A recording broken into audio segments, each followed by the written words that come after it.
However, Han Li had no intention of battling an early body integration cultivator under these circumstances.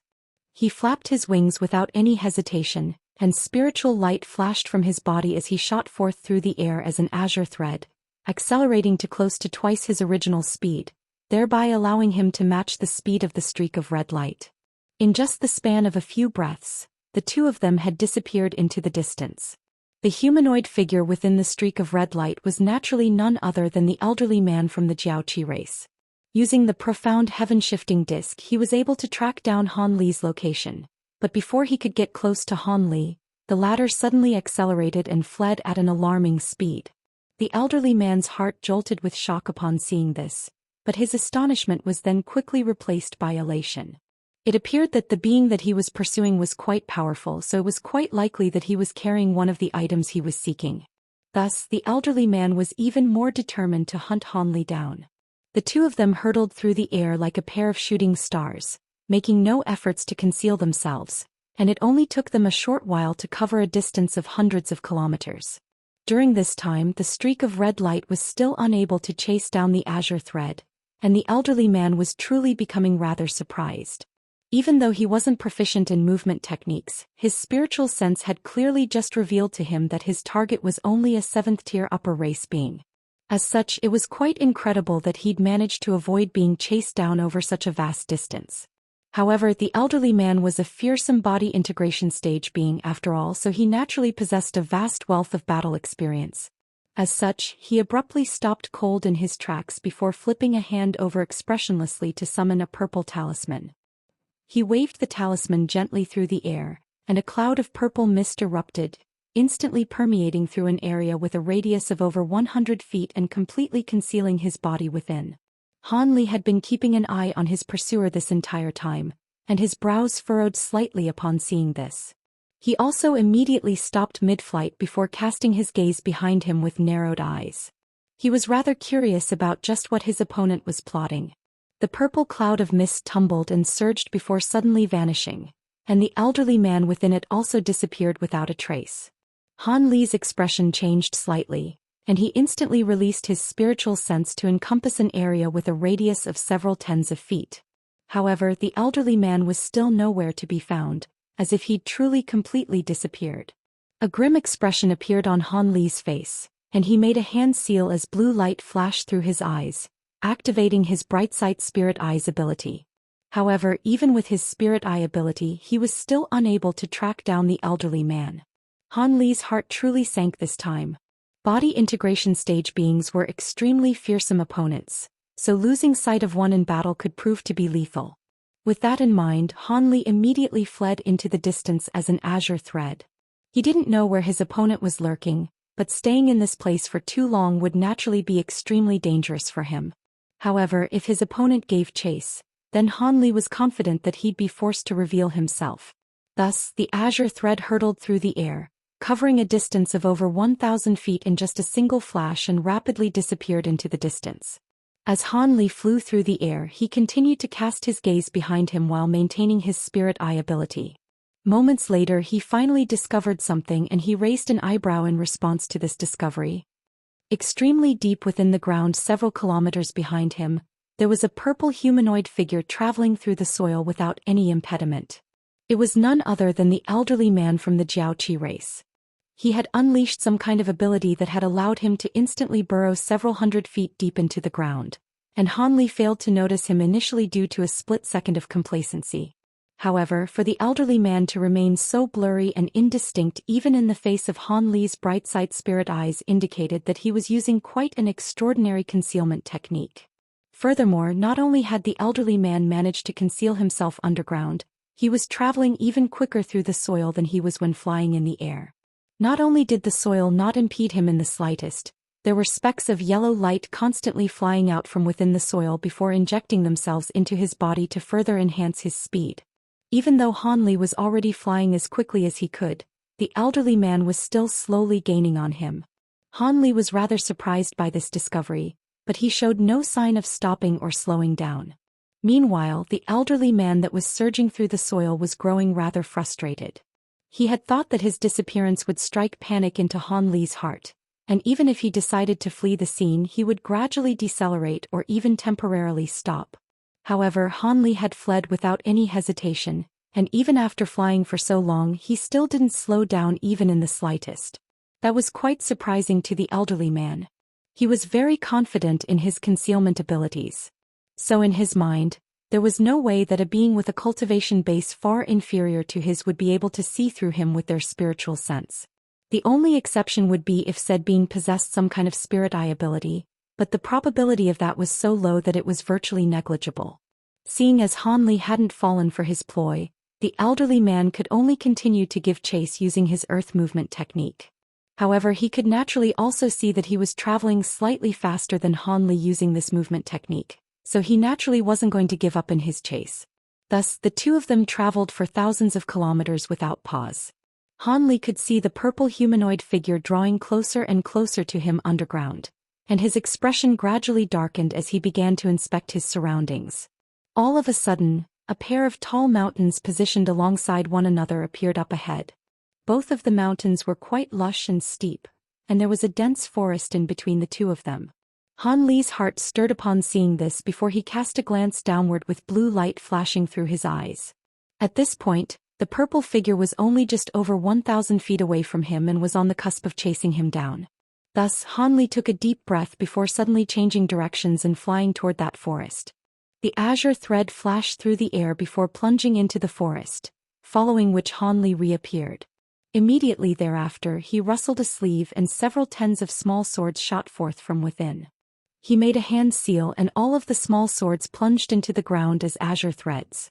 Countless azure threads then flashed through the air, and the surrounding trees were all felled in an instant. Thus, an area with a radius of several thousand feet had opened up in the blink of an eye. After doing all that, Han Li swayed before appearing atop a tree stump that was several tens of feet tall, then pointed a finger up ahead in an expressionless manner. Immediately thereafter the azure light faded, and all of the azure threads concealed themselves into empty space. Han Li then made a hand seal, and a loud thunderclap rang out as countless thin arcs of golden lightning erupted from his body, forming a golden and silver lightning robe. Following a surge of black chi, a suit of black baleful armor also appeared beneath his robes. After doing all that, Han Li opened his mouth to produce a small translucent shield, which began to rapidly rotate around him. Having made all of his preparations, Han Li simply clasped his hands behind his back and looked up into the sky in a completely stationary manner. In the soil deep beneath Han Li, the elderly man was appraising Han Li's every move with a vicious look in his eyes. He had finally chased down Han Li, but instead of pouncing right away he wasn't in a hurry to strike. However, the elderly man didn't have much patience for an opponent with such a significantly inferior cultivation base either. He swept his spiritual sense through the surrounding area to confirm that there were no other beings or traps nearby, following which a sinister look appeared on his face, and he abruptly disappeared from within the soil. In the next instant an earth-shattering boom erupted, and the tree stump that Han Li was standing on exploded as a pair of massive crimson hands shot forth from the soil down below in an attempt to grab at his legs.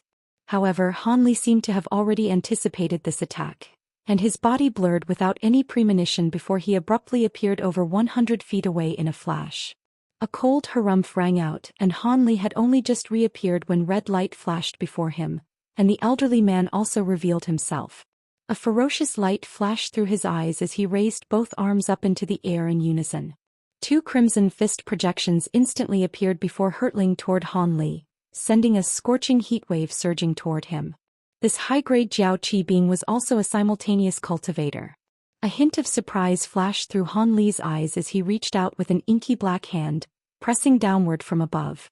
A small black shadow flew forth from his palm in a flash, then transformed into a small mountain that was several tens of feet tall before descending in a soundless manner, heading directly toward the red fist projections.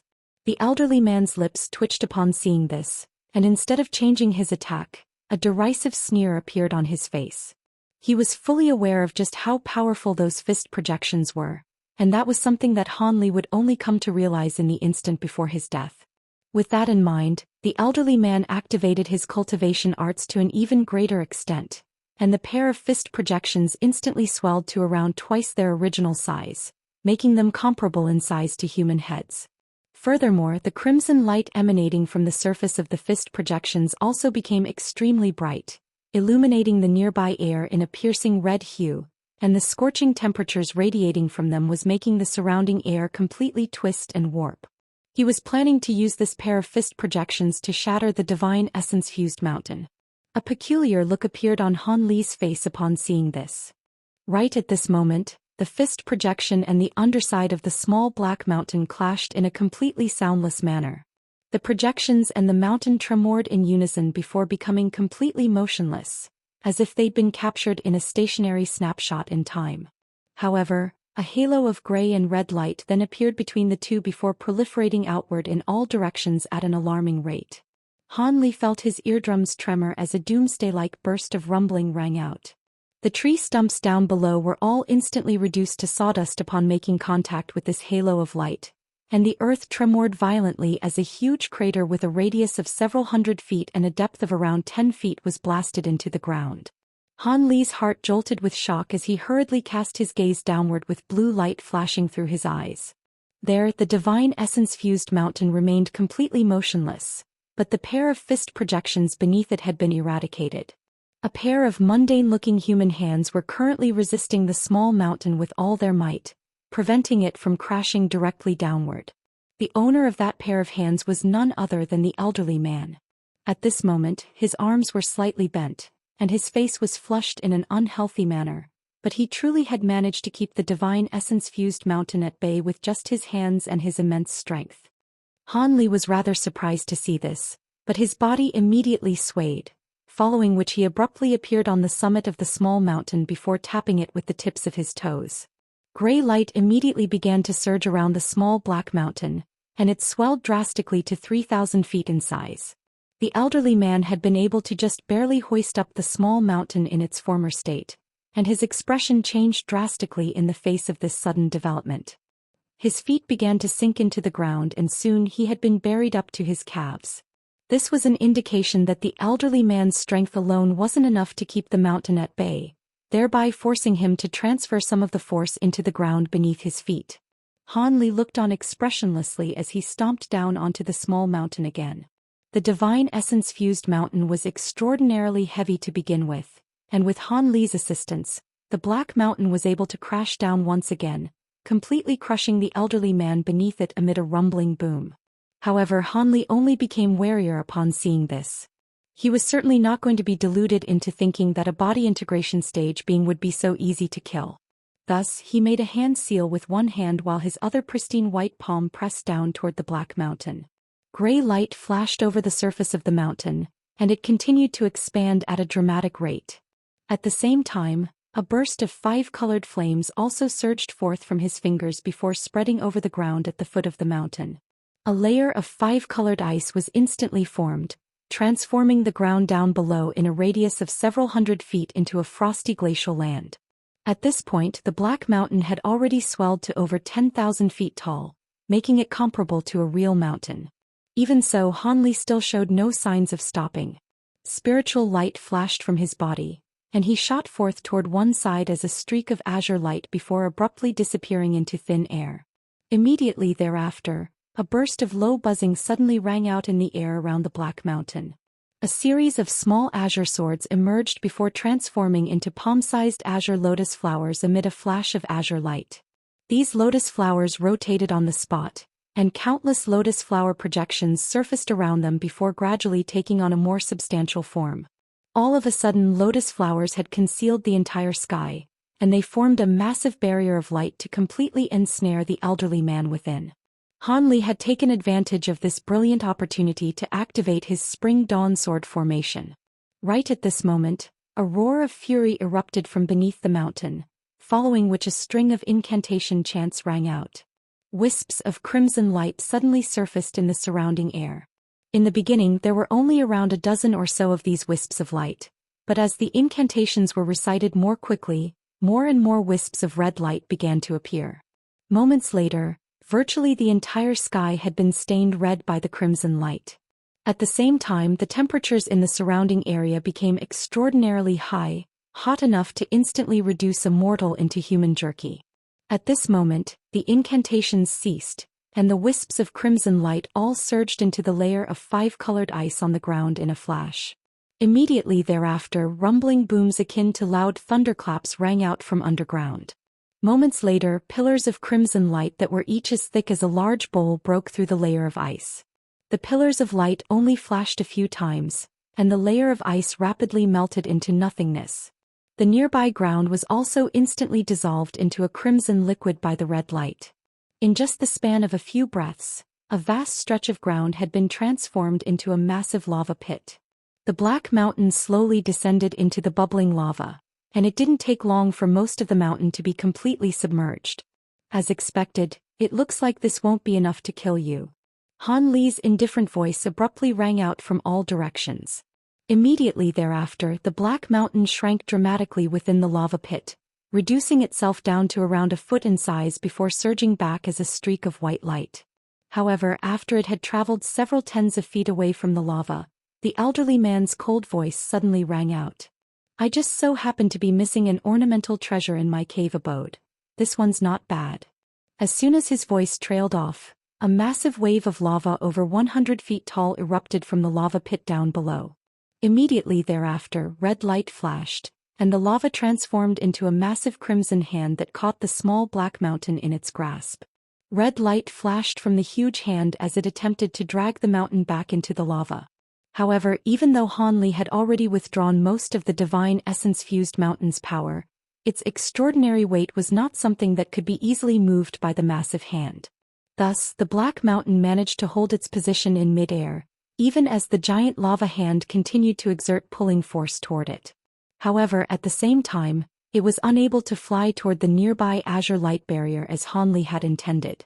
At this moment, Han Li let loose a cold harumph, and spatial fluctuations erupted around the massive crimson hand, immediately following which countless azure threads appeared out of thin air.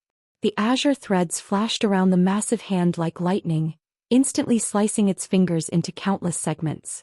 Thus, the miniature black mountain was freed, and it flew away as a streak of azure light again before disappearing into the azure light barrier after just a few flashes. The azure threads also abruptly disappeared as if they had never even appeared in the first place. You certainly do have some tricks up your sleeve. No wonder you have the courage to face me in direct battle.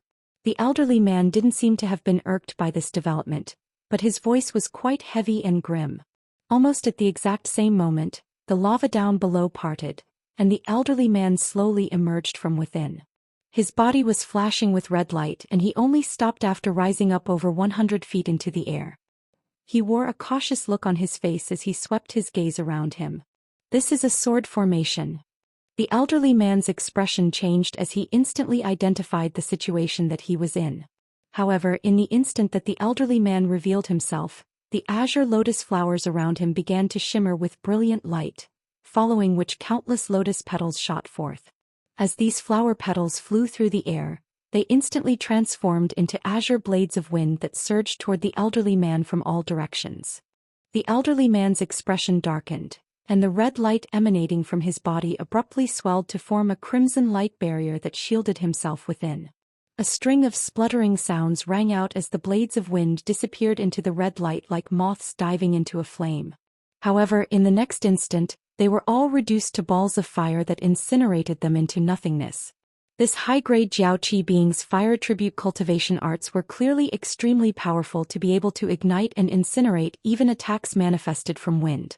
However, seeing as the elderly man had already been trapped in his sword formation, that was certainly not going to be the extent of the attacks that Han Li had prepared for him. In the instant that the blades of wind were proven to be ineffective, brilliant azure light flashed high up in the air above, following which a series of massive azure logs that were as thick as a water tank came crashing down from above. Upon closer inspection, one would discover that the logs were extremely dense and seemingly immensely heavy. However, the elderly man merely gave a cold chuckle as he swept a sleeve upward, sending the red light around his body hurtling toward the oncoming logs. After coming into contact with the red light, the massive azure logs were all quickly reduced to plumes of smoke and ashes. Save your energy, brat. If your sword formation were of some other attribute, perhaps you'd be able to cause some trouble for me, but pure wood attribute sword formations are completely ineffective against me. I can destroy this formation with ease. The elderly man suddenly let loose a loud cry as he abruptly made a hand seal. The red light around his body swayed, and pillars of crimson light suddenly shot forth in all directions, striking the azure light barrier in a flash. A scorching aura immediately permeated throughout the entire space that was enshrouded under the barrier of light. A triumphant look appeared on the elderly man's face. In his mind, his powerful fire tribute cultivation arts would be able to destroy this wood attribute sword formation with ease. After that, he could press his cultivation base advantage to kill this unexpectedly troublesome opponent. A string of dull thumps rang out, and just as the elderly man had expected, massive holes were punctured into the light barrier with ease. Just as the azure lotus flowers around him were about to dissipate, his surroundings suddenly blurred, and the azure lotus flowers abruptly disappeared along with the light barrier. In the next instant he found himself in a completely unfamiliar place with massive trees that were several hundred feet tall all around him. An illusionary technique. Despite the elderly man's vast reserves of battle experience, he was truly astonished on this occasion. Illusionary techniques weren't all that uncommon in other formations and restrictions, but they were very rare in sword formations, which predominantly pursued maximal destructive power. At the very least, this was the first time that the elderly man had seen a sword formation with an accompanying illusionary technique. However, the elderly man quickly recomposed himself before making a hand seal, upon which red light flashed from his body, and a pillar of crimson flames rose directly up into the air. He then opened his mouth to expel a white talisman, and the talisman disappeared in a flash before forming a gust of white gale force winds that disappeared into the pillar of flames. Having been fanned by the fierce winds, the pillar of fire that was only around 10 feet in thickness originally rapidly swelled to over 100 feet thick, creating a very formidable sight to behold. The elderly man was situated at the very center of the pillar of flames, and he suddenly sat down with his legs crossed. At the same time, red light flashed above his head, and a massive projection of a sinister-looking beast that was entirely covered in crimson scales appeared. In the instant that the projection appeared, all of the world's origin chi in the nearby area was drawn to the elderly man at once. Possessed balls of 5-colored light began to surface from the mountains, forests, and plants within a radius of several tens of kilometers. All of them surged toward the sword formation in a frenzy, as if they had been summoned there by something. Countless specks of light came raining down from above, only to be instantly kept out by the streaks of azure sword chi that erupted from the sword formation. These specks of light exploded as they clashed with the sword chi to form clouds of 5-colored mist, but there were simply far too many specks of light to contend with. Within moments, the mist that resulted from the explosion of these specks of light had become as viscous as liquid, thereby significantly slowing down the streaks of sword chi and making them a lot more sluggish. Almost at the exact same moment, the elderly man unleashed a massive pillar of fire that also began to wreak havoc within the sword formation. The countless massive logs raining down from above were reduced to smoke and ashes without being able to offer up any resistance. These logs were only projections, but they had manifested from the pure wood attribute spiritual power within the flying swords. Regardless of whether these logs were real or not, there was no way that they'd be able to withstand such fierce fire attribute attacks. All of a sudden, the surroundings blurred around the elderly man and he reappeared in the real world. Han Li was hidden within the sword formation, and his heart sank slightly upon seeing this. As expected of a body integration stage being, even when trapped within a sword formation, he was still able to draw upon so much of the world's origin chi to exert pressure on the sword formation. However, this was also due to the large disparity between their cultivation bases. Otherwise, if Han Li were also at the body integration stage, he would have been able to easily scatter the world's origin chi gathered toward the sword formation. After all, it was far easier to scatter the world's origin chi than to summon it. This was also why beings above the spatial tempering stage very rarely drew upon the world's origin chi to directly attack their opponents. Even if they were to attempt that, it would be quite an arduous process, and if the opponent were of a similar cultivation base, they could easily wrest control over some of the world's origin chi that had been summoned. Thus, the only scenarios during which the world's origin chi would be summoned during battle would be if someone wanted to unleash some kind of powerful ability, or they'd run out of magic power, thereby forcing them to explore alternative power sources. Under such circumstances, it would be best to have a helper who could unleash an ability or had mastered a certain cultivation art that could allow them to summon the world's origin chi. That would make the world's origin chi more difficult for others to plunder. However, this was overall an extremely inefficient and risky course of action to be taken during battle, and the elderly man was only able to do so with such reckless abandon due to the fact that Han Li's cultivation base was far inferior to his. Thus, Han Li was naturally quite frustrated by this development. However, Qin Yuanzi had been able to combat body integration stage beings at just the spatial tempering stage, so he'd naturally prepared a countermeasure against attacks from the world's origin chi. Han Li exhaled as he rapidly flicked his 10 fingers through the air, sending one incantation seal after another surging into the sword formation in a frenzy. Due to the compression from the world's origin chi from the outside and the pillar of flames from the inside, the azure light barrier was flashing erratically, and the streaks of sword chi that were embroiled within the dense 5-colored mist also disappeared in unison. Immediately thereafter, the barrier of light swelled and shrank, following which the azure lotus flowers within suddenly spread their petals before rotating on the spot in a frenzy. One shimmering azure vortex after another surfaced on the light barrier in the blink of an eye. The viscous mist of the world's origin chi was sucked into these vortexes at a rapid rate, and around 1/10 of it was absorbed by the sword formation in the blink of an eye. Thus, the wavering sword formation instantly became very stable again. The elderly man within the sword formation was manipulating the pillar of flames to wreak havoc within the formation, and he naturally immediately sensed what was happening to the world's origin chi outside. His heart jolted with shock, clearly not having expected this sword formation to possess such a profound ability.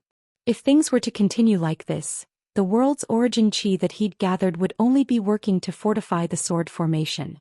In a fit of shock and rage, the elderly man immediately let loose a loud cry, and the sword formation began to tremor as all of the world's origin chi gathered outside was dispersed by gusts of fierce winds amid a string of rumbling booms. Even so, with the world's origin chi that the sword formation had already absorbed, it had become far more robust and stable than before. Thus, the world's origin chi that he'd summoned had presented itself to his opponent on a silver platter. If word of this were to spread, he's become the laughing stock of all of his brethren. At the height of his fury, the elderly man chuckled coldly as he laid a hand onto the top of his own head. Immediately thereafter, a streak of light shot forth from his head before forming a massive projection with a set of blurry facial features. Before Han Li had a chance to glean the true appearance of the projection, it surged toward the elderly man before disappearing into his body. The elderly man instantly threw his head back and let loose a long cry while his face took on a sinister and menacing appearance. His body also swelled to 60 to 70 feet tall, and the small red horn on his glabella had elongated to around half a foot in length, which crimson scales surfaced all over his body. In the blink of an eye, the elderly man had become a fearsome devilish creature. A sinister smile appeared on his face as he flipped both of his hands over at once. In one hand, a faint golden flag appeared, over which a cloud of fiery mist was swirling incessantly. Meanwhile, a strange blue pouch appeared in his other hand. Both of them were tossed into the air without any hesitation, following which the elderly man began to chant something in a language that was completely foreign to Han Li. The flag waved itself through the air, and bursts of faint golden flames erupted from it. At the same time, the pouch bulged before expelling a burst of blue winds. Simultaneously, the elderly man opened his mouth to blast forth a fiery cloud that was as crimson as blood. The three then combined with the pillar of flames that was wreaking havoc within the sword formation. Red, blue, and golden light intertwined in an instant before forming a 3-colored pillar of light. An earth-shattering boom erupted within the sword formation, and Han Li knew that he couldn't stand by idly any longer. As such, he activated one powerful illusionary technique after another within the Spring Dawn sword formation, but everything that was manifested as part of those illusions were instantly destroyed by the 3-colored pillar of light. The Spring Dawn sword formation was completely unable to withstand such an assault, and the azure light barrier immediately began to flash erratically once again. Han Li drew a sharp breath upon seeing this. Half of his astonishment naturally arose from the immense power of the 3-colored pillar of light, but the other half could be attributed to the blue pouch that the elderly man had produced following his transformation. That treasure was extremely familiar to him, It seemed to be a spirit treasure known as the Chaotic Heavenly Pouch, and it was listed on the Chaotic Myriad Spirit Roll. This spirit treasure was only a mid-range treasure among those on the Chaotic Myriad Spirit Roll, but it possessed a few incredible abilities that other treasures didn't possess, thereby earning it quite a reputation. Many years ago, the treasure had once belonged to a powerful being from the human race. However, that human later perished under unforeseen circumstances, and the spirit treasure disappeared as a result. In order to recover the treasure, many high-grade cultivators had searched through the human and demon territories, all to no avail. So how had it ended up in the hands of a Jiao Qi being on the Thunder Continent? This treasure was most definitely bad news for Han Li, and his mind raced for a way to counteract it. All of a sudden, a slightly bewildered look appeared on his face. According to the legends, the Chaotic Heavenly Pouch definitely possessed far more powerful abilities than what was being displayed within the sword formation. Could it be that this was only a replica? Or perhaps he'd wrongly identified it when it was actually some other kind of similar treasure. Han Li was unable to verify which notion was correct, but this was not something that he could carefully ponder under his present circumstances. The sword formation was about to fall, and Han Li's eyes narrowed as a cold light flashed through them. The legends about Qin Yuanzi using this sword formation to combat body integration stage beings were most likely true, but this was likely due to the fact that Qin Yuanzi had also mastered the final few layers of the Azure Essence sword art, thereby allowing him to unleash the full power of the sword formation. He also had a set of refined Azure Bamboo Clouds Worm swords, but the cultivation arts he was using weren't prepared for this sword formation, so he was unable to unleash the trump card abilities that the sword formation possessed. This was why the sword formation appeared to be so inept in the face of the elderly man's attacks. However, after absorbing so much of the world's origin chi, there seemed to be a type of powerful ability that Han Li could just barely unleash with the sword formation. Han Li's eyes flashed as a thought occurred to him. This ability was indeed very powerful, but regardless of whether it proved to be effective or not, the sword formation itself would most likely instantly crumble following the event. However, Han Li had no choice but to give it a try under such circumstances. If the ability did indeed prove to be ineffective, then he'd have to use his 12 awakening transformations to engage his opponent in battle. In a worst-case scenario, he still had several types of talismans and his gold-devouring beetles as trump cards. Thus, Han Li remained quite calm throughout this battle against this early body integration stage being. In the next instant, Han Li began to chant something, and an incredible scene ensued within the sword formation. The azure light barrier in the air above suddenly blurred, following which a vine-like plant emerged before plunging into the light barrier. When it first appeared, it was only several inches in size, but it grew at a rapid rate that was discernible to the naked eye, swelling to several tens of feet in length in mere moments. The vine then immediately began to flower and bear fruit, forming a small green gourd right before the elderly man's astonished eyes. The gourd was only around the size of a human hand, and appeared to be completely mundane. However, in the next instant, the azure lotus flowers within the light barrier tremored in unison, and countless inch-long sword projections shot forth before disappearing into the gourd. Immediately thereafter, an azure sword insignia appeared on the surface of the gourd. The insignia was barely visible initially, but as vast amounts of five-colored light injected itself into the gourd along the vine, the insignia suddenly became extremely clear and began flashing with five-colored light. The elderly man didn't know what kind of ability this was, but he was naturally quite unsettled by the scenes unfolding before his eyes. Thus he instantly made a grabbing motion toward the gourd, and the pillar of three-colored light within the sword formation transformed into a massive three-colored hand before flying toward the gourd with devastating might. If the gourd were indeed only an ordinary gourd, then the fearsome three-colored hand wouldn't even have to come into contact with it before the entire vine would be reduced to nothingness. Right in this instant, Han Li suddenly uttered the word, slash, in an indifferent manner from his vantage point in the air above. The gourd rotated on the spot as light surged around it, following which a sword of light that was around a foot in length shot forth in a flash. The sword was flashing erratically with five-colored spiritual light, and runes of different sizes were hovering around it. In the instant that the light sword was blasted forth, both the gourd and the vine dissipated into specks of spiritual light. Meanwhile, the light sword swelled to around 10 feet in size in the blink of an eye, then slashed soundlessly toward the oncoming three-colored hand, seemingly in a completely harmless manner. However, the three-colored hand was suddenly split in half without any premonition, then exploded amid a resounding boom. The giant sword then slowly changed directions and aimed itself at the elderly man, instantly drawing an alarmed expression onto his face. For some reason, a sense of peril welled up in the elderly man's spiritual sense at the sight of the seemingly ordinary five-colored light sword. He immediately opened his mouth to expel a shimmering red flying sword without any hesitation. The sword was around 3 feet in length, and it was as glittering and translucent as if it had been forged from crystal. The flying sword flashed through the air as a streak of azure light, hurtling directly toward that unsettling five-colored light sword. A cold harumph rang out in the air above, and the five-colored sword abruptly slashed through the air again. The streak of crimson light instantly shuddered before reverting back to its original form as a flying sword, then plummeting directly downward. The sword had shrunk down to only several inches in length, but a sizable chink had appeared on its blade. Even though it hadn't been sliced in half by the light sword, it had clearly been severely damaged. In the instant that the flying sword was damaged, the elderly man's face paled slightly, indicating that he'd also sustained internal injuries as a result. However, after unleashing 2 attacks, the dazzling light emanating from the five-colored light sword had dimmed significantly, and many of the runes hovering around it had also vanished. A sinister look appeared on the elderly man's face. He let loose a long cry. The three-colored light that had just been sliced apart surged toward his body before forming a suit of antiquated three-colored armor. The suit of armor didn't appear to be of a wooden or metallic material, and it covered his entire body from head to toe, leaving only a pair of holes for his eyes. From a distance, it appeared that he had transformed into an armored giant.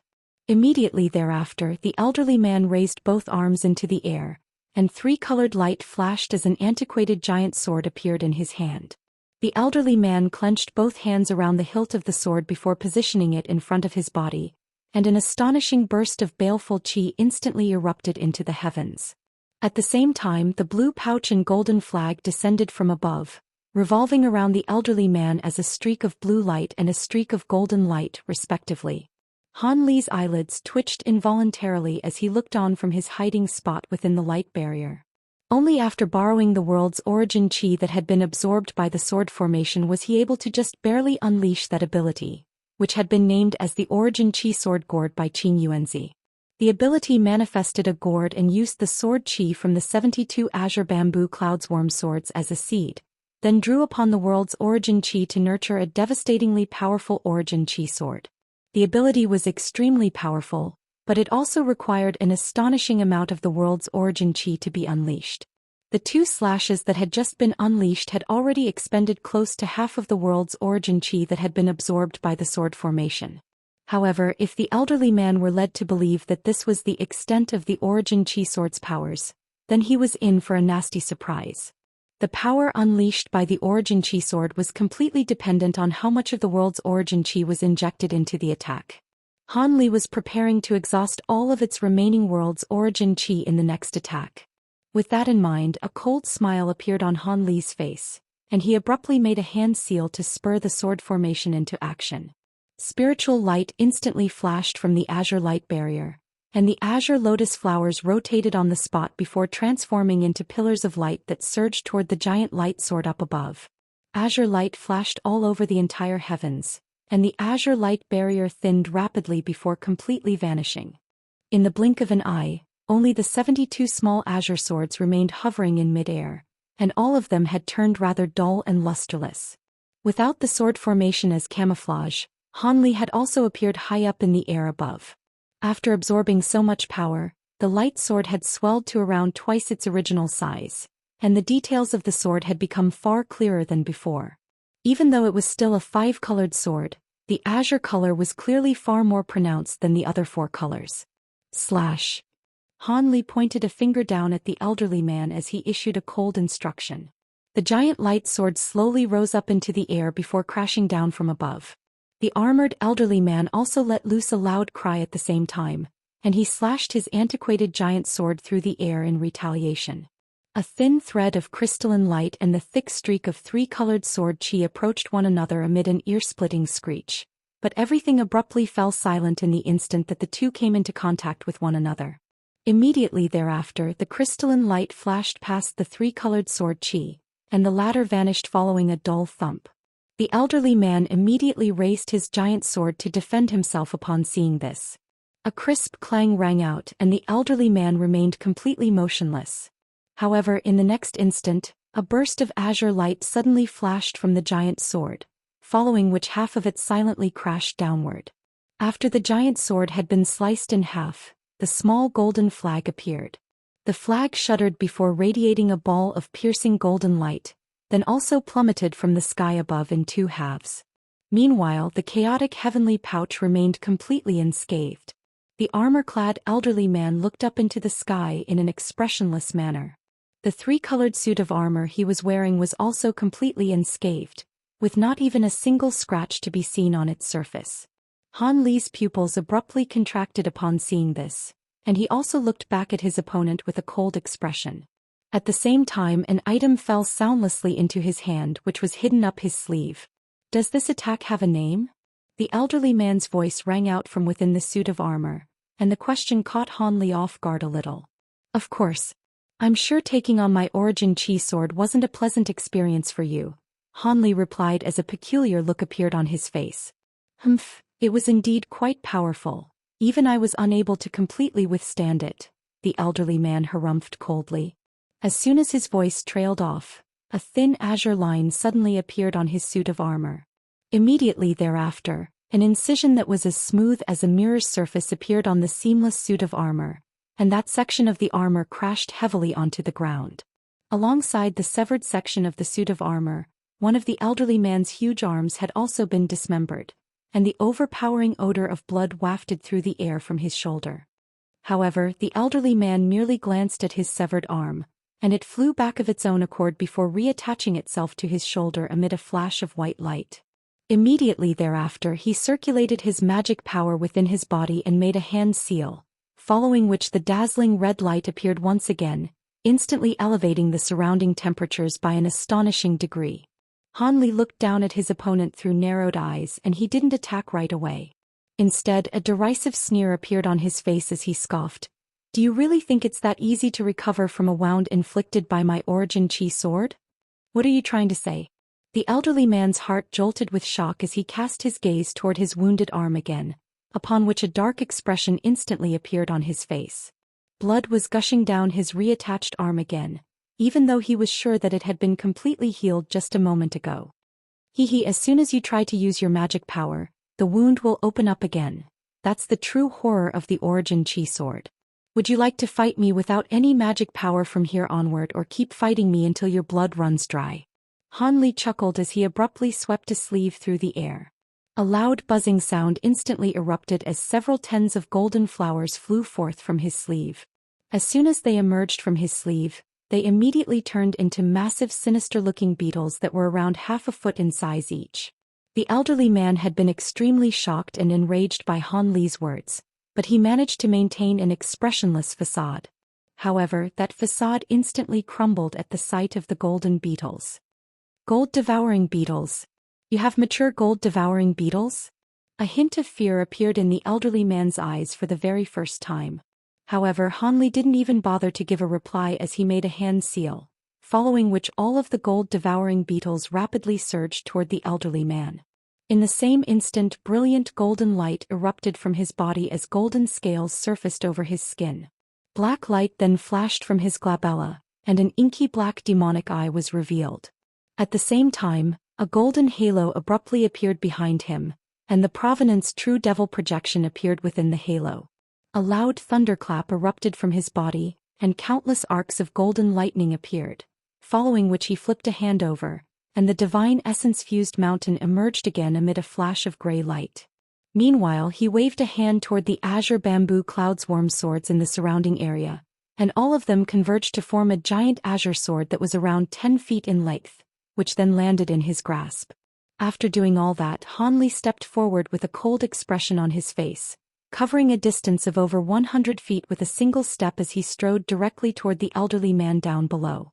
The elderly man's expression darkened significantly upon seeing this. He looked down at his arm, which had ceased bleeding again after he'd unleashed a regenerative ability, then glanced at the several tens of massive golden beetles that were flying toward him. In the end, he gritted his teeth and suddenly opened his mouth to produce a purple talisman. The talisman exploded with a dull thump, and a cloud of purple mist permeated through the air before completely obscuring the elderly man's body within. Han Li faltered in midair upon witnessing this familiar scene, and his brows furrowed slightly. However, the gold-devouring beetles continued onward with single-minded ferocity, and they were submerged into the purple mist in the blink of an eye. Han Li immediately swept a sleeve toward the purple mist, dispersing it with a gust of fierce white winds, but sure enough, there was no longer anything within the mist. Blue light flashed through Han Li's eyes as he rapidly swept his gaze toward the ground down below, and he suddenly let loose a clear cry. Moments later, golden light flashed from the ground, and several tens of gold-devouring beetles emerged from the soil before disappearing up his sleeve. Even though he'd only used the beetles for a short while, Han Li could sense that close to half of his spiritual sense had been expended. Thankfully, his spiritual sense had become far more powerful after progressing to the spatial tempering stage. Otherwise, he definitely wouldn't have dared to release so many gold-devouring beetles at once. Through the use of his spirit eye ability, he was able to ascertain that the elderly man had already fled to close to 10 kilometers away as a purple shadow underground, seemingly having truly been frightened away by Han Li's powers. Han Li looked on at the fleeing purple shadow and made no effort to give chase. Even if he wanted to chase down his opponent, the elderly man's earth movement technique granted him superior speed to Han Li anyway. Furthermore, Han Li was also aware of the fact that his opponent had essentially only been frightened away by a bluff. He had been struck by the Origin Chi sword, resulting in profuse bleeding whenever he tried to use his magic power, which was obviously quite unsettling. On top of that, the vastly renowned gold-devouring beetles coupled with his immense display of power further chipped away at his opponent's confidence in winning this battle, thereby leading to him fleeing the scene. In reality, if the elderly man were to use his movement techniques to stall for time, the effect of the Origin Chi sword would soon wear off, and Han Li wouldn't be able to continue using his gold-devouring beetles for much longer either. In that case, the winner of the battle would still be a mystery. This was why Han Li had decided against hunting down his fleeing opponent. Furthermore, even though he was quite far away from Green Light City already, Jiaoqi race reinforcements could still arrive at any moment. This was also why he'd unleashed that final Origin Chi sword strike even at the expense of his sword formation. Compared to the threat posed by the elderly man, he was more wary of Jiaoqi race reinforcements. The elderly man disappeared into the distance while Han Li stowed away his treasures without any hesitation, then also departed as an azure thread. However, he was naturally flying away in a different direction and he also quickly disappeared from view. Thus, the forest that had been plunged into disarray became a peaceful place once again. However, only about 15 minutes later, spiritual light flashed in the sky, and 2 streaks of light rapidly hurtled forth from Green Light City. After just a few flashes, they arrived in the air above the forest, following which the light receded to reveal a pair of humanoid figures. One of them was the elderly man who had just fled the scene, and he had reverted back to his original form. His companion was none other than the other body integration stage being among their ranks, the silver-robed middle-aged man. He really has already left. At that person's speed, he must be close to 100,000 kilometers away now, the elderly man said with a frustrated expression as he appraised the ruined forest down below. Of course he's already left. Only an insane person would continue to remain here. He must already be too far away for the profound heaven-shifting disc to be effective. Besides, we've already used it once today and we'll have to wait at least 3 days before we can use it again. I'm rather curious. Just how was a mere spatial tempering stage being able to harm you, brother too? The middle-aged man asked in a contemplative manner as he looked down at the massive crater on the ground below. An awkward look appeared on the elderly man's face upon hearing this, but that was quickly replaced by a furious expression as he glanced at his own shoulder. I was too complacent and became trapped in that man's sword formation. The sword formation was extremely powerful and difficult to deal with. On top of that, he possessed a few other powerful abilities and treasures as well, so I had no choice but to retreat. Oh, by the way, he also possesses a few dozens of mature gold-devouring beetles. What? Gold-devouring beetles? The middle-aged had remained quite composed initially, but his expression changed drastically at the mention of these beetles. If it weren't for those beetles, I wouldn't have fled the battle, the elderly man said with a bitter and resentful expression. If he possesses a few dozens of those beetles, then even true holy race beings would be wary of this man in battle. However, if it's less than 100, then top-grade wood or stone treasures should still be able to temporarily trap them. The middle-aged man finally managed to recompose himself after a while. If he had more than 100 mature gold-devouring beetles, then I would have urged you to flee this place right away. How would I dare to bring you back to this place? The elderly man chuckled with a wry smile on his face. In the face of a swarm of thousands of mature gold-devouring beetles, even holy race beings would be killed for sure. I've heard that a swarm of mature gold-devouring beetles that numbered in the tens of thousands once appeared on the Thunder Continent, and the 3 or 4 minor races nearby were all eradicated by the swarm of beetles with ease. At the time, a super race used the profound heavenly treasure, the heaven-vanquishing hammer, to smash open a spatial rift and funnel all of these spirit insects into a space outside the spirit realm. Otherwise, they would have wreaked even more havoc on the continent, the middle-aged man mused. At this moment, a thought suddenly occurred to the middle-aged, and his expression changed slightly as he asked. But then again, nurturing gold-devouring beetles is extremely difficult. It's one of the most troublesome types of spirit insects to breed, and many people have expended a vast amount of effort to nurture them without any success. I wonder what power that man hails from to be able to bring out a few dozens of those beetles at once. Could he be a member of the 13 heavenly cloud races?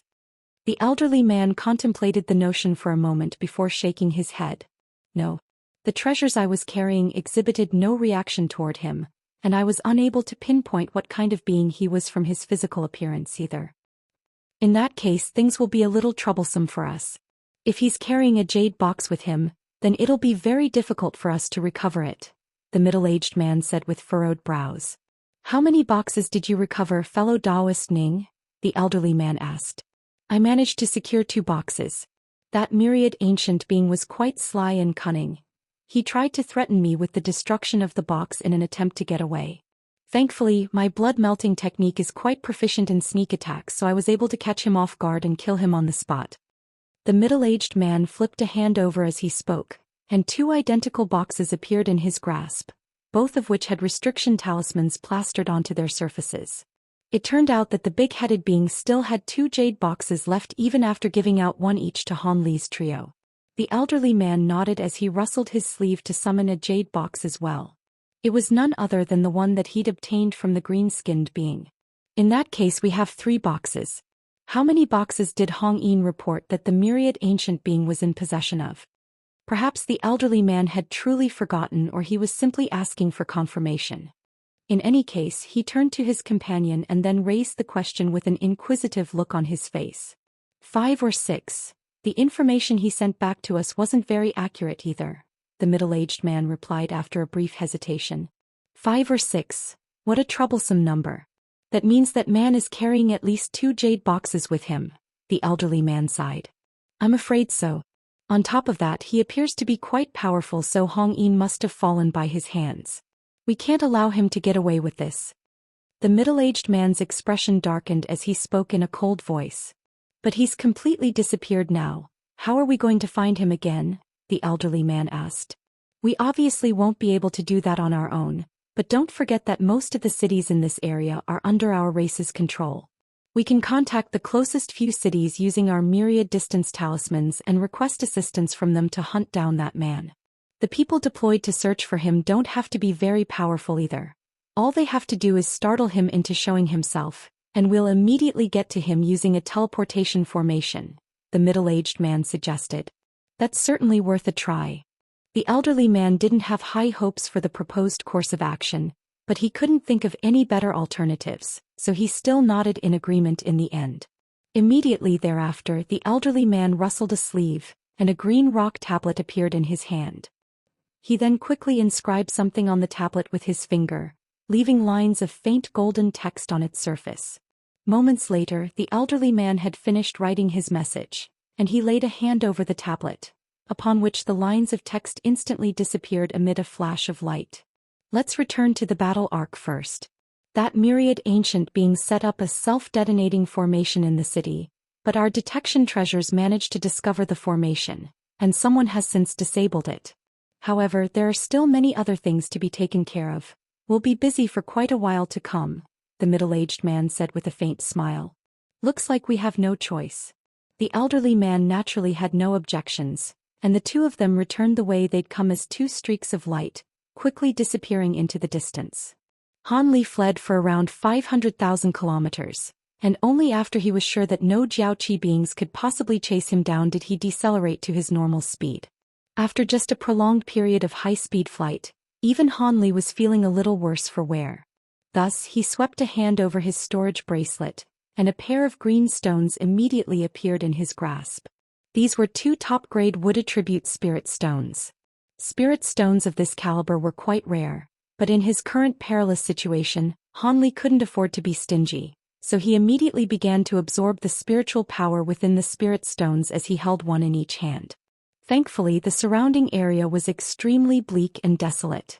Han Li picked a mountain at random to descend onto, then sat with his legs crossed beneath a large yet extremely obscure tree to begin recovering his magic power. The Spring Dawn Sword formation was indeed extraordinarily powerful, but it also expended a huge amount of magic power to unleash. In particular, that final strike from the Origin Chi sword had been extremely draining.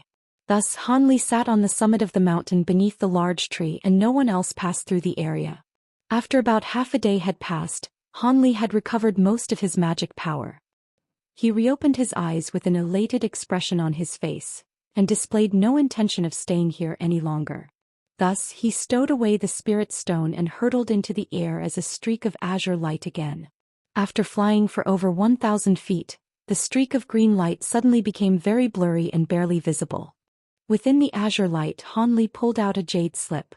This was none other than the map of the surrounding area that Han Li had obtained from Xianxia prior to teleporting to Green Light Island. Even though the Flame Coral Islands had been out of contact with the Thunder Continent for thousands of years, most of the things on the map should have remained the same. Thus, Han Li's spiritual sense seeped into the jade slip as he began to search for a suitable route from here onward. He didn't know how much control the Jiaoqi race had over this area, but he definitely wasn't going to visit the few nearby cities. Instead, he was planning to skirt around all of these cities and head toward the largest city that belonged to the 13 heavenly cloud races in this area, Golden Armor City. It was said that this city was situated in an extremely important location, so not only was it the largest city that belonged to the 13 heavenly cloud races in this area, it was also guarded by a large number of elite forces from the 13 races. At the same time, there were also many high-grade beings defending the city. If he weren't mistaken, the Jiaoqi race was most likely planning to eradicate all of the nearby cities first before attacking Golden Armor City. With that in mind, Han Li looked up at the suns in the sky to recalibrate himself, then flew toward the direction that he'd decided on. As Han Li was intentionally trying to skirt around the nearby cities, he was choosing to fly over extremely barren and desolate areas, and during the first few days of his journey he encountered no difficulties whatsoever. He only saw the occasional cultivator hurriedly passing through the area from afar, heading toward the few nearby cities. Han Li could only shake his head with a forlorn look upon seeing this, but made no effort to warn them against traveling to their destinations. All of these people had extremely low cultivation bases around the foundation establishment stage and core formation stage. In the face of the sudden attack that the Jiaoqi race had launched against the area, they naturally pinned their hopes on traveling to cities in order to escape the area using their teleportation formations or to seek protection from the high-grade beings in those cities. After flying on his own for over 10 days, Han Li finally encountered a group of armored Jiaoqi race warriors. There weren't all that many of them, only around a dozen or so, but each of them was riding a snowy white twin-headed falcon steed.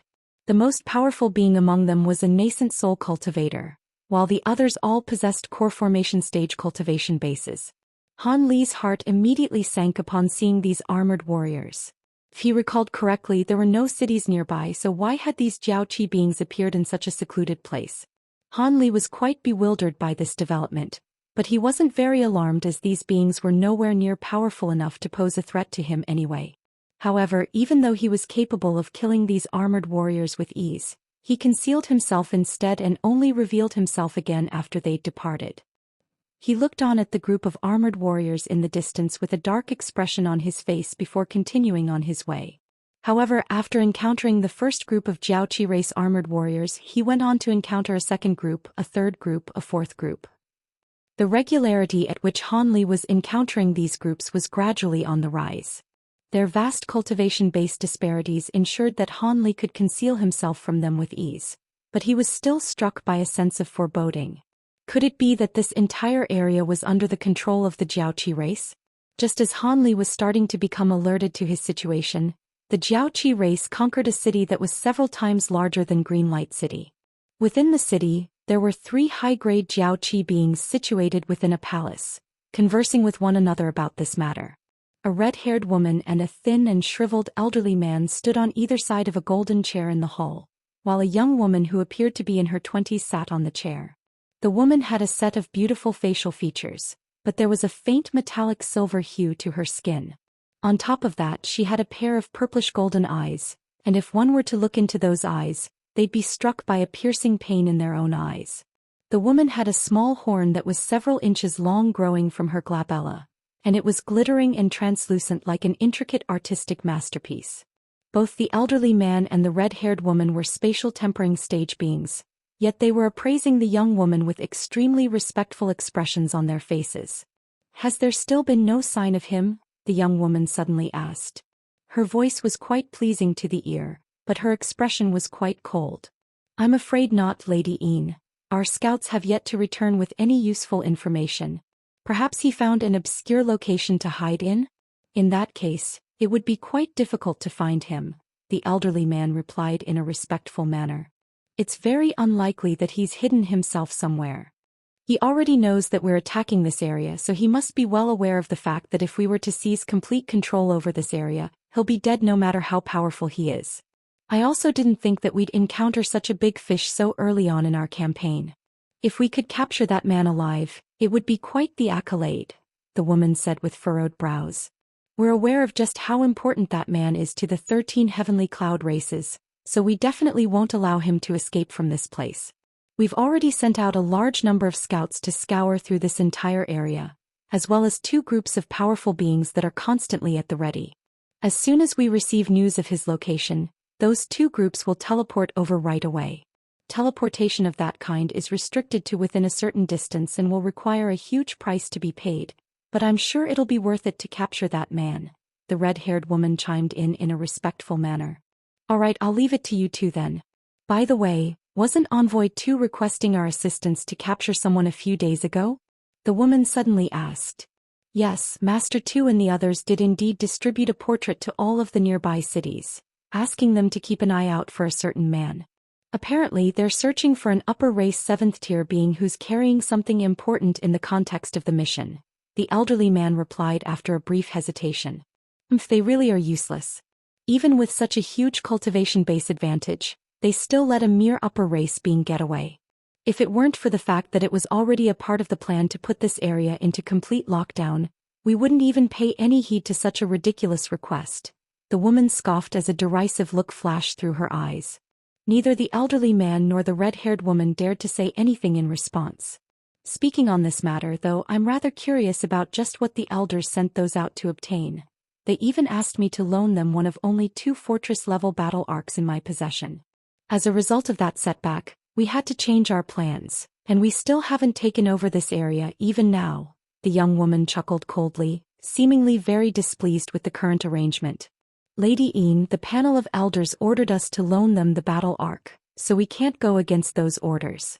Seeing as the panel of elders is holding the mission in such high regard, it's safe to assume that the items they've been deployed to secure must be extremely important for our race. Thankfully, the elders deployed a new group of battle puppets to us, and those will be enough for us to completely control this area. At present, there are only 2 cities left in this area that haven't been conquered by our forces," the red-haired woman replied in a cautious manner. "Those puppets are relatively useful in large-scale battles, but they're useless for patrol and tracking purposes. Most of our forces have been deployed to lock down this area, and the remaining two cities both have powerful defenses, so we still haven't been able to conquer them. It looks like we can't afford to keep stalling like this. We have to wrest complete control over this area before the rest of our army arrives. I have no choice but to make a trip in person. Otherwise, I won't be able to answer to the panel of elders, the woman mused as a cold light flashed through her eyes. The elderly man faltered slightly upon hearing this before a fawning smile appeared on his face. If Lady Yin gets involved, then we'd be able to conquer the remaining two cities with ease. Then it's decided. Once everything has been taken care of here, we'll set off on the battle arc tomorrow, the young woman instructed. Yes. The red-haired woman and the elderly man hurriedly bowed in unison. Half a month later, Han Li was situated under a certain lush tree at the foot of a small mountain. He wore a thin black veil that completely concealed his aura, yet he wore a grim expression as he looked up into the sky. Not far above him, there were two identical silver islands hovering in mid-air. These two silver islands were extremely similar in appearance to the one that had appeared over Green Light City, except it was only several thousand feet in size. Even so, the two smaller battle arcs were still surrounded by a vast horde of silver-armored warriors and twin-headed giant falcons. The Jiaoqi race had deployed such heavy forces only to bring down a foreign being whom they'd already surrounded. This was a man who appeared to be in his 50s or 60s, with grayish-white hair and a set of peculiar facial features. He had his hands clasped behind his back and was standing atop a flying arc in a stationary manner.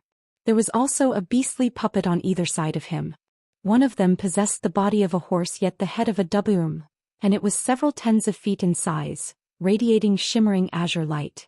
The other puppet was a strange lion with 7 heads, one of which was larger than the other 6. It had an extremely fierce appearance and was over 200 feet in size. Even at first glance one could tell that these two puppets were quite powerful. The wariness being exercised by the nearby Jiaoqi beings also seemed to further vindicate this notion. Han Li looked on with intrigue at the confrontation that ensued. Back when he had first discovered so many Jiaoqi beings and the pair of battle arcs in this place, he had been given quite a fright. However, he then immediately discovered that there were no beings of the spatial tempering stage or above among the Jiaoqi beings, and they'd all surrounded a foreign being. Thus, his curiosity had been piqued, and he snuck over to a nearby area to survey the situation. Han Li was able to immediately identify the foreign being's cultivation base. He was only deity transformation stage being. However, the auras being emitted by the two puppets on either side of him indicated that they were equivalent in power to spatial tempering stage beings. Furthermore, one of them was at the mid-spatial tempering stage, while the other was at the late spatial tempering stage. The might of the two puppets was naturally quite astonishing to Han Li. However, what was even more confusing to him was why this foreign being didn't simply deploy his powerful puppets to kill these Jiaoqi beings and giant falcons. Why were they seemingly caught in a stalemate instead? There was indeed a large number of those giant falcons and armored warriors, but the most powerful beings among them were only a few deity transformation stage leaders. The only potential cause for concern was the two silver battle arcs, as it was unknown what abilities they possessed. Just as these thoughts were running through Han Li's mind, the surrounded foreign being up above glanced at the Jiaoqi beings around him before suddenly making a hand seal, and the two puppets finally sprang into action.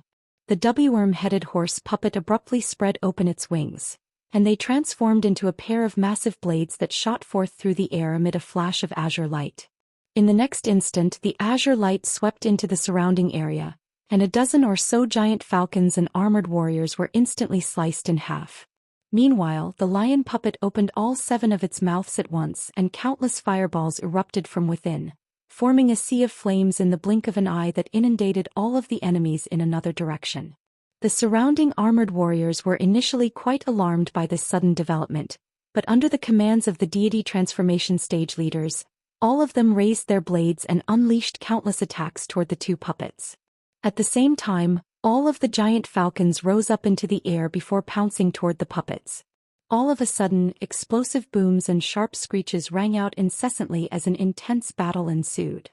The result of the clash was much the same as Han Li had expected. As soon as the two spatial tempering stage puppets sprang into action, the armored warriors and giant falcons were completely no match. They were either sliced into several segments or plummeted from the sky amid howls of anguish with raging flames incinerating their bodies.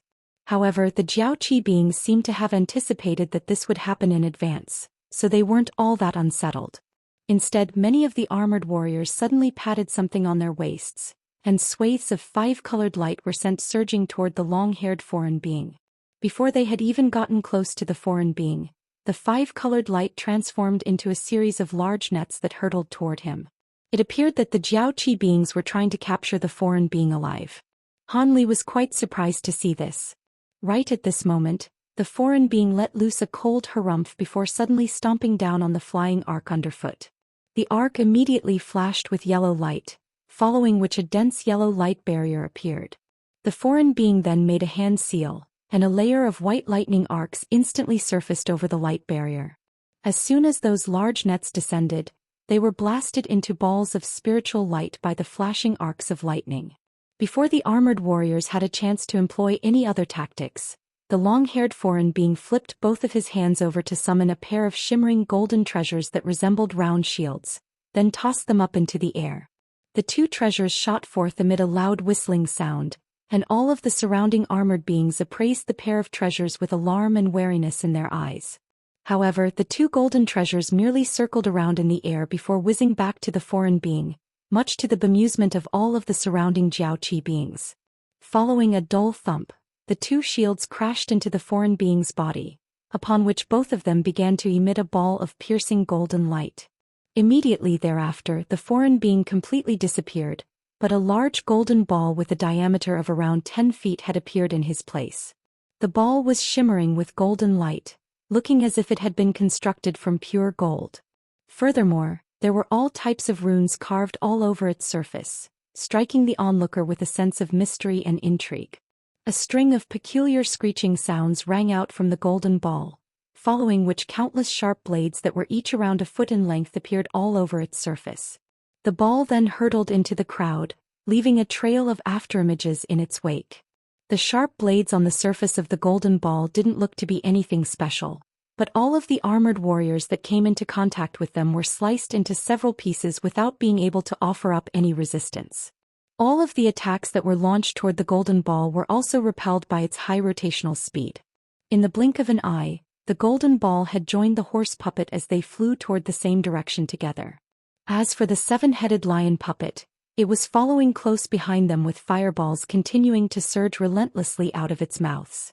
Most of the fireballs were aimed up at the giant falcons that were flying at higher altitudes, thereby preventing them from attempting to swoop down from above. The three combined to form a lethal trio. Close to 100 armored warriors and giant falcons were slain in an instant, and the trio was just about to escape.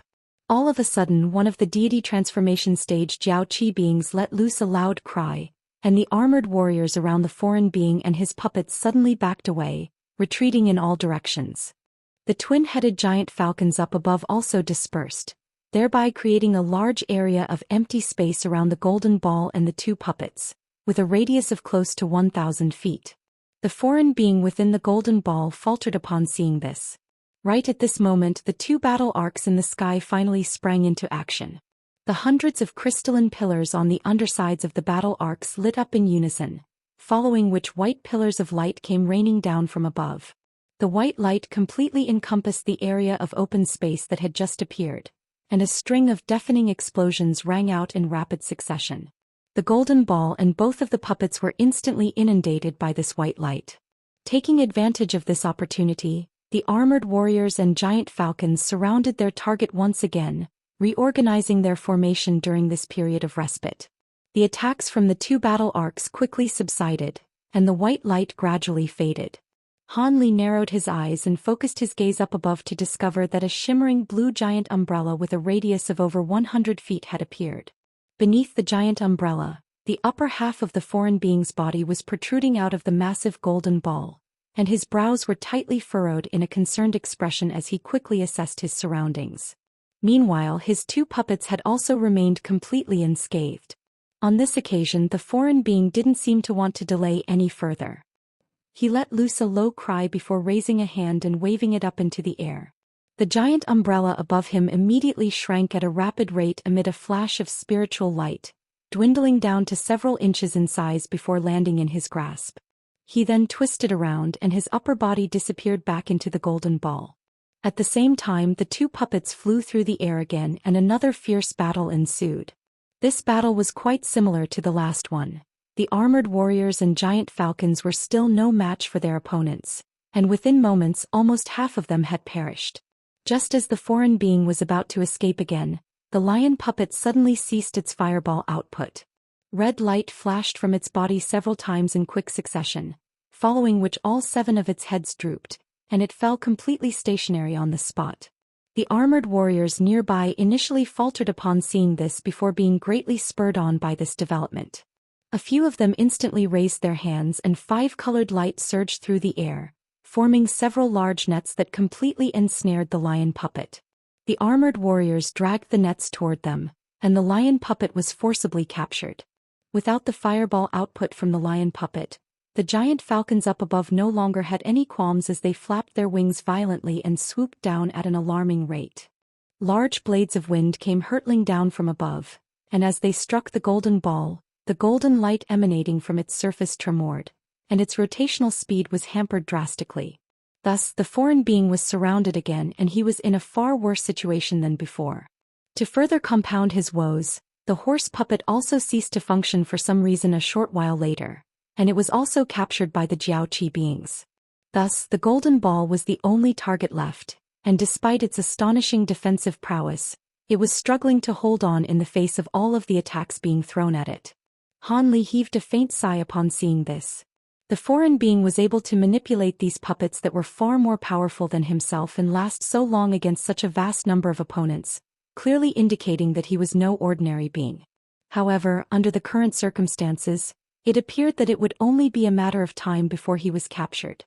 He didn't know why the Jiaoqi beings seemed to be intent on capturing the foreign being alive, but there was no need to expose himself and draw potential trouble. Thus he turned away and prepared to leave.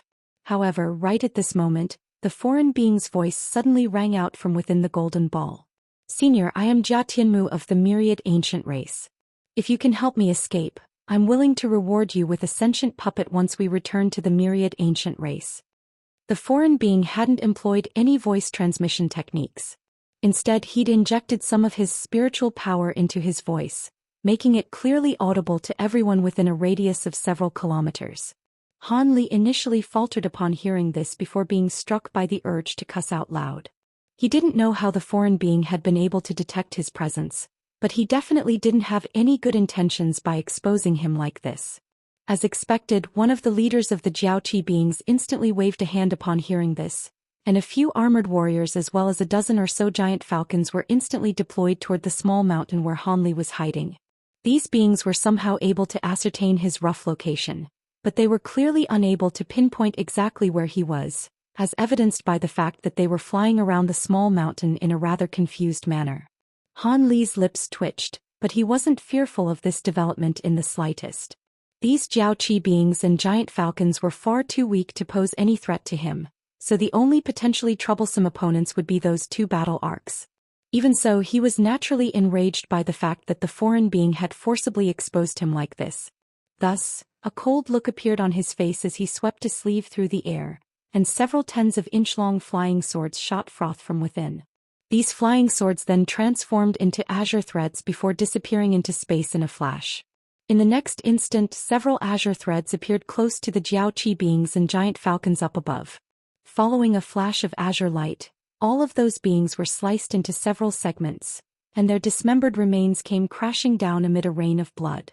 Immediately thereafter, Han Li appeared beneath the large tree that he'd been hiding under, and a loud thunderclap rang out behind him as a pair of wings emerged on his back. He flapped those wings and disappeared on the spot amid a gentle breeze. In the next instant, a thunderclap rang out right at the center of the Jiaoqi beings, and Han Li reappeared amid a flash of azure and white lightning. He made a hand seal and 72 azure threads erupted from all parts of his body. These azure threads then blurred before multiplying at a rapid rate. In the blink of an eye, azure light was flashing throughout the entire sky, and howls of anguish rang out in quick succession as all of the armored warriors and giant falcons in the area were felled in just the span of a few breaths. No one was able to withstand Han Li's sword threads. Within mere moments, all of the enemies around Han Li had been slain. Only then did the surrounding Jiaoqi beings return to their senses, and all of them reflexively retreated even further with alarmed expressions on their faces.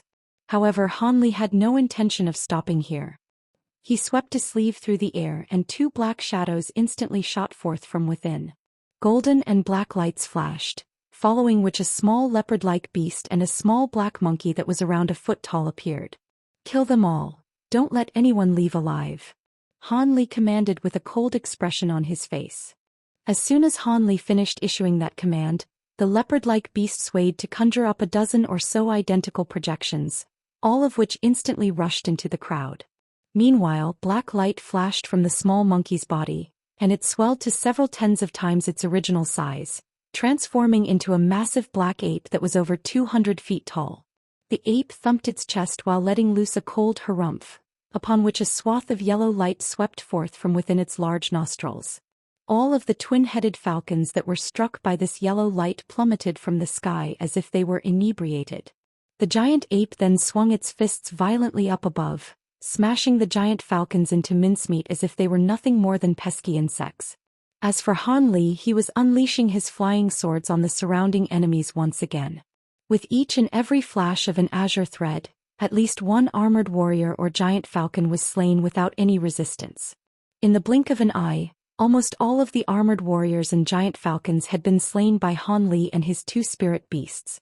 Soon there were less than 100 armored warriors that remained, and fearful expressions had finally appeared on their faces.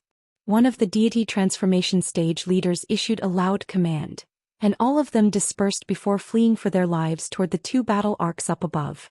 Han Li immediately rose up into the air in hot pursuit without any hesitation, and azure threads continued to harvest more lives as they flashed through the air. All of a sudden, a resounding boom erupted overhead, and Han Li's heart stirred as he hurriedly looked up. At this moment, brilliant light began to radiate from the crystalline pillars on the undersides of the two silver battle arcs, following which over 100 pillars of light came raining down without any regard for the Jiaoqi beings nearby. Han Li harumphed coldly as he flapped his wings, and he disappeared on the spot amid a loud thunderclap. Thus, all of the pillars of light struck nothing but empty air.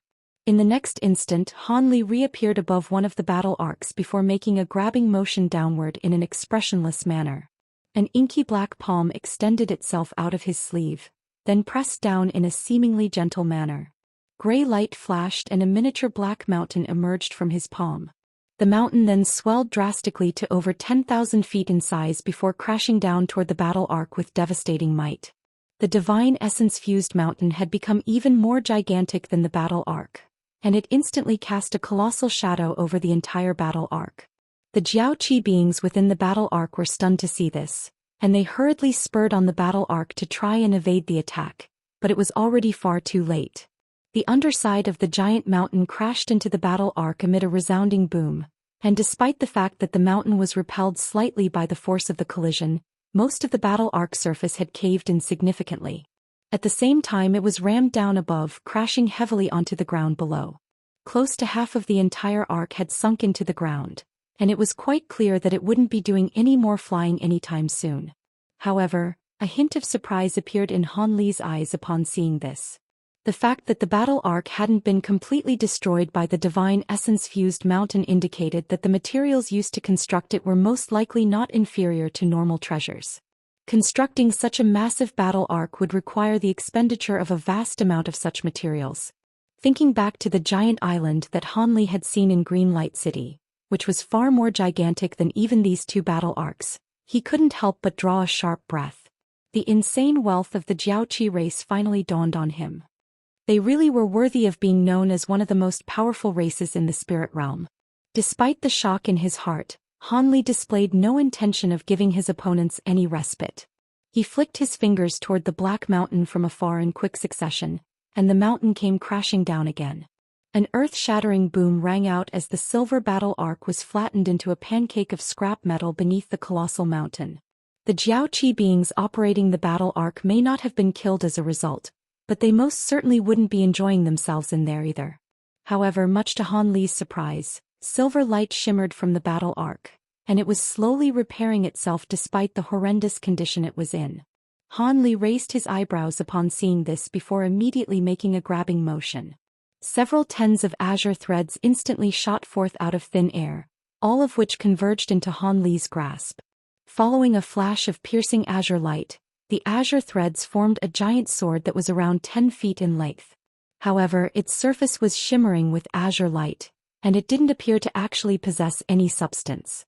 Han Li grabbed onto the hilt of the sword without a second thought and prepared to bring it down upon the crippled battle arc down below. However, right at this moment, an urgent cry from the foreign being suddenly rang out. "Look out, senior." Han Li faltered slightly upon hearing this before abruptly sensing a burst of immense spiritual power exploding beside him. Without any time for further thought, Han Li swiveled around and lashed out with his giant sword toward the direction where the spiritual power was erupting from. A streak of azure sword chi that was over 100 feet in length instantly swept through the air and struck the burst of spiritual power. The two clashed and exploded over 300 feet away from Han Li, forming a pillar of azure and black wind that surged up into the sky, creating quite an astonishing sight to behold from afar. Han Li narrowed his eyes as he focused his gaze on that direction, and he discovered that 4 beings of different appearances had appeared in the air above the silver battle arc. One of them was a humanoid being with a set of pale facial features. His feet were bare, and he was holding a strange transparent blade as he appraised Han Li with a hint of surprise in his eyes. It appeared that he was the one who had unleashed that sneak attack just then. The other 3 beings consisted of an elderly woman, a midget, and a giant Neanderthal-like man wearing a beast-hide garment. Han Li swept his spiritual sense toward them to find that the one who had just attacked him was a mid-spatial tempering stage being, while the other 3 were all at the early spatial tempering stage. He had already assessed the surrounding area and failed to discover these 4, so he was unsure of where they had popped up from. These 4 spatial tempering stage beings were certainly going to be more troublesome to take care of than those armored warriors, but they still posed no threat to Han Li. He was only slightly curious about how they had managed to escape his detection. "You've got some guts to destroy a battle arc from our Jiaoqi race. From the looks of it, you don't seem to be from the 13 heavenly cloud races. In any case, we'll just have to capture you and interrogate you later," the pale-faced being said in a cold voice. He then cast his gaze toward another direction. There, the foreign being had emerged from the golden ball again, and he was appraising the 4 spatial tempering stage being with a dark expression on his face. "Mr. Jia, I've heard that you're not even a purebred myriad ancient being. In that case, why would you insist on fighting for the 13 heavenly cloud races? Prior to coming here, the elders of our race specifically mentioned you and offered much praise for your proficiency in the art of puppetry. The elders have also promised that if you're willing to join our Jiaoqi race, they would transform your body at all costs to give you the purest bloodline, and I can guarantee that your cultivation base would be significantly enhanced as a result. Given suitable opportunities in the future, it wouldn't be impossible for you to become a holy race being," the pale-faced being said in a respectful voice. After a brief silence, Jia Tianmu shook his head expressionlessly and replied, "Join the Jiaoqi race? I have no interest in that. I may not have the purest bloodline, but I'm greatly indebted to the elders of our myriad ancient race, so I won't pledge my allegiance to any other race. Besides, I'm sure you're not just trying to capture me for my puppet refinement skills. You're also planning to interrogate me for some secrets of the 13 heavenly cloud races, right?" As opposed to becoming enraged by Jia Tianmu's rejection, the pale-faced being smiled and continued, "Mr. Jia, do you still think you have a chance of escaping this place? Your puppets are indeed very powerful, but you must be close to exhausting your supply of spirit stones, right? At your current cultivation base, you pose no threat to us at all. We don't want to have to do things by force, so I'd advise you to hand yourself over to us." Jia Tianmu's expression remained completely unchanged upon seeing this, but he cast his gaze toward Han Li. The pale-faced being faltered slightly upon seeing Jia Tianmu's reaction before also turning to Han Li in an expressionless manner. "Are you counting on him to rescue you? So be it, we'll get rid of this pesky meddler first, then. Are you going to surrender, or will we have to destroy your body and capture your soul?" the pale-faced being asked in a cold voice. Han Li's pupils contracted upon hearing this, but he then chuckled and replied, "You sure can talk big. I wonder if you're all talk or if you can actually walk the walk as well."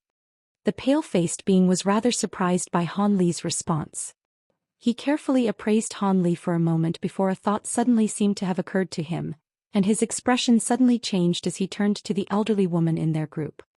"This man is a little familiar. Is he the one that Envoy 2 asked us to capture a few days ago? Now that you mention it, he really is identical to the man on the portrait. He must be quite powerful to have been able to escape from Envoy Tuesday." The elderly woman nodded as a cold light flashed through her eyes. The other two beings in the group were both rather surprised to hear this. Is he really the one? In that case, we're in luck. We'll be completing 2 missions at once.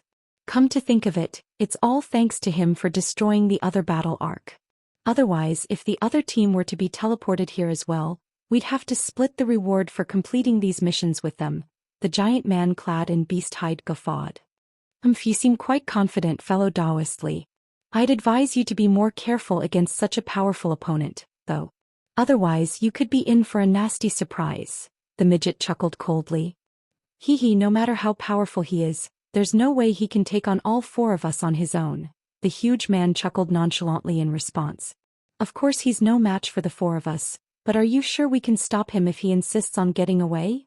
The midget countered as he pursed his lips. The group of 4 conversed casually with one another, and they seemed to all be on good terms with each other.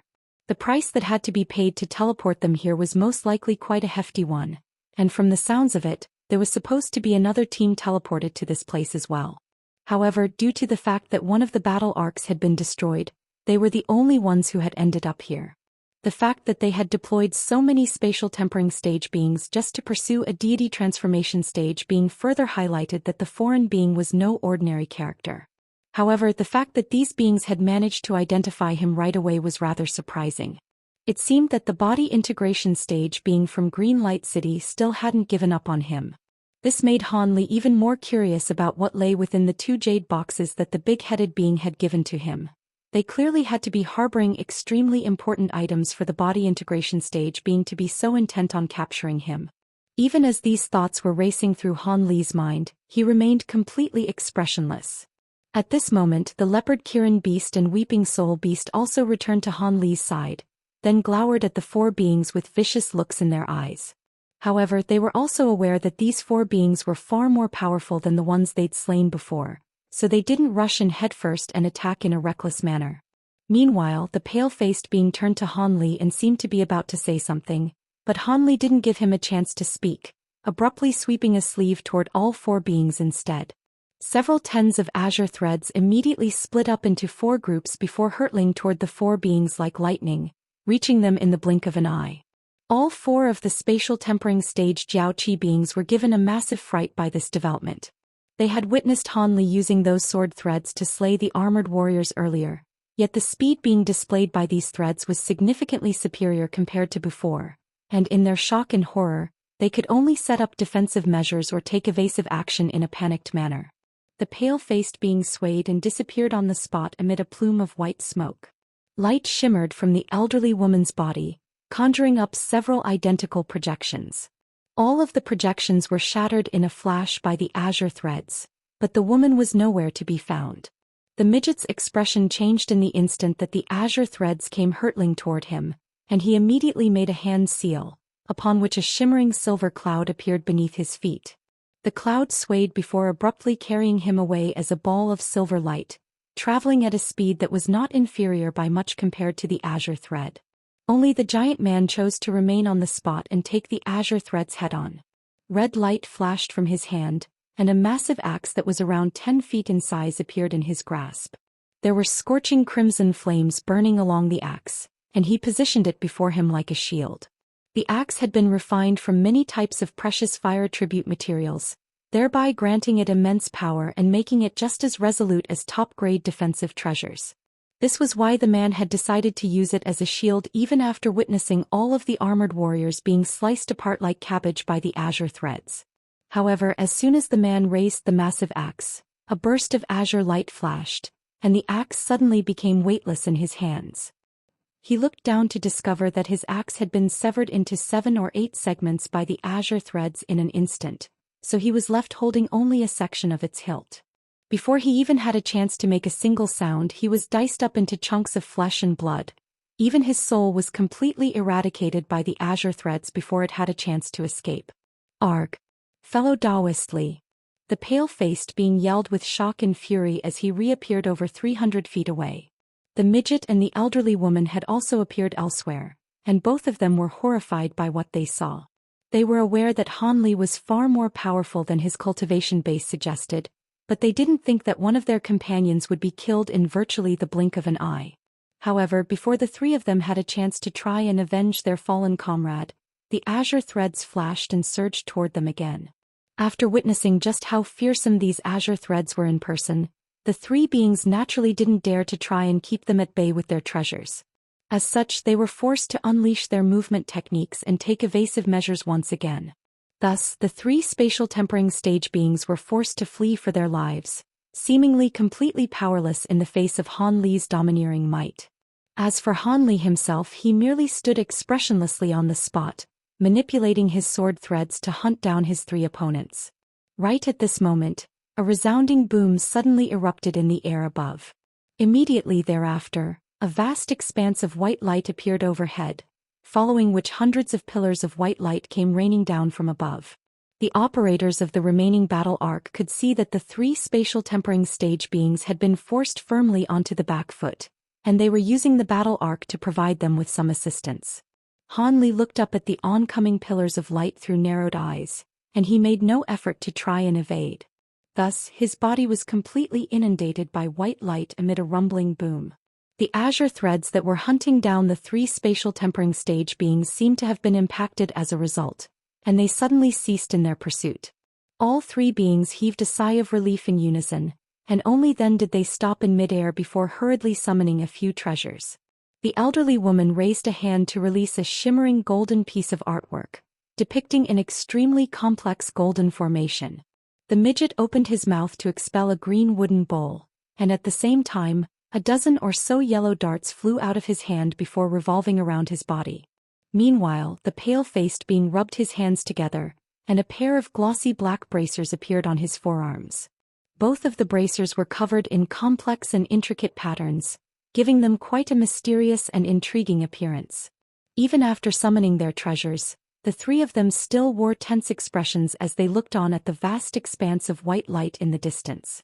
They were not naive enough to believe that Han Li would be killed so easily.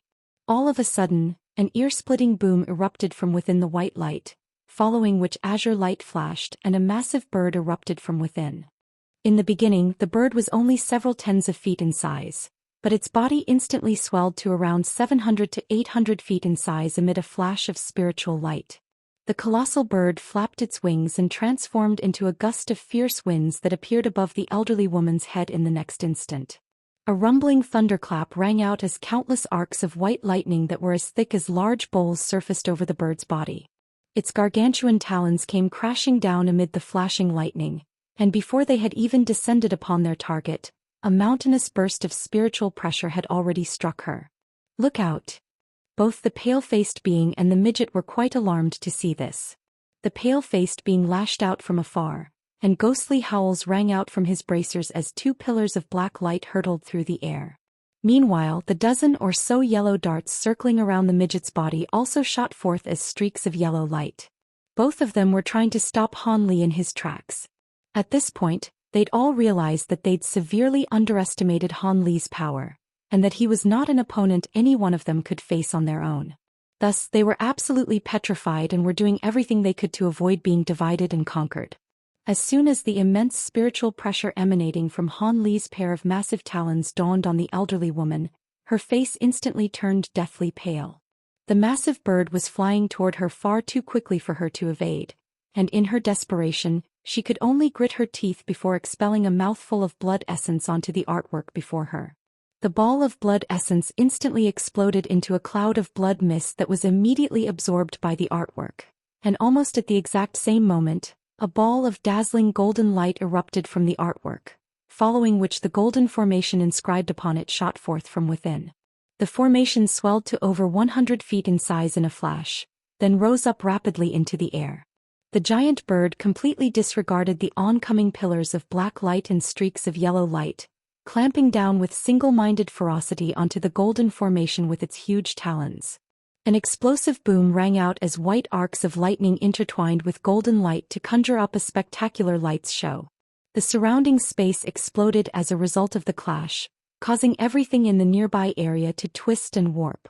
The massive bird remained completely unscathed in spite of that explosion, but the elderly woman's face instantly paled as she let loose a pained groan within the golden formation, then threw up a mouthful of blood. Thankfully for her, the golden formation had managed to just barely keep the oncoming talons at bay.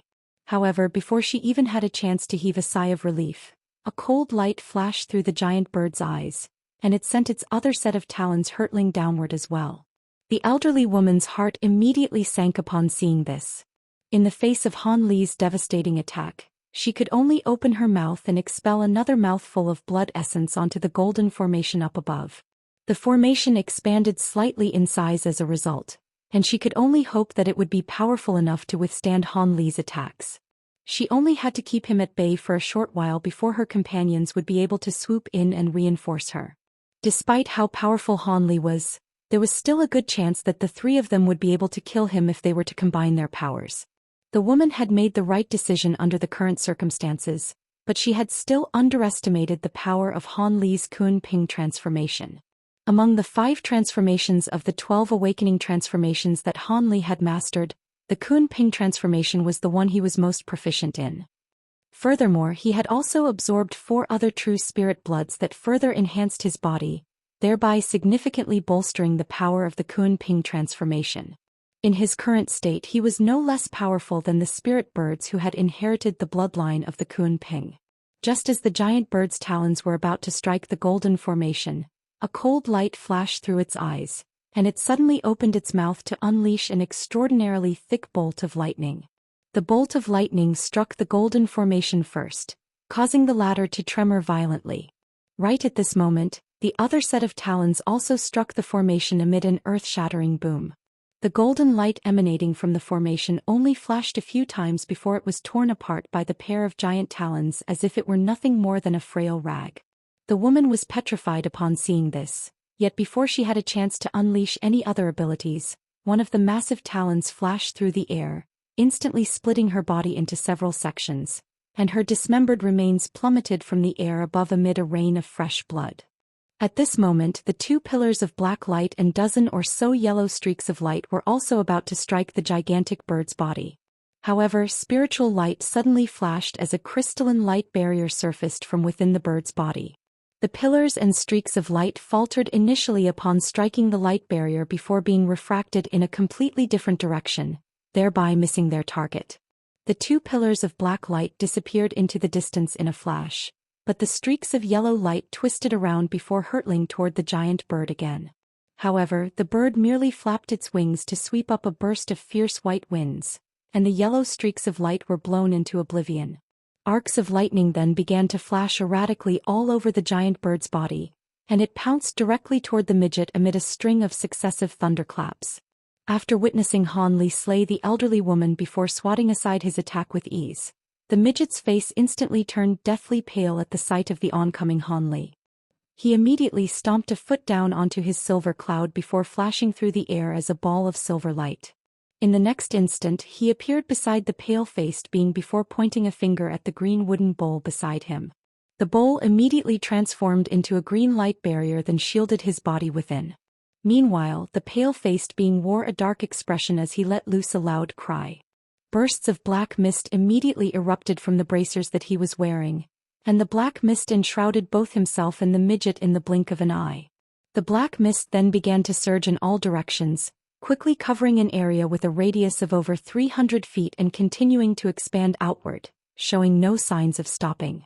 A series of ghostly shadows appeared within the mist amid ghastly howls and unsettling cries. Both the pale-faced being and the midget's auras disappeared within the mist. At this moment, the giant bird had also changed directions to pursue the midget, and it was greeted by the sight of a sea of black mist. Yin Qi. He almost immediately identified this black mist to be extremely pure Yin Qi. If a normal cultivator were to be caught off guard and ventured into the mist, they would be instantly reduced to a shriveled corpse. However, a peculiar look flashed through Han Li's eyes upon seeing this. Before the giant bird had even issued any instructions, the weeping soul beast suddenly let loose a cry of excitement. It then thumped its fists into its chest before letting loose a cold harumph, expelling a vast expanse of yellow light from its nostrils toward the black mist.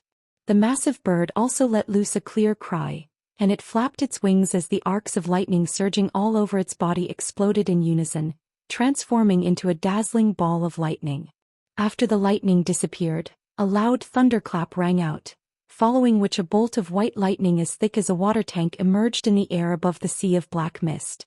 The giant bird emerged from within the bolt of lightning, then circled around in the air before swooping down toward the black mist down below. At this moment the pale-faced being was lurking within the mist while holding a black flag in his hand, and as opposed to being enraged or alarmed by Han Li's actions, he was ecstatic. He let loose a loud cry before abruptly waving his flag through the air, upon which a vast expanse of black mist surged upward into the air to manifest a black ghostly face that was around an acre in size. The ghostly face was like a living being with green flames flashing in its eye sockets, and it opened its cavernous mouth as it rose up to meet the oncoming bird. However, right at this moment, the weeping soul beast's soul-devouring lights swept forth. The ghostly face had only just risen slightly into the air when it let loose a howl of shock and horror as it became embroiled within the yellow light. The massive face twisted and warped before disintegrating into countless bursts of black chi that were swept up by the yellow light. Not only that, but the entire sea of black mist down below also began to churn violently in the instant that the yellow light appeared. As the yellow light passed through, the black mist was broken down into countless strands of black threads that then disappeared in a flash.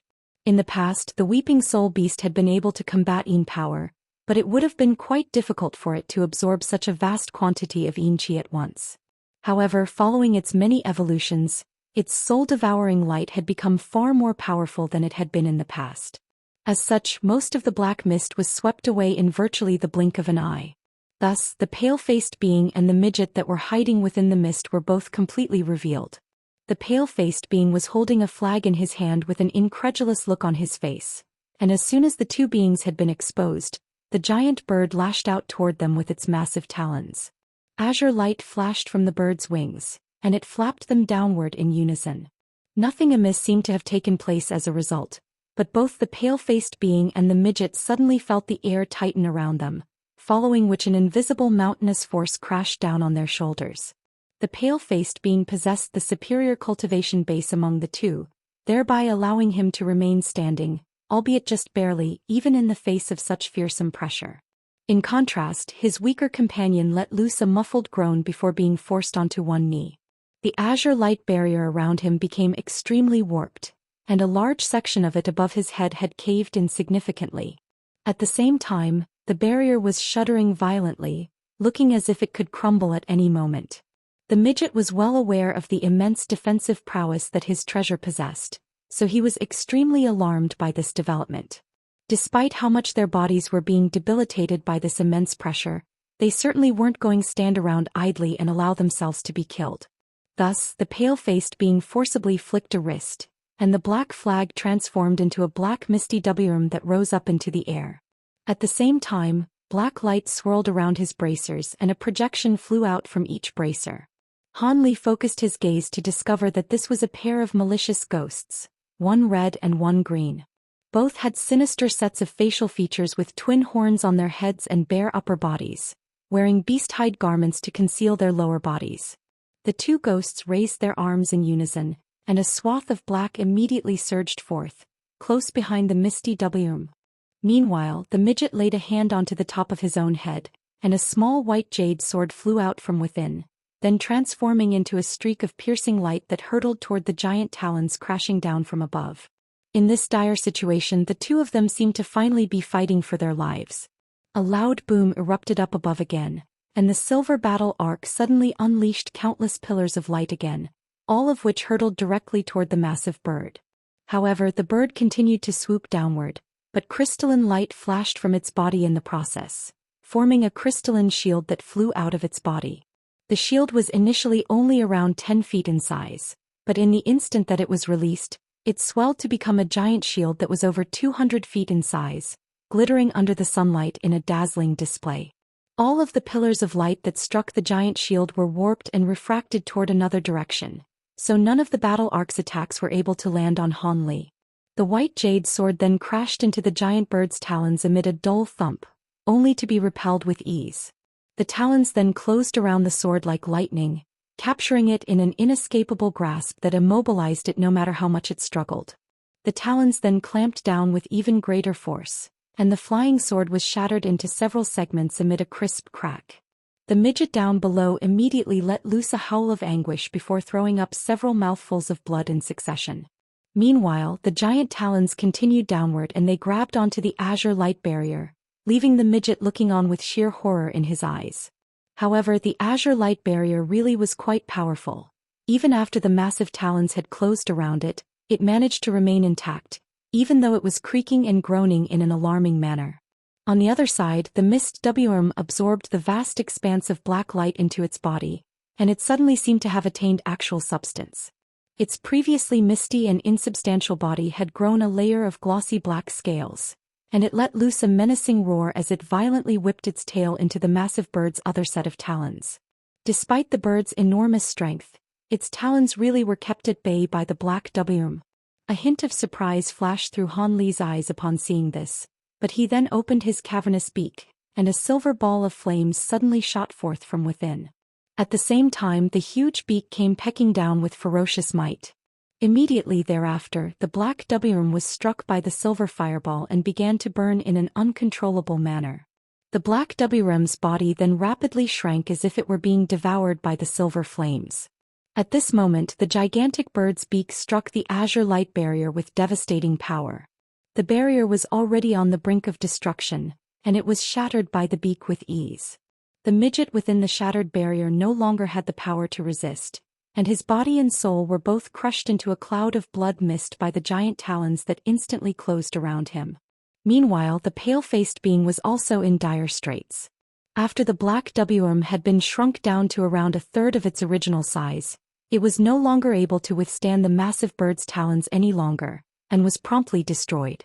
Immediately thereafter, the silver flames enveloped the massive talons before sweeping toward the pale-faced being. The pale-faced being's expression had already changed drastically after witnessing the death of his final companion, and a look of shock and horror finally appeared on his face after witnessing his own treasure failing to withstand his opponent's attacks. In his desperation, he gritted his teeth and let loose a long, shrill cry. An explosive boom rang out, following which a layer of crimson light surfaced over his body, then swelled to form a ball of light comparable in size to a wagon wheel. Even the giant talons that were enshrouded in silver flames were repelled by this ball of light, unable to land on their target. Taking advantage of this opportunity, a faint crimson shadow shot forth from within the crimson light, covering a distance of several hundred feet in a flash, then sped to over 1,000 feet away, taking it not too far away from the remaining battle arc. With Han Li's spirit eye ability, the crimson shadow naturally didn't escape his notice.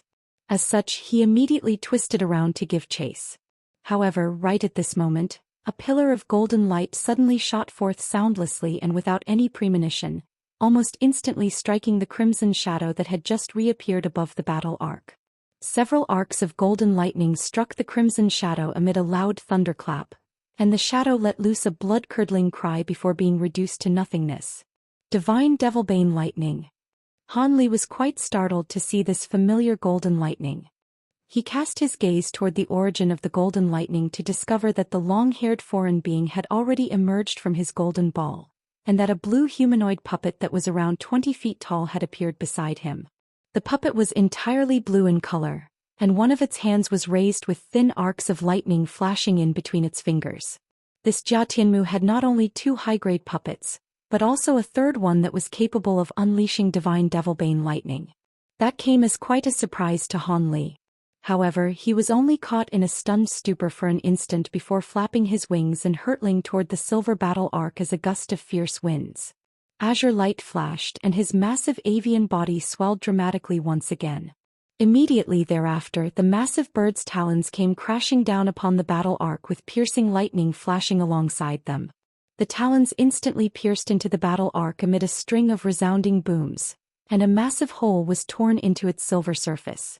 The giant bird then opened its cavernous mouth, and a thick bolt of lightning blasted forth, disappearing into the hole in a flash. Lightning flashed and cries of anguish rang out from within the battle arcs as countless Jiaoqi beings were slain in the blink of an eye. However, the giant bird didn't rest there. It flapped its wings downward in a violent manner, and a gust of fierce white winds swept forth. It then released the massive battle arcs, and the latter was swept up by the gale force winds before plummeting toward the ground. The battle arc crashed onto the ground amid a resounding boom, and the massive bird let loose a long cry before folding its wings away, then shrinking down to its humanoid form amid a flash of azure light. Han Li cast his gaze onto the ground down below, then made a hand seal, and several tens of small azure swords appeared in unison in the surrounding area. The swords tremored before hurtling through the air as streaks of azure light, making short work of the ruined battle arc down below. Han Li then turned his attention to the battle arc that he had previously felled, manipulating his flying swords to destroy that arc as well. At this moment, the armored warriors and giant falcons in the surrounding area had also almost been completely eradicated by the Weeping Soul Beast and the Leopard Kirin Beast. Only a few fortunate survivors had managed to flee into the extremely far distance, but the rest of their companions had all been slain. Han Li couldn't be bothered to send his two beasts after those beings, and he merely waved a hand through the air, upon which a black ring whizzed out of his sleeve. The massive black ape instantly shrank down and disappeared into the black ring as a streak of black light, along with the Leopard Kirin Beast, which also returned as a streak of golden light. Han Li swept a sleeve through the air, and the black ring flew back to him before being stowed away. Only then did Han Li cast his gaze toward the distance where Jia Tianmu was standing, then suddenly flew over to him as a streak of azure light. After just a single flash, he appeared around 10 feet before Jia Tianmu in a wraith-like manner, then appraised him in a cold and expressionless manner. Jian Tianmu's heart stirred upon seeing this, but he quickly put on a smile before cupping his fist in a grateful salute. "Thank you for saving me, Senior. I'll be sure to fulfill my promise and reward you with a sentient puppet once we return to the myriad ancient race. You sure are brave to have dared to drag me into your mess. Aren't you afraid that I'll kill you right now?" A hint of killing intent surfaced within Han Li's narrowed eyes. "Surely you jest, fellow Daoist. If you had intended to do that, I'd already be dead. Besides, I only brought you into this matter as I had no alternatives, so I hope you'll forgive me, Senior," Jia Tianmu replied with a smile. "How did you know I was nearby?" "In my own opinion, my concealment techniques are quite effective, especially against those of a lower cultivation base than myself," Han Li suddenly asked after a brief silence. Following a brief hesitation, Jia Tianmu opened his mouth to expel an object, which landed in his hand before he offered it up for Han Li's inspection. "Of course I wouldn't have been able to detect your presence on my own. It was all thanks to this thing." Han Li focused his gaze on the item to find that it was a black and white bead with what appeared to be a series of spiritual chi vortexes swirling on its surface. "What's this?" Han Li found the item to be rather familiar somehow. "Are you unfamiliar with this item, Senior? This sense enhancement bead is a treasure refined from the inner core of a type of a rare spirit beast known as the Nye beast. It can temporarily enhance one's spiritual sense by about twofold, but after every usage there will be quite a few after effects, and the treasure will need to be nurtured within the user's body for many years before it recovers. However, it's extremely useful in dire situations," Jia Tianmu explained in a truthful manner. "Spiritual sense enhancement by twofold?" Han Li was stunned to hear this. If this treasure were able to enhance one's cultivation base by roughly twofold, then he wouldn't be all that surprised. After all, treasures that could be used to temporarily enhance one's power were rare in the spirit realm, but not non-existent. However, this was the first time he had heard of something that could enhance one's spiritual sense in the spirit realm. One's spiritual sense normally increased along with their cultivation base as well as the cultivation arts used, so generally speaking, no treasure could affect one's spiritual sense. Sense enhancement bead. Nye beast. Han Li murmured to himself as a peculiar look appeared in his eyes. Jia Tianmu's heart stirred at the sight of Han Li's expression and he hurriedly added, "However, the Nye beasts required to refine this bead are almost extinct in the spirit realm, and once a sense enhancement bead is used, it can't be used by any other person. If one were to forcibly devour a sense enhancement bead that had already previously been used by someone else, they would be driven insane due to their spiritual sense becoming overly chaotic. I see. Han Li was rather disappointed to hear this, and the hint of killing intent that had just welled up in his heart quickly faded. However, he still found the black bead to be extremely familiar. In fact, there seemed to be one in his storage bracelet. Han Li suddenly recalled back to when he had slain that unknown beast in the Devilfall Valley countless years ago. The inner core of that beast was very similar in appearance to this sense enhancement bead. Could it be that the mutant beast from back then was a Nye beast? A hint of excitement welled up in Han Li's heart as that thought occurred to him. If he also possessed a sense enhancement bead, then wouldn't he be able to unleash close to twice as many gold-devouring beetles as he'd normally be capable of? In dire situations against overwhelmingly powerful enemies, he'd be able to scare them away with his gold-devouring beetles. Despite these thoughts running through his mind, Han Li didn't ask any further questions about the sense enhancement bead as he didn't want to arouse suspicion from Jia Tianmu. Instead, he glanced at the humanoid puppet beside them, then asked in an indifferent voice, "Judging from how intent the Jiaoqi beings were on capturing, you must be no ordinary being, right? How about you introduce yourself first?" "I'm just an upper-race third-tier being who knows a thing or two about puppet refinement, which has earned me a bit of renown in my race," Jia Tianmu replied with a nonchalant smile. "Is that so? Your puppet refinement skills must truly be extraordinary for the Jiaoqi race elders to hold you in such high regard," Han Li mused in an indifferent manner. Jia Tianmu merely chuckled and refrained from offering a response on this occasion. Instead, he surveyed the surrounding area before a slightly concerned look appeared on his face. "Senior, this is not a place that we should linger in. How about you leave with me first before we discuss any other matters?" You're right about that, but I have no intention of going with you. From now on we go our separate ways. You're such a big target, I don't want to get swept up in your mess a second time," Han Li harumphed coldly. He then twisted around and azure light shimmered from his body as he prepared to depart. "Wait. The further ahead you go, the more Jiaoqi beings you'll encounter. Even with your powers, it won't be a simple task to escape from this area. I know of a secret teleportation formation that can take us directly out of the area that has been taken over by the Jiaoqi race," Jia Tianmu hurriedly said with an urgent look on his face. "A teleportation formation? You're not lying to me, are you?" The azure light radiating from Han Li's body faded as he turned to Jia Tianmu with a surprised look on his face. "Rest assured, Senior, this is a secret teleportation formation set up solely for special members of the 13 heavenly cloud races like myself.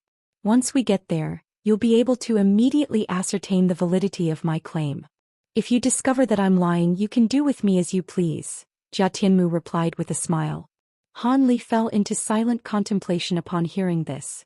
It was indeed the case that he'd encountered Jiaoqi race patrols with increased regularity along his journey. As such, he really was rather unconfident about his chances of being able to escape from this area.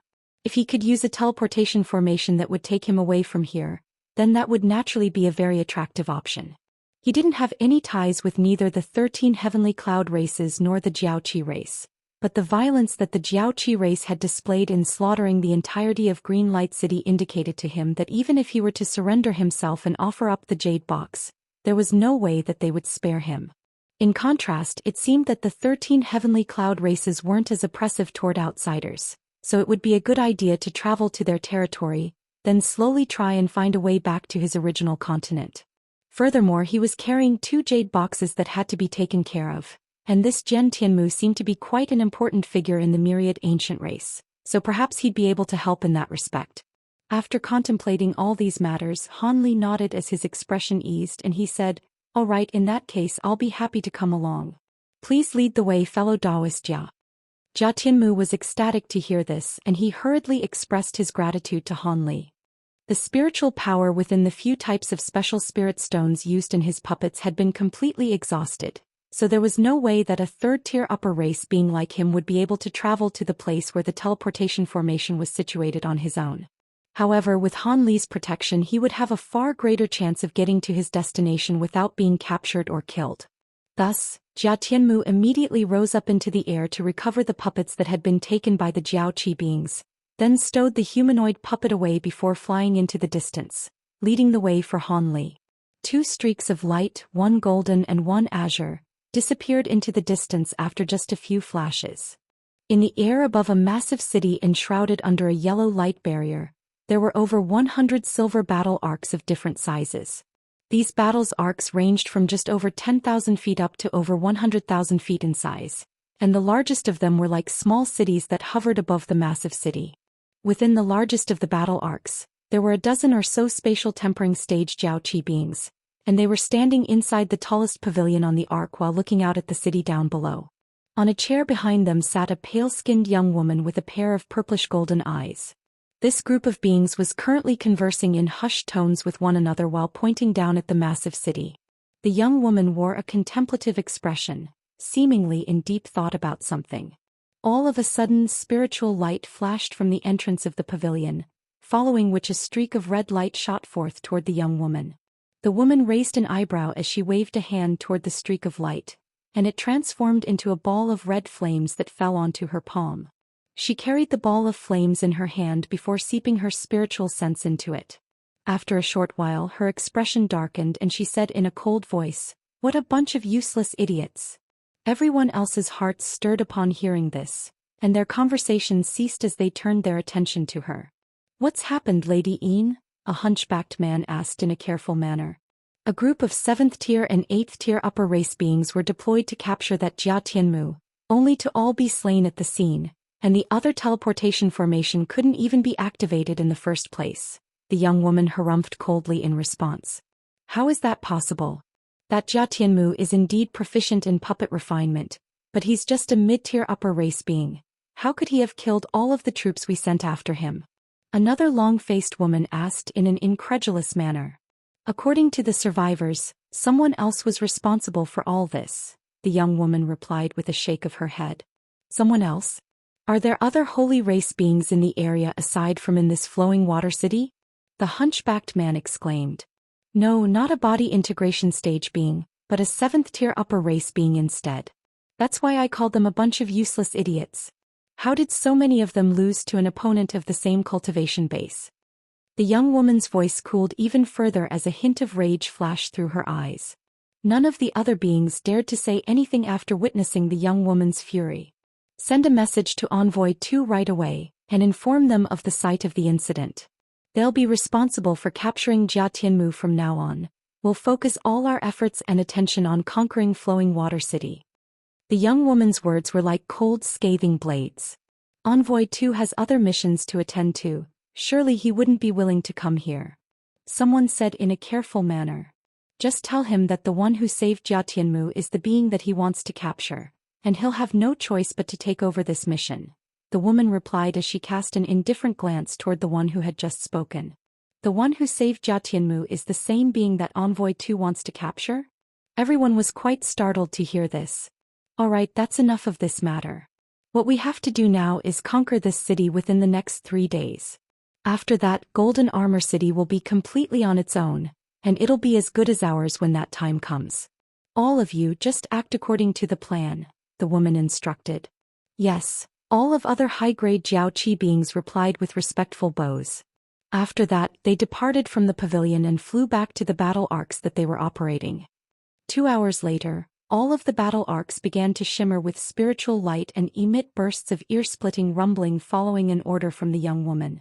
Countless armored warriors, twin-headed giant falcons, and hundreds of winged WOs surge out of the battle arcs, forming an orderly formation in the air, surrounding the entire giant city in a watertight manner.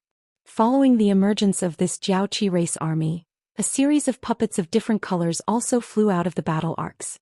Most of these puppets were humanoid, with the smallest comparable in size to a normal person, while the largest were over 100 feet tall each. There were only 3 beastly puppets among them, and each of them were over 1,000 feet in size. One of them had the appearance of a giant turtle, but had 3 heads and a shell that was filled with thick and sharp spikes. Another one had the body of an ape and the head of a tiger with a pair of massive golden deer antlers. The third one was a flying ant-like puppet, and not only was it the largest of the 3, its body was entirely pristine white, as if it had been refined from crystal. Seeing as the Jiaoqi beings were preparing to launch a large-scale attack, the entire city was cast into a frenzy. Through the massive light barrier, one could see that a series of formations had lit up across many locations within the city. Immediately thereafter, thick pillars of light rose up from the formations, injecting themselves into the light barrier in the air above. The light barrier instantly began to shimmer as a series of runes emerged from it, each of which was around 10 feet in size. At the same time, countless humanoid figures flew out of some of the buildings in the city, many of which immediately hurtled toward the formations that had just lit up. "Attack!" the young woman on the largest battle commanded, and the 3 largest beastly puppets led the charge. Spiritual light swirled around the giant turtle's shell, following which countless thick pillars of light instantly shot forth.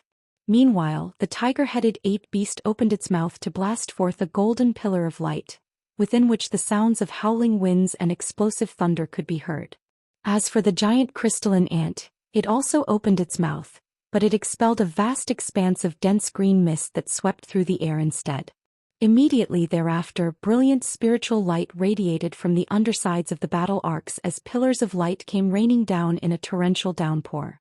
All of a sudden, rumbling booms rang out incessantly like a relentless string of thunderclaps. Deep within the belly of a massive mountain, there was a dim hall in which everything was only barely visible. The entire area was deathly silent, and it seemed that no one had frequented this place for many years. However, a short while later, white light suddenly flashed within the hall, following which a formation that was several tens of feet in size appeared at the center of the hall.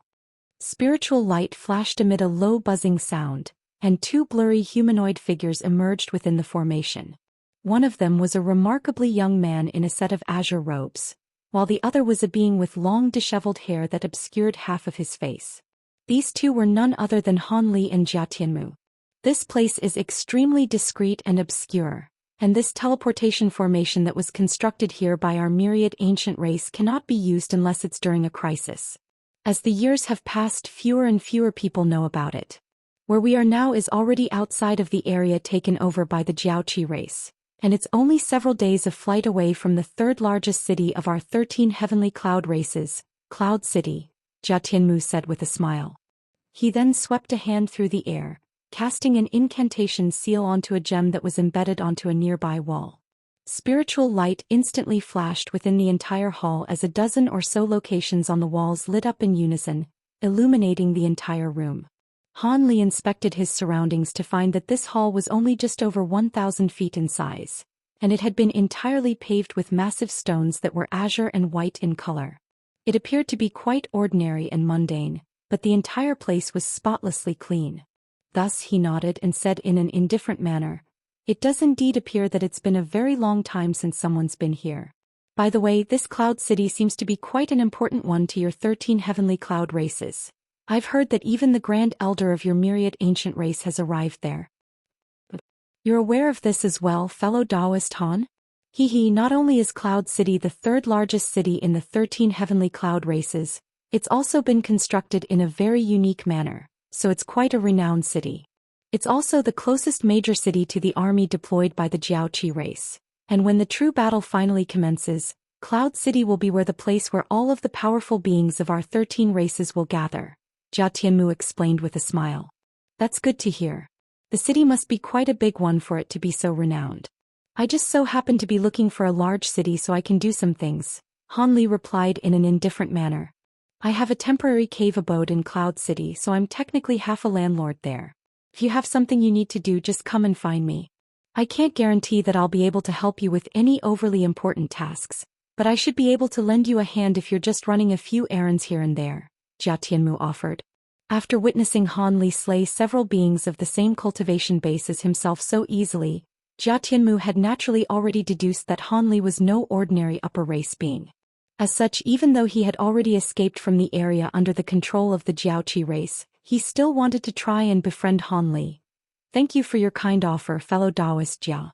Perhaps I really will require your assistance with some matters." Han Li made no effort to turn down Jia Tianmu's proposal. Cloud City is currently in quite a sensitive state at the moment, so it won't be easy for beings outside of the 13 heavenly cloud races to enter the city. In particular, it'll be difficult to request entry for new faces like you. However, I've seen you slay several upper race Jiaoqi beings, so I can certainly vouch for you. Hehe, but then again things will obviously be made a lot easier if you join our myriad ancient race. How about you become a guest member of our race? I have some speaking rights in our myriad ancient race and I can directly recommend you to our elders. With your powers you'll definitely be held in high regard by our race. On top of that, the benefits you'll receive from becoming a guest member of our race are quite exorbitant. If you want to get something done in Cloud City, it'll be a lot easier for you as a guest member of the myriad ancient race. Jia Tianmu chuckled. Thank you for the offer, Brother Jai, but I can't guarantee that I'll be staying in Cloud City for long, so I'll consider this matter another time, Han Li replied after a brief pause. That's true, we should focus on getting to Cloud City first and consider these matters later. I have a few close friends in the city that I can introduce you to when we get there, Jia Tianmu said in a warm and inviting manner. Han Li nodded in response but didn't say anything in reply. Thus, the two of them strode out of the teleportation formation and rushed toward the gates of the hall. After pushing open the gates, a blue stone passageway was revealed to them, and the passageway led upward in a winding manner. Han Li and Jia Tianmu instantly transformed into two streaks of light that disappeared into the passageway in a flash. Moments later, a ball of white light and a streak of azure light flew out of a large mountain, then hurtled into the distance. This is Cloud City? Han Li hovered in midair as he looked up into the sky with a peculiar look on his face. Indeed. As the name suggests, Cloud City is one of two floating inhabitable lands in the spirit realm alongside Sky Island. It can't drift with the wind like Sky Island does, but it's able to adjust its own altitude as the seasons change during the year, Jia Tianmu introduced in a proud manner. At this moment, the two of them were situated on the summit of a small mountain, and several hundred kilometers in the air above them was a giant floating city. The city was hundreds of thousands of feet up in the air, and not only were there white clouds swirling all around it, the entirety of the island was constructed from some kind of unknown white material. For a city of such a massive size to be hovering so high up in the air was truly quite awe-inspiring to anyone witnessing such a spectacle for the first time. Another noteworthy feature as the dozen or so massive pristine white balls around the entire city. The balls didn't appear to be very large from afar, but if one were to draw closer, they'd discover that these were colossal objects that were over 100,000 feet in diameter. As for the exact number of these massive balls, that was something that Han Li couldn't yet ascertain as he could only see one side of Cloud City. What are those things? Following his initial stunned stupor, Han Li pointed up at the massive balls up above with an expression of awe and curiosity on his face. Those are one of the city's defensive trump cards, and they were constructed by our myriad ancient race in conjunction with the stone cocoon race after much painstaking effort. You'll be able to learn the specific details about them once you ask around a little in Cloud City. For now, allow me to keep you in the dark. Jia Tianmu chuckled with a mysterious smile.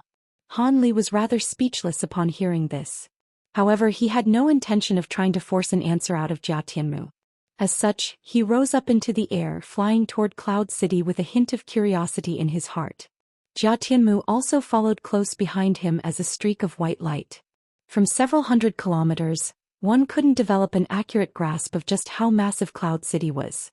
However, after reaching within 50 kilometers of the city, even Han Li was flabbergasted by its gargantuan size despite his vast wealth of experience.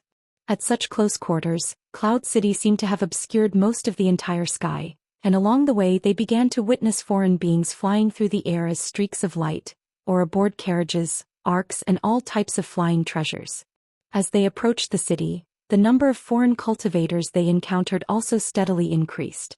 When Han Li was close enough to catch a clear glimpse of the giant ball directly up ahead of him, the surrounding area was already filled with countless foreign beings traveling in all directions. For some reason, all of them skirted around the giant balls, resigning themselves to traveling a larger distance rather than passing by close to them. Han Li narrowed his eyes upon seeing this, and blue light flashed deep within his pupils, allowing him to inspect the giant balls in greater detail. The colossal balls seemed to have been constructed from the same material as Cloud City itself, but upon closer inspection he discovered that there were faint cracks running all over the seemingly smooth surfaces of these balls. It was as if they were three-dimensional jigsaw puzzles that had been created using countless pieces of material fragments.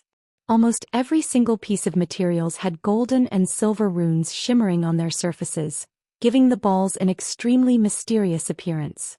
Han Li's brows furrowed as he swept his spiritual sense toward the massive ball up ahead, only for it to be repelled by a powerful restrictive power as soon as it came into contact with the ball. Han Li didn't find this to be strange. Instead, he'd be quite surprised if he could glean the internal structure of such a mysterious object so easily. If you're carrying any metallic treasures or materials, make sure not to go within a 10,000 feet distance of those balls.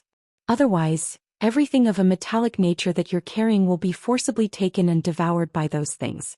On top of that, Cloud City won't hand out any reparations for the losses incurred as a result of this, Jia Tianmu cautioned. Is that so? Han Li was quite surprised to hear this. He glanced at the beings around him who were cautiously avoiding the giant balls, and he was already almost fully convinced that Jia Tianmu was telling the truth. Shifting his gaze elsewhere, Han Li discovered that there were many beings flying toward a massive city gate of Cloud City. There were several tens of guards wearing the suits of armor at the city gate, and all of them were standing on either side of the gate with serious expressions on their faces, conducting examinations on all beings that intended to enter the city. These thorough examinations were only aimed at cultivators looking to enter the city, while those leaving the city were completely ignored. All of the guards were covered head to toe in suits of armor, but it was quite apparent that they were all of different shapes and sizes, and seemed to hail from different races. Han Li's eyes narrowed upon seeing this, but he continued onward, and after a short while he arrived at the city gate along with Jia Tianmu.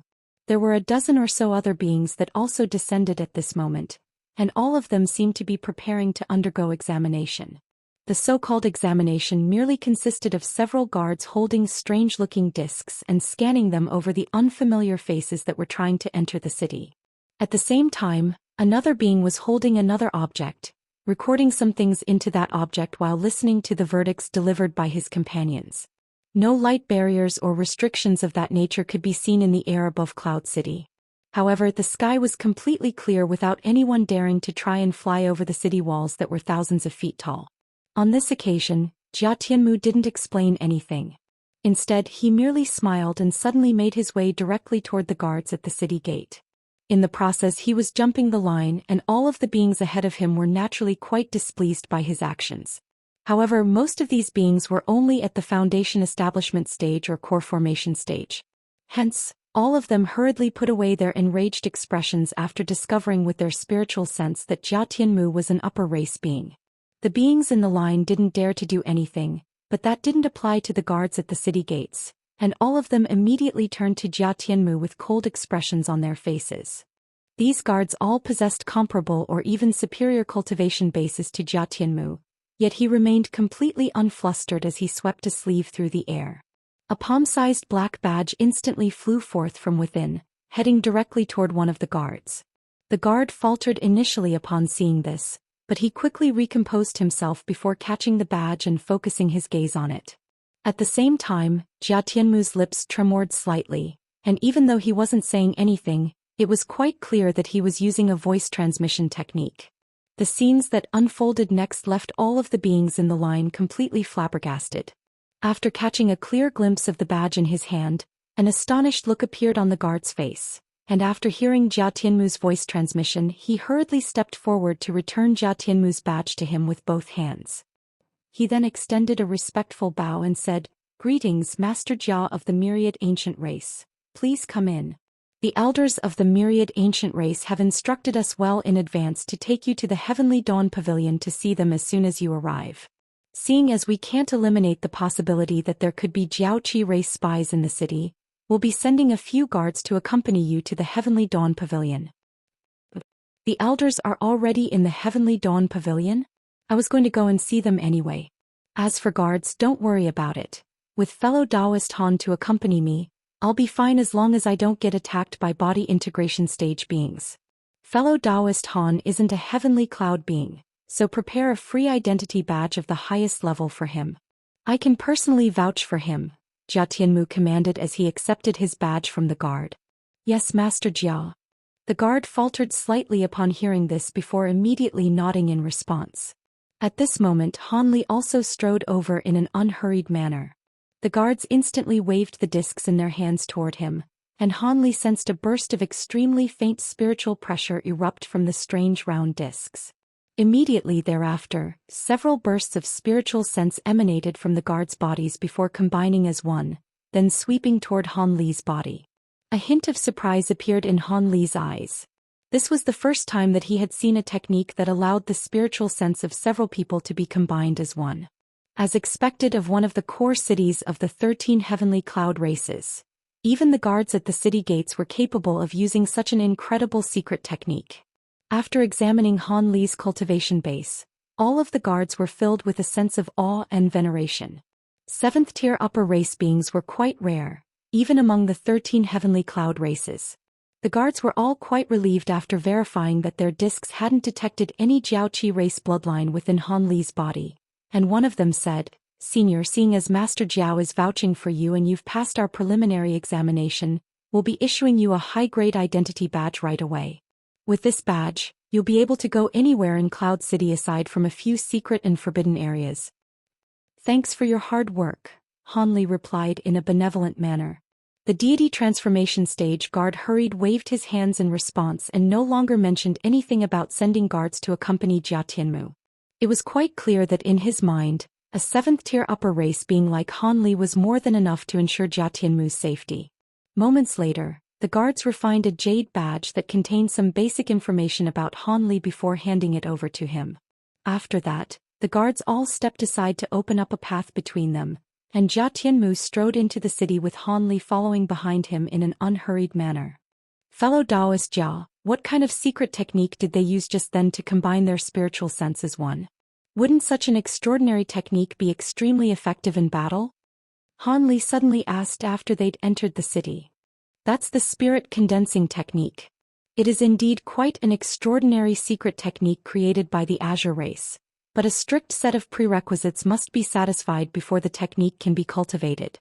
Not only do the cultivators involved have to be brothers related by blood, their cultivation arts and cultivation bases also have to be extremely closely matched before they can unleash this technique. In contrast with all of the other heavenly cloud races, most Azure beings are born as conjoined siblings, where it's quite common even for 6 or 7 siblings to be conjoined as a single being. However, after they grow up a little, they'll be able to split up, and Azure beings are stationed at all 4 city gates of Cloud City to conduct examinations on all those seeking to enter the city. After unleashing their spirit condensing technique, even beings of a far superior cultivation base to theirs wouldn't be able to hide anything from them," Jia Tianmu explained with a smile.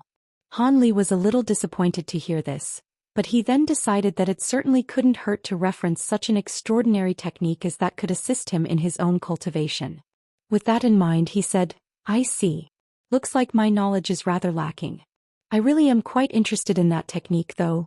Would you happen to know how to cultivate it, fellow Daoist Jia?"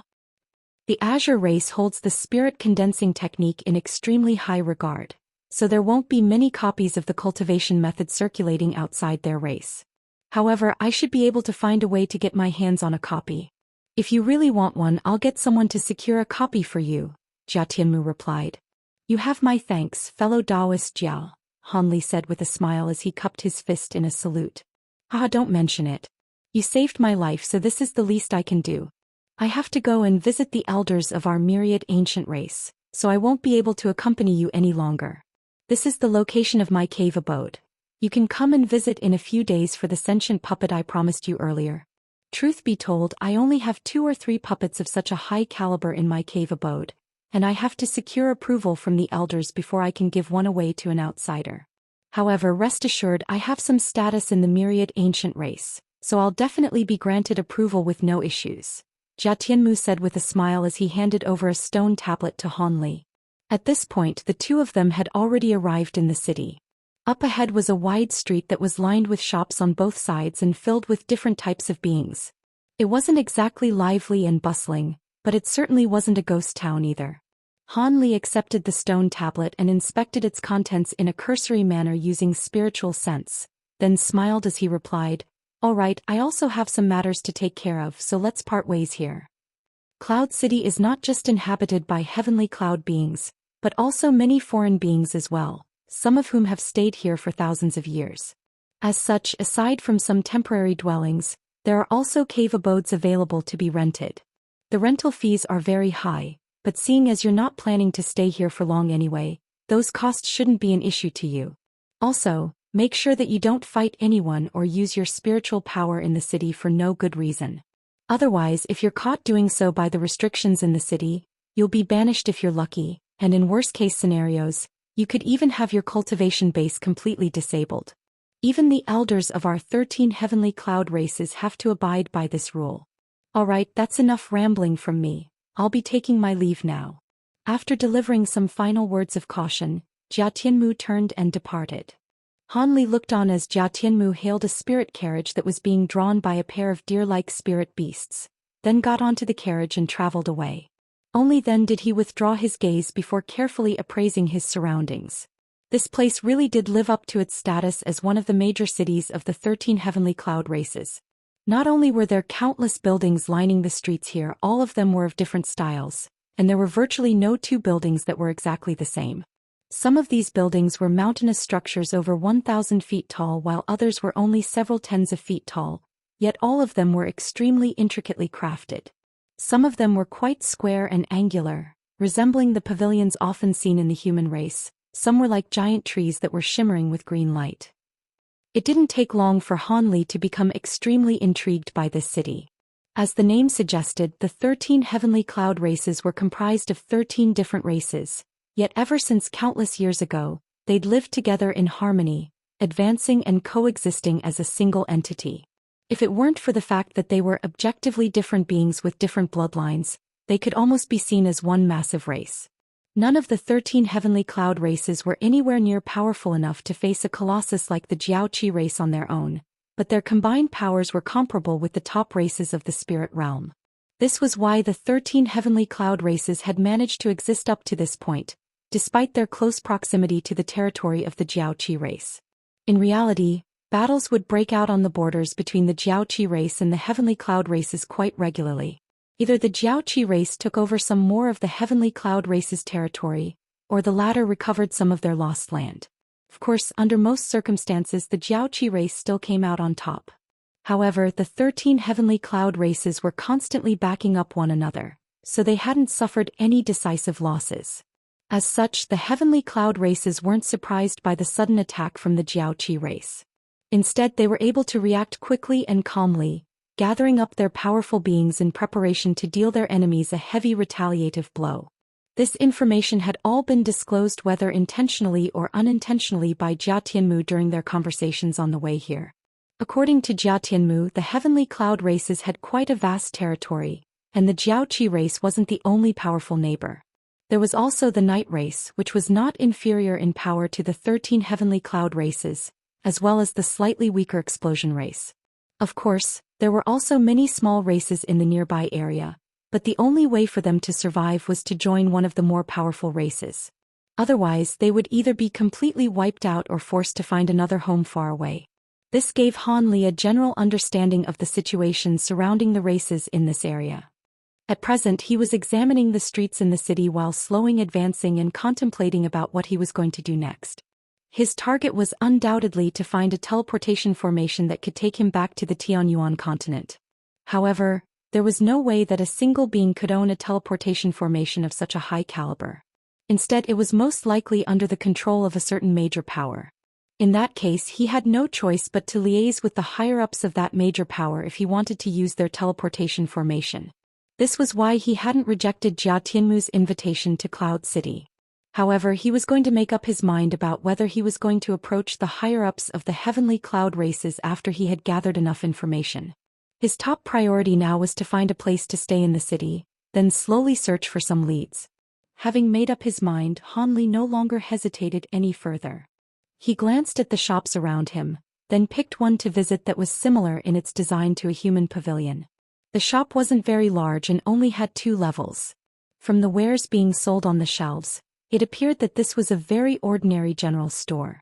The shopkeeper was a green-skinned being who was sitting on a chair behind the counter, and he immediately rose to his feet with a smile on his face at the sight of Han Li. "What can I help you with, senior? We sell several types of specialty local products from Cloud City, as well as maps, general appliances." This foreign being appeared to be in his 40s, and even though he was only at the foundation establishment stage, he displayed no fear in the presence of Han Li. After extending a polite salute, he launched into a well-rehearsed spiel to advertise his wares. This wasn't particularly surprising. After all, at his lowly cultivation base he most likely couldn't even tell the difference between a nascent soul and spatial tempering cultivator. Furthermore, there were countless beings who were far more powerful than him in Cloud City, so he was most likely already accustomed to being in the presence of beings that were unfathomably powerful to him. Han Li glanced at the shopkeeper before suddenly sweeping a sleeve through the air. A mid-grade spirit stone flew out from within as he said, "Get me the most detailed map of Cloud City you have. On top of that, I also have some things that I want to inquire about." The shopkeeper's smile immediately widened with elation as he caught the spirit stone, and he brought over a red stone tablet from one of the shelves in the shop as he said, "This is the best map in my store and I'll be sure to answer your questions to the best of my abilities, senior." A short while later, Han Li emerged from the shop with a calm expression on his face. He hailed a beast-drawn carriage on the street, then gave the driver an address before closing his eyes to meditate in the carriage. The driver immediately spurred on the beast-drawn carriage to rush down the street. 4 hours later, after passing through countless streets, the carriage finally carried Han Li to the nearest corner of the Cloud City and stopped in front of a strange massive building. Han Li tossed a few spirit stones over to the driver before disembarking from the carriage and looking up at the building in a calm manner. This was a tall hill-like building that had been entirely constructed from a yellow sand-like material.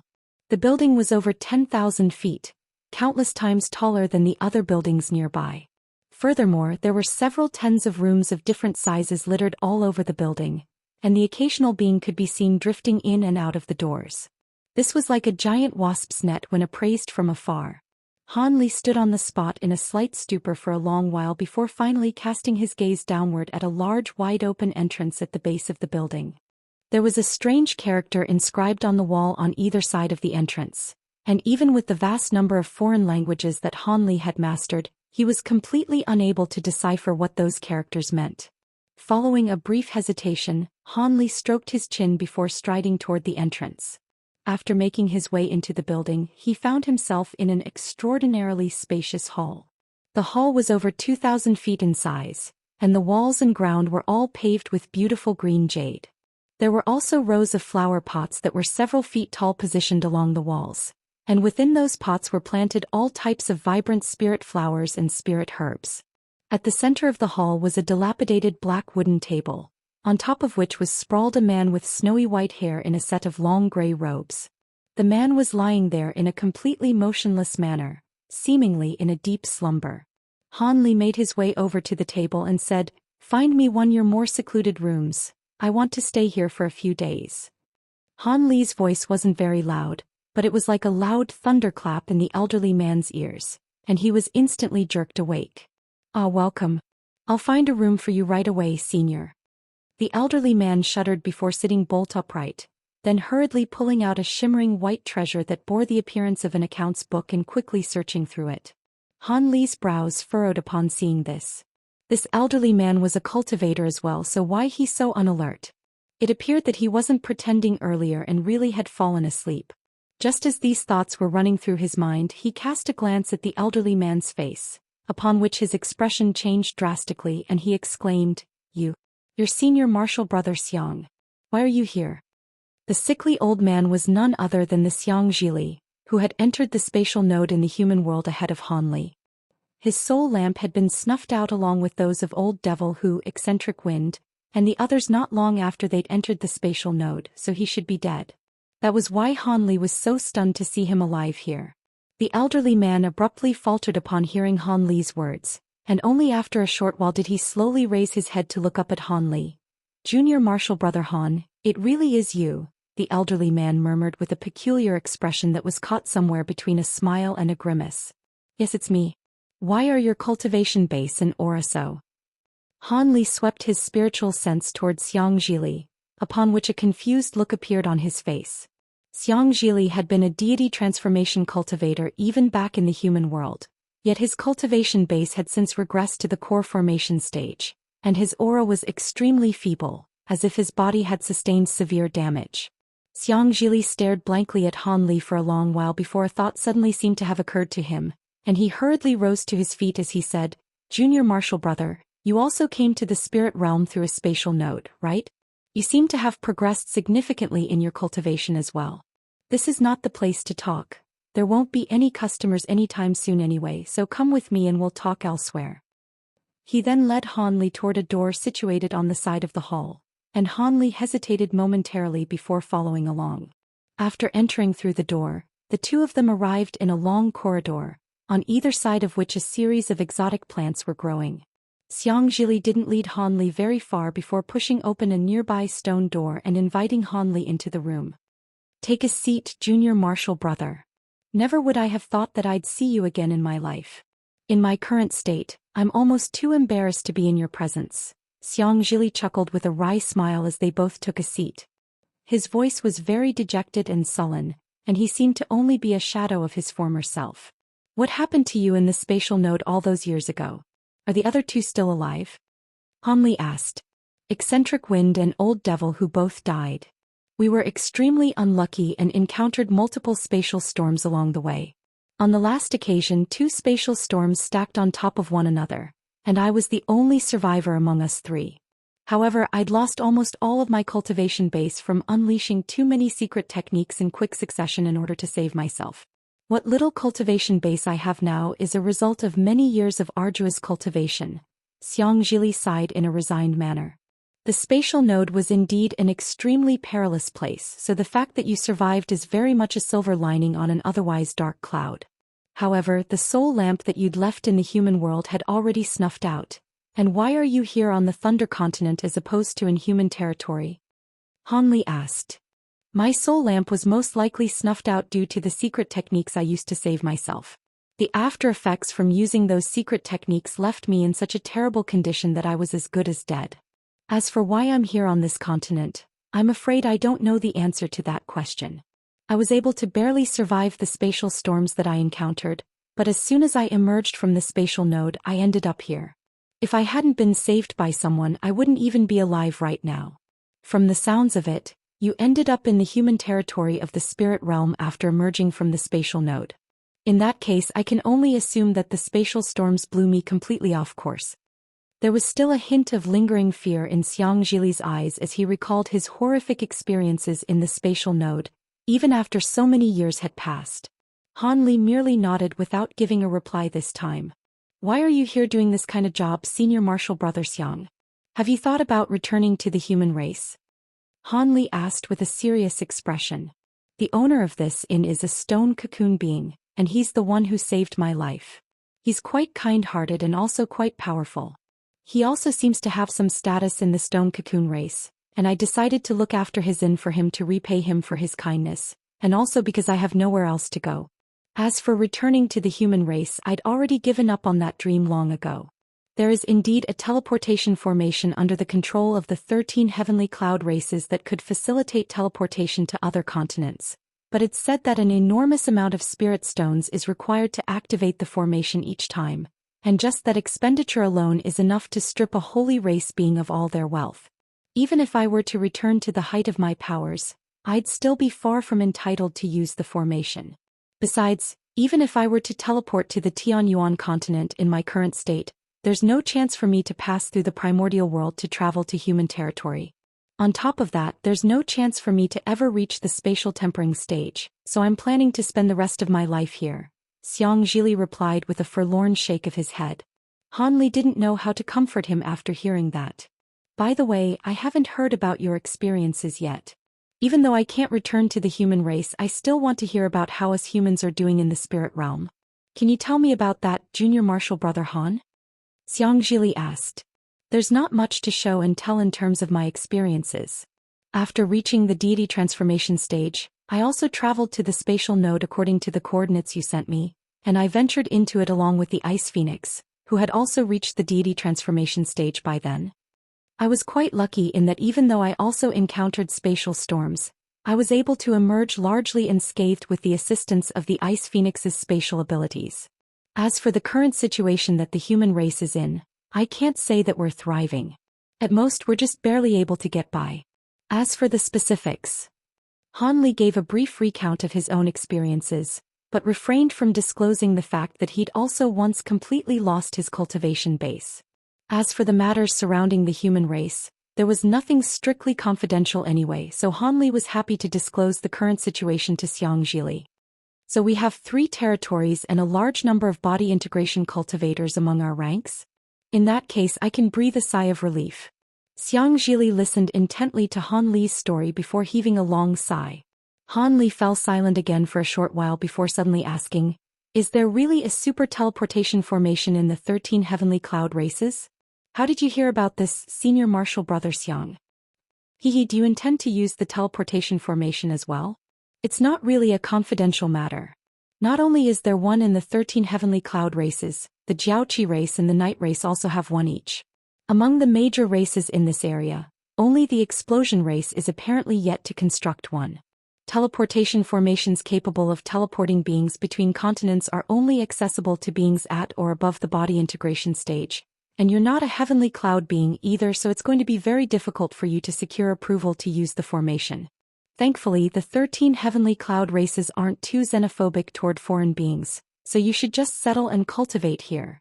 You'll be able to keep me company then. You can consider returning to the human race after progressing to the body integration stage. By the way, what's your cultivation base at the moment? I can sense that you're far more powerful than you were back in the human world, but I'm unable to detect your exact cultivation base. Xianxia mused with a curious look on his face. I'll have to think about the teleportation formation later, but at present, I've fortunately been able to progress to the spatial tempering stage. Han Li made no effort to hide his cultivation base. The spatial tempering stage? You really have been progressing extremely quickly, junior martial brother Han. In that case, you no longer have to worry about the limitations of a lifespan. Xianxia sighed in an envious manner upon hearing this. Technically, I'm immortal, but with the major heavenly tribulation that strikes me one every 3,000 years, my worries are certainly far from over. Each successive heavenly tribulation will be fiercer than the previous one, and I'll eventually die anyway unless I can ascend to the true immortal realm, Han Li said with a faint smile. That's not the same thing. After reaching the spatial tempering stage, you'll have thousands of years between heavenly tribulations, so you'll be able to take your time in your cultivation. With your brilliant aptitude, who's to say you won't be able to ascend to the true immortal realm in the end? Xianxia chuckled with a shake of his head. Our human and demon races have had no lack of freakish prodigies, yet how many of them have managed to ascend to the true immortal realm in the end? I'm only focusing on taking my cultivation one step at a time, rather than looking ahead too far and being overly ambitious, Han Li said with a wry smile. Hehe, let's discuss this matter at another time.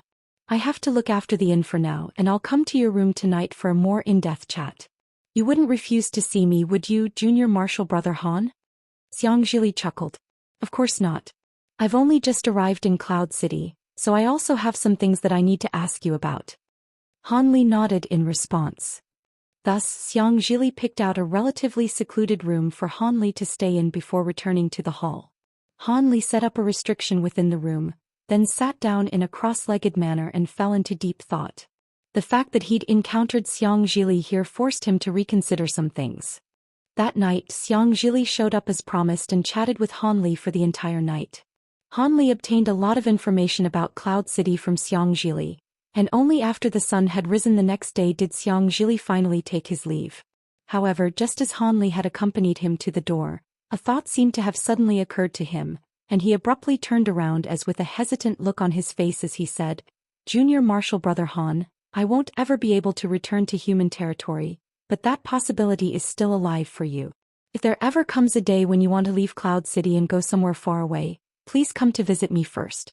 I have some things to give to you as well as a request I'd like to make, but rest assured, you'll be able to complete my request with ease as long as you can make it back to the human race, and doing so will also be immensely beneficial to you." Han Li faltered slightly upon hearing this, and after a brief pause he asked, "Oh? Can't you just tell me your request now? I really can't say for sure when I'd be looking to leave this city. If an emergency strikes, I may not be able to go and visit you before I leave. Truth be told, I can't disclose these matters to you right now, and it'll take me some time to prepare some things. It would be best if you could come and visit me before your departure. Otherwise, I think you and I will both regret it," Xianxia replied with a meaningful shake of his head. Thus Han Li promised that he would do his best to visit Xianxia prior to his departure, and only then did Xianxia nod before departing from the room. Han Li looked on as Xianxia left and a peculiar look appeared on his face. All of a sudden he made a grabbing motion toward the door of his room, and an immense force erupted forth, instantly shutting the door again. At the same time, white light flashed from the walls within the room as the restriction within was activated, encapsulating the entire room. Han Li then strode over to a corner of the room before sitting down in a cross-legged manner on the futon that had been prepared there. It was unclear exactly what he was thinking, but a faint smile had appeared on his face while a cold light flashed through his eyes. The next day Han Li continued to meditate in his room, showing no intention of going anywhere. Only on the morning of the third day was the door of the room finally opened, and he emerged from within in an unhurried manner. However, instead of going downstairs to the hall to find Xianxia, he left the inn through the exit on this level before drifting lightly down onto the streets outside. Han Li seemed to have already decided where he wanted to go, and he casually hailed a beast-drawn carriage and gave the driver a destination before setting off. Through the window of the carriage Han Li could see everything on the streets outside. His heart stirred slightly as he cast his gaze toward the massive balls outside the city walls. Following his lengthy conversation with Xianxia the night before, he had learned just what these massive balls were. It turned out that these were 13 supermassive puppets, each of which was comparable in power to an early body integration stage being. Each of the 13 heavenly cloud races controlled one puppet, and it was quite clear just from those fearsome puppets just how stalwart the defenses of Cloud City were. It was no wonder that this city was designated to be the central hub for the resistance against the Jiaoqi race. At the very least, it would almost be impossible to launch an effective sneak attack on this city. Han Li quickly withdrew his gaze from the balls in the distance before closing his eyes. The place that he was traveling to wasn't very far away, so the beast-drawn carriage arrived at his destination after only an hour or so. Han Li casually tossed a few spirit stones toward the driver before disembarking the carriage and surveying his surroundings. The street before him appeared to be quite mundane, but there were far more people here than even on the main streets. The shops on either side of the street weren't very large, but business seemed to be booming for them as many customers were regularly entering and exiting the shops. Han Li nodded as he cast his gaze toward the shop that stood right before him. He glanced up at the plaque hanging above the entrance, then immediately strode in an expressionless manner. The shop was several hundred feet in size, and it was filled with rows of shelves, upon which were placed all types of items such as stone tablets, jade plates, silver badges and ancient tomes. However, all of those items had been concealed under a shimmering light barrier. This was a shop that specialized in selling tomes. According to Xianxia, these types of shops couldn't be more common in Cloud City, but the few renowned shops that Han Li was interested in were all gathered on this street. Now that he had arrived, it appeared that Xianxia's claims rang true. The shop wasn't very large, but it really did contain many tomes of all different types. There were a few other foreign beings who were also inspecting the wares being sold in the shop, and they were all core formation stage beings. All of these foreign beings seemed to be focused on their respective searches, and all of them failed to notice that an upper race being had just strode into the shop. As for the shopkeeper, she was a young female foreign being who appeared to be only around 17 or 18 years of age. However, her skin was as pristine and translucent as snow, and there was a precise white crystal embedded on her glabella. Her beautiful eyes were also shimmering with wisdom that seemed to belie her youthful appearance. Han Li's heart stirred as he instantly identified this woman as a being of the crystal race. He had naturally done some research on the 13 heavenly cloud races, and he knew that the crystal race was one of them. However, this race was quite a peculiar one. Not only was its entire population pitifully small at only around just over 1 million, they were also predominantly weaker than beings of the other 12 races. In spite of that, all of them had extremely long lifespans that were 3 to 4 times that of a human. Furthermore, all of them were very beautiful and highly intelligent. Almost all crystal beings could reach a high level of proficiency in pill refinement formation spells, or talisman crafting with ease. As such, the crystal race was always extremely welcomed, and even though they didn't have much interest in things like power struggles, they enjoyed quite a lofty rank among the 13 heavenly cloud races. The crystal being had also noticed Han Li, and as she cast her gaze toward him, A hint of surprise flashed through her eyes, as if she'd managed to glean his cultivation base. Thus, she immediately rose to her feet and strode over to him before extending a delicate curtsy. "Welcome to my humble shop, Upper Race Senior. Is there anything I can help you with?" The woman spoke in a refined manner, and there wasn't anything forced or over the top about her, yet she somehow exuded an air of grace and elegance. It appeared the rumors were true. The crystal race really was unlike any other race he'd seen before. Han Li clucked his tongue with wonder internally, but his expression remained unchanged as he replied, "No need. I'll have a look for myself first and I'll inform you if I require any assistance. Then feel free to browse our wares, Senior." The crystal woman nodded in a manner that was neither humble nor arrogant, then curtsied again before leaving Han Li to his own devices. However, her words had come as quite a shock to all of the other customers in the shop. All of them hurriedly turned toward Han Li with surprised expressions on their faces before drawing a sharp breath in unison. They were naturally unable to glean Han Li's exact cultivation base, but the fact that it was so unfathomable to them indicated that Han Li was countless times more powerful than them. Thus, all of them became rather uneasy, and some of them immediately departed while others quickly picked out a few tomes before also hurrying away. In the blink of an eye, Han Li and the crystal woman were the only two beings left in the shop. Han Li paid no heed to this recent development as he made his way over to a nearby shelf to inspect the tomes that had been placed there. From the surface, Han Li naturally couldn't really see anything. Thus, he swept his spiritual sense toward one of the stone tablets on the shelf, and that was when he discovered the function of the light barrier around the shop items. Through the use of his spiritual sense, he could only glean a short string of introductory information.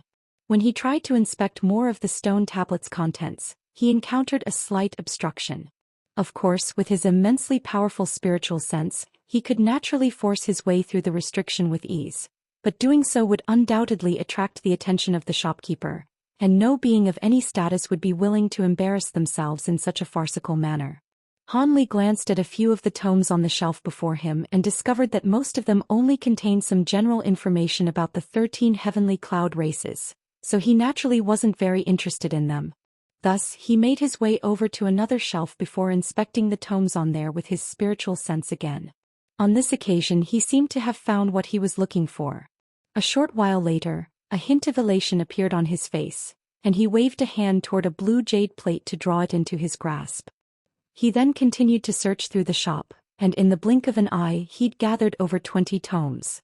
Only then did he make his way over the crystal woman with a pleased expression on his face, and he placed everything down onto the table before him as he asked, "How many spirit stones are you charging for all this?" The crystal woman looked at the pile of tomes that had been placed before her, and a hint of surprise appeared on her face. She then suddenly smiled and said something that came as quite a surprise to Han Li. "These tomes aren't worth that much. You can take them for free, Senior." Han Li faltered initially upon hearing this before his expression darkened slightly, and he asked, "Are you afraid that I won't be able to afford them?" "That was never my intention, Senior.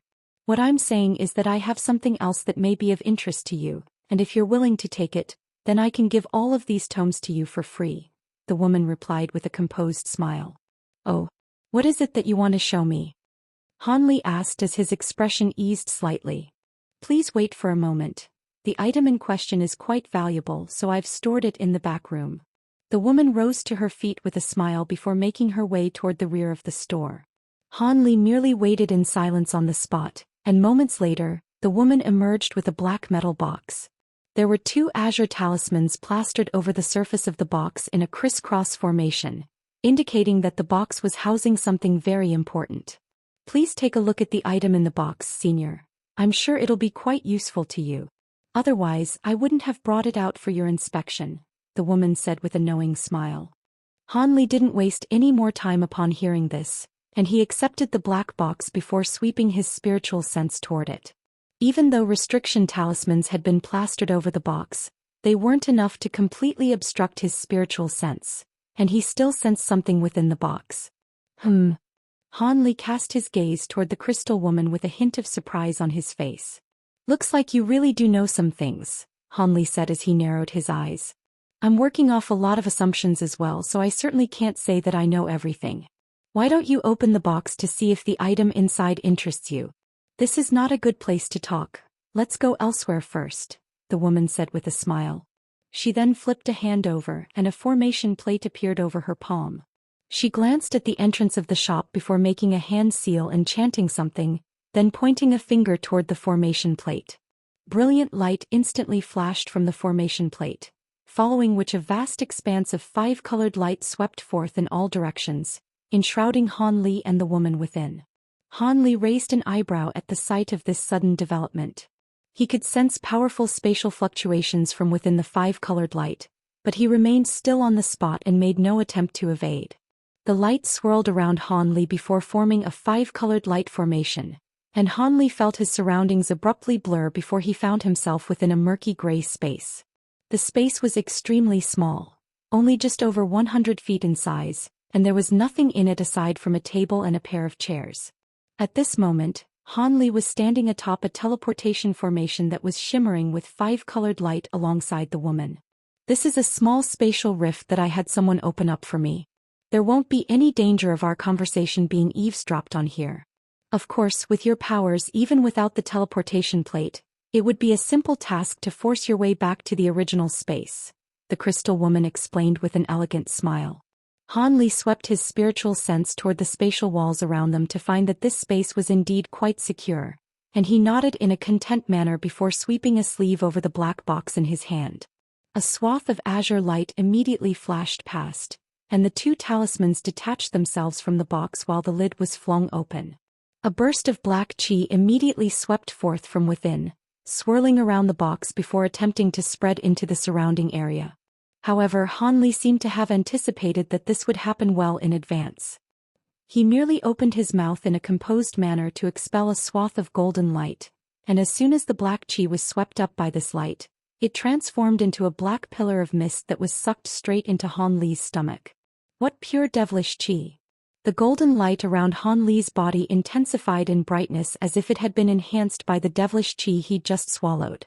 This black chi was devilish chi of an extremely high degree of purity, and for a cultivator like Han Li who was using the Provenance True Devil Arts, he was able to convert this devilish chi into magic power as long as he didn't ingest too much of it at once. A hint of astonishment flashed through the crystal woman's eyes upon seeing this. She was well aware of just how powerful the devilish chi emanating from the item in the box was, and every time she opened the box she would have to make extensive preparations beforehand. Otherwise, if the devilish chi were to infiltrate her body, her cultivation base would be significantly damaged, and under worst-case scenarios she could even die. At this moment Han Li made a grabbing motion toward the box, and a black object flew out from within before landing in his grasp. This was a suit of purple armor that was around half a foot in size. Not only was it extremely sinister in appearance, there were several spikes protruding from the shoulder and knee sections of the armor. On top of that, its entire surface was filled with black patterns, and it was emanating immensely powerful devilish chi. This was a suit of armor that had undergone devilification. However, there was a large hole on the chest of the suit of armor, and the surrounding area was riddled with cracks, clearly indicating that it had been severely damaged. Han Li stared at the suit of armor in his hand with a peculiar look on his face. With his mastery of the Provenance True Devil Arts, he could naturally sense that this suit of devilish armor contained incredible power. This was definitely the most powerful suit of armor he had ever seen, and this was even after it had sustained such severe damage. If it could be fully repaired, it would truly be an unfathomably powerful suit of armor. With that in mind, Han Li's eyes began to shimmer with intrigue as he appraised the suit of armor. This suit of devilish armor is something I just so happened to come across, and in the beginning I didn't know what it was either. However, after verification from many sources, I learned that this is a legendary suit of heavenly devilish armor. It appears that this is a suit of armor manifested by an extremely powerful heavenly devilish monarch. However, from the extensive damage suffered by the suit of armor, it's most likely the case that its former owner has already perished. Now, the suit of armor is most likely not even a tenth as powerful as it once was. However, if it were to be repaired, it should be able to recover around 20% to 30% of its former power, the crystal woman said with a smile. A heavenly devilish monarch? Those are devilish beings that are close to true spirit beings. It's no wonder that this suit of armor is imbued with such pure devilish chi. It's quite extraordinary that you were able to find something like this, Han Li said in a solemn manner. He then suddenly tossed the miniature suit of armor into the air before casting a golden incantation seal onto it. The golden light disappeared into the purple suit of armor in a flash, following which it expanded to several times its original size. At the same time, the devilish qi emanating from it also became more powerful, and it began to sweep through the surrounding area.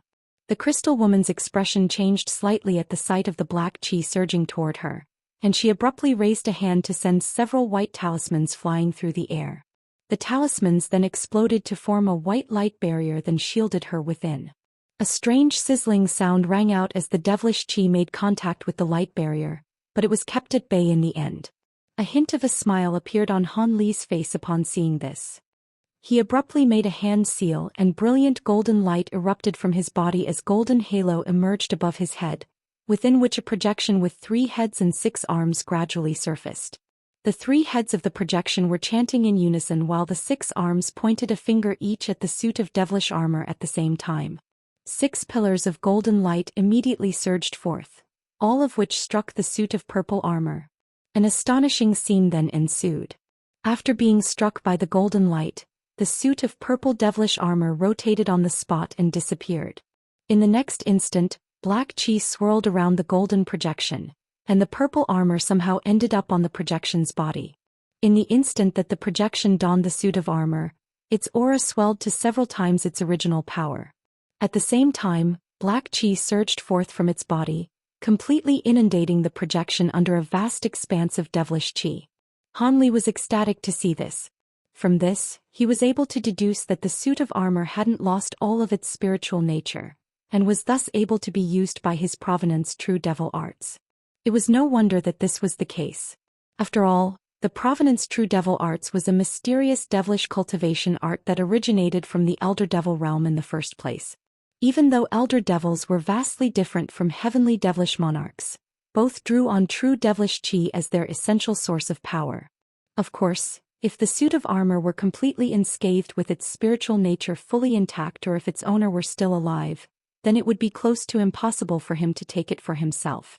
Han Li nodded with a wistful expression as he said, "This suit of armor does indeed suit me very well, but it's a pity that it's already been damaged. Otherwise..." The woman was quite stunned by the sight of the golden projection that Han Li had conjured up, but her expression remained calm as she replied, "If this suit of armor hadn't been damaged, then it most likely wouldn't have fallen into my hands. However, if you're willing to pay the price, then I have a way to repair it. At the very least, the suit of armor will be able to recover 20% to 30% of its former power." "You can repair this suit of armor? Oh, I almost forgot that you were a crystal being, so repairing this armor certainly wouldn't be beyond your capabilities. What's this price that you're referring to? Also, how much do you plan to sell this suit of armor to me for?" Han Li asked with a smile. Following a brief pause for contemplation, the woman replied, "This item should be a priceless treasure, but it's a pity that it's a suit of devilish armor, so it can't be used by anyone who's not a devilish cultivator. Unfortunately, devilish cultivators have always been quite rare on Thunder Continent, and it's the first time I've ever seen a devilish cultivator of your cultivation base. Otherwise, this armor would have most likely have been sold already. How about this? If you have any precious materials, ingredients, pills or medicines, bring them all out and thrown in a few top-grade spirit stones as well. If your offer is satisfactory, I can consider selling the armor to you." "It's that simple?" Han Li was rather surprised to hear her answer. The conditions she was proposing were far too simple considering what was being offered in exchange. The woman merely smiled and provided no response. "Can you tell me how you're going to repair this suit of armor first?" Instead of immediately accepting the offer, Han Li suddenly changed the subject. A slightly hesitant look appeared on the woman's face upon hearing this, but she heaved a faint sigh in the end and replied, "Repairing the armor is actually quite simple. As long as you have sufficient devilish cores, I'll be able to easily repair it." "Devilish cores? What are those?" Han Li asked with furrowed brows. This was the first time that he had heard of such a thing. Devilish cores are the inner cores of high-grade devilish beasts. If we want to repair this suit of armor, it would at least require hundreds of devilish cores, all of which would have to be from upper-race devilish beasts. One of those devilish cores will act as the main material to repair the armor, and the higher the grade of that core, the better. Ideally, we'd use the inner core of a holy grade devilish beast to serve that purpose, the woman said with a solemn look on her face. Surely you jest, fellow Daoist. Where am I going to find so many high-grade devilish cores? And you're asking me to secure the inner core of a holy grade devilish beast as well? Why does it feel like repairing this suit of armor will cost far more than what it takes to purchase it? You're not swindling me for an ulterior motive, are you? Han Li asked with a cold expression. The crystal woman seemed to have anticipated Han Li's reaction, and her expression remained calm as she said, "You're wrongfully accusing me here, senior. The enhancement the suit of armor will receive after being repaired is almost entirely dependent on the devilish core that is to be used as the main material. I can still repair it using devilish cores of a lower caliber, but the effect will be severely lackluster in comparison. If we were to use a holy grade devilish core as the main material, the enhancement effect would at least be increased by 2-fold to 3-fold compared to if a lower grade devilish core were to be used. If you want the best, then you naturally have to pay a high price. I have 2 avenues through which you can potentially secure a holy grade devilish core, and I can disclose both of them to you if you're interested." 2 potential avenues? Go ahead, Han Li prompted.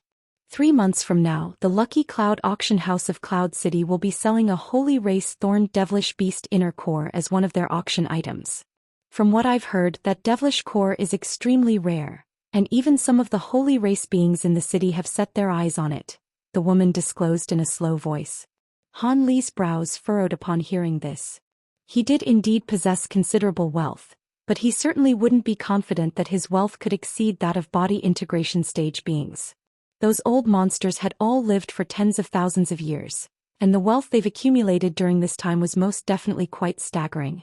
Of course, if he exchanged all of the spirit medicines and materials he was carrying into spirit stones, he'd be able to keep up in the bidding with all those old monsters, but he was alone in an unfamiliar place, so it certainly wouldn't be wise to flaunt his wealth in such a blatant manner. If he were to do so, he'd most likely be singled out as a target even before he could purchase the devilish core. He didn't want to draw trouble to himself, and with that in mind he quickly shook his head as he replied, "If there are going to be holy race beings participating in the bidding, then there's no way I'll be able to outbid them, so that won't work. Oh, in that case we'll have to take the second avenue. You must be quite new here in Cloud City, right, senior? Have you heard of the Golden Devil Mountain Ranges?" the woman asked with a smile. "I know that such a place exists, but I don't really know anything about it," Han Li replied in a truthful manner. "It's not unusual for you to have limited knowledge about that place. It only appeared in the past 10,000 years, and very few people outside of Cloud City are aware of its existence. Allow me to tell you about it in greater detail," the woman chuckled. "Then I'll have to trouble you to enlighten me, fellow Daoist." Han Li nodded in response as the map he'd purchased earlier surfaced in his mind. The Golden Devil Mountain Ranges was none other than one of the landmarks annotated on the map. Approximately 10,000 years ago, a spatial storm suddenly appeared on a stretch of barren land about a month's travel away from Cloud City. For some reason, a set of black mountain ranges emerged in the area in the aftermath of the spatial storm. The mountain ranges were entirely enshrouded under dense devilish qi, and the space above it was extremely unstable with spatial rifts popping up quite regularly. Vast amounts of devilish qi surged from these spatial rifts, and some high-grade devilish beast also emerged from them, including some holy-grade devilish beasts. Within a short span of time, the area in a radius of several millions of kilometers around the mountain ranges had been transformed into a devilish realm, and this area continued to expand. This incident eventually drew the attention of the holy race beings in our heavenly cloud races, and several holy race beings of the 6th and 7th tiers were deployed to the area, combing their powers to kill most of the holy-grade devilish beasts that had appeared there. After that, they ventured into the center of the mountain ranges to try and put an end to everything, the woman recounted with a solemn expression. Han Li's heart stirred as soon as the woman mentioned the vast amounts of devilish qi that had surged out of the spatial rifts, and he almost instantly thought back to the infernal river that he'd encountered back in the flying spirit race. The woman suddenly sighed at this moment before continuing, "No one knows what those holy race beings encountered in the mountain ranges, but they stayed there for half a year before finally returning. After that, they issued an order to completely seal off the area using a restriction, leaving only a single entrance. They then sent news back to the heavenly cloud races, informing everyone that the matter had been resolved, and that there will no longer be any more devilish chi or devilish beasts emerging from the spatial rifts. They said that the demonic area was only going to maintain its current size and spread no further, but at the same time, they didn't allow any holy race beings to enter the area. Strangely enough, those with cultivation bases inferior to that of holy race beings were permitted to enter the area to kill the devilish beasts there, as well as to scour for inner cores and precious materials. However, there was only 1 month of each year during which the area could be accessed, and beings couldn't stay in there for a month at a time. After that, they'll have to leave the area, and as soon as the month passes, the exit will be closed. With the powerful devilish chi there, even devilish cultivators won't be able to stay in there for too long. Otherwise, they'll most definitely undergo devilification and turn into mindless devilish beings. At the same time, it really is a good place to secure precious materials that could be exchanged for spirit stones. So during the first few years, large numbers of high-grade beings would flock to the mountain ranges during the designated months. However, after a while, those numbers slowly dwindled, and at present, almost no one dares to enter the area anymore. Why's that? Han Li asked with a curious look on his face. The rate of deaths and casualties is simply far too high. Those who can return from the mountain ranges do indeed return with bountiful rewards, but only around 80% to 90% of beings return each year. During the first few years, this was not enough to deter adventurers, but this trend continued year after year. Even though large numbers of devilish beasts were being slain each year, the number of high-grade devilish beasts in there never seemed to dwindle, so of course everyone grew to fear the place. Not only are there countless high-grade devilish beasts in the devilish area, there are even a few holy-grade devilish beasts in there. Most of the time they reside at the center of the mountain ranges, but if one were to encounter such a devilish beast, they were as good as dead. Truth be told, those who enter the mountain ranges don't even know if they're the ones hunting the devilish beasts or if they're the prey being hunted instead. Thankfully, the more powerful the devilish beast, the deeper they reside in the mountain ranges, so it's not easy to encounter them on the outskirts of the area. Otherwise, no one would dare to go in at all. As such, the Golden Devil Mountain ranges gradually became a place that people loved to hate, the Crystal Woman explained with a smile. Have you told me all this because you want me to enter the area and kill the holy-grade devilish beasts in there? Han Li asked as he stroked his chin. His expression remained unchanged, but he'd already made up his mind. If this woman really were deranged enough to make such a suggestion, then he'd immediately depart from this place. The heavenly devilish armor was indeed very useful to him, but it certainly wasn't something that was worth risking his life for. The woman shook her head with a smile before replying, "The Golden Devil Mountain ranges are extremely perilous, so I certainly wouldn't make such a suggestion. However, I was indeed hoping that you'd be able to obtain the devilish cores of one of the holy-grade devilish beasts in that area." "What do you mean?" Han Li asked with a perplexed expression. "From what I heard, a holy-grade devilish beast forced its way out of the Golden Devil Mountain ranges over 100 years ago for some reason, then attacked several of the nearby towns. Several holy race beings were alerted to its rampage, and they combined their powers to severely wound the beast, but it managed to get away in the end. I just so happen to know where this devilish beast is lurking," the woman said with a mysterious look in her eyes, and Han Li was quite stunned by this information. "Is that true?" Han Li took a deep breath as he adopted a serious expression. "I am most definitely telling the truth. The beast was severely wounded over a century ago, and it snuck back into an obscure location on the outskirts of the Golden Devil Mountain ranges. It's been in hibernation ever since, and it possesses less than a tenth of its original powers. The only obstacle here is that it's created a devilish chi barrier, and only high-grade devilish cultivators who are also capable of controlling devilish chi can infiltrate through the barrier. Otherwise, any other being that comes into contact with the barrier will instantly rouse the beast from its slumber. That's why I haven't been able to do anything to it despite the fact that I've known its location all along. The price that I'm asking for to repair this suit of armor is the devilish beast's body, from which many materials can be derived. Of course, I'll be using its inner core as the main material to facilitate the armor's repair. If you think this is a fair arrangement, then I'll disclose the beast's location to you." The Crystal Woman put on a serious expression as she finally disclosed her condition. A contemplative look appeared on Han Li's face, and only after a lengthy silence did he finally ask, Are you sure the beast is only lurking on the outskirts of the mountain ranges and possesses less than a tenth of its original powers? How did you manage to obtain this information? Han Li was naturally quite tempted by the woman's proposal, but this was quite an important matter, so he had to get some answers first. I can assure you that the information I have is accurate. I can see that you still have some doubts, so I'll show you something as proof. Rather than being disheartened by Han Li's questions, the woman was instead quite pleased, as this showed that Han Li was seriously contemplating her offer. Thus she raised a hand and a plume of black smoke suddenly shot forth from within her sleeve, then converged to form an object that hovered above her head. It was a fist-sized black bird with a fiery red beak and a pair of shimmering golden eyes. That's a devilish smoke bird. Han Li immediately identified this bird, and he was initially quite stunned before coming to a realization. Indeed, this is one of the extremely rare types of devilish beasts that I've been able to tame. It has no offensive prowess, but it's extremely proficient in searching for targets and traveling in a stealthy manner. I can even permanently bestow upon it a wisp of my spiritual sense to control it, and it's all thanks to this bird's observations that I was able to learn the condition and whereabouts of the wounded beast, the woman explained with a smile. With such a bird under your control, I have no further suspicions. However, I must ask you some things. How was this holy grade devilish beast able to escape with its life in the face of multiple holy race beings? Does it possess a high cultivation base even among holy grade devilish beasts, or does it possess powers that outstrip its cultivation base? On top of that, would you be able to tell me what species of devilish beast it is? Han Li nodded before delving into a detailed line of questioning. I didn't witness the battle between the beast and the holy race beings, but apparently, it's comparable to a second or third tier holy race being.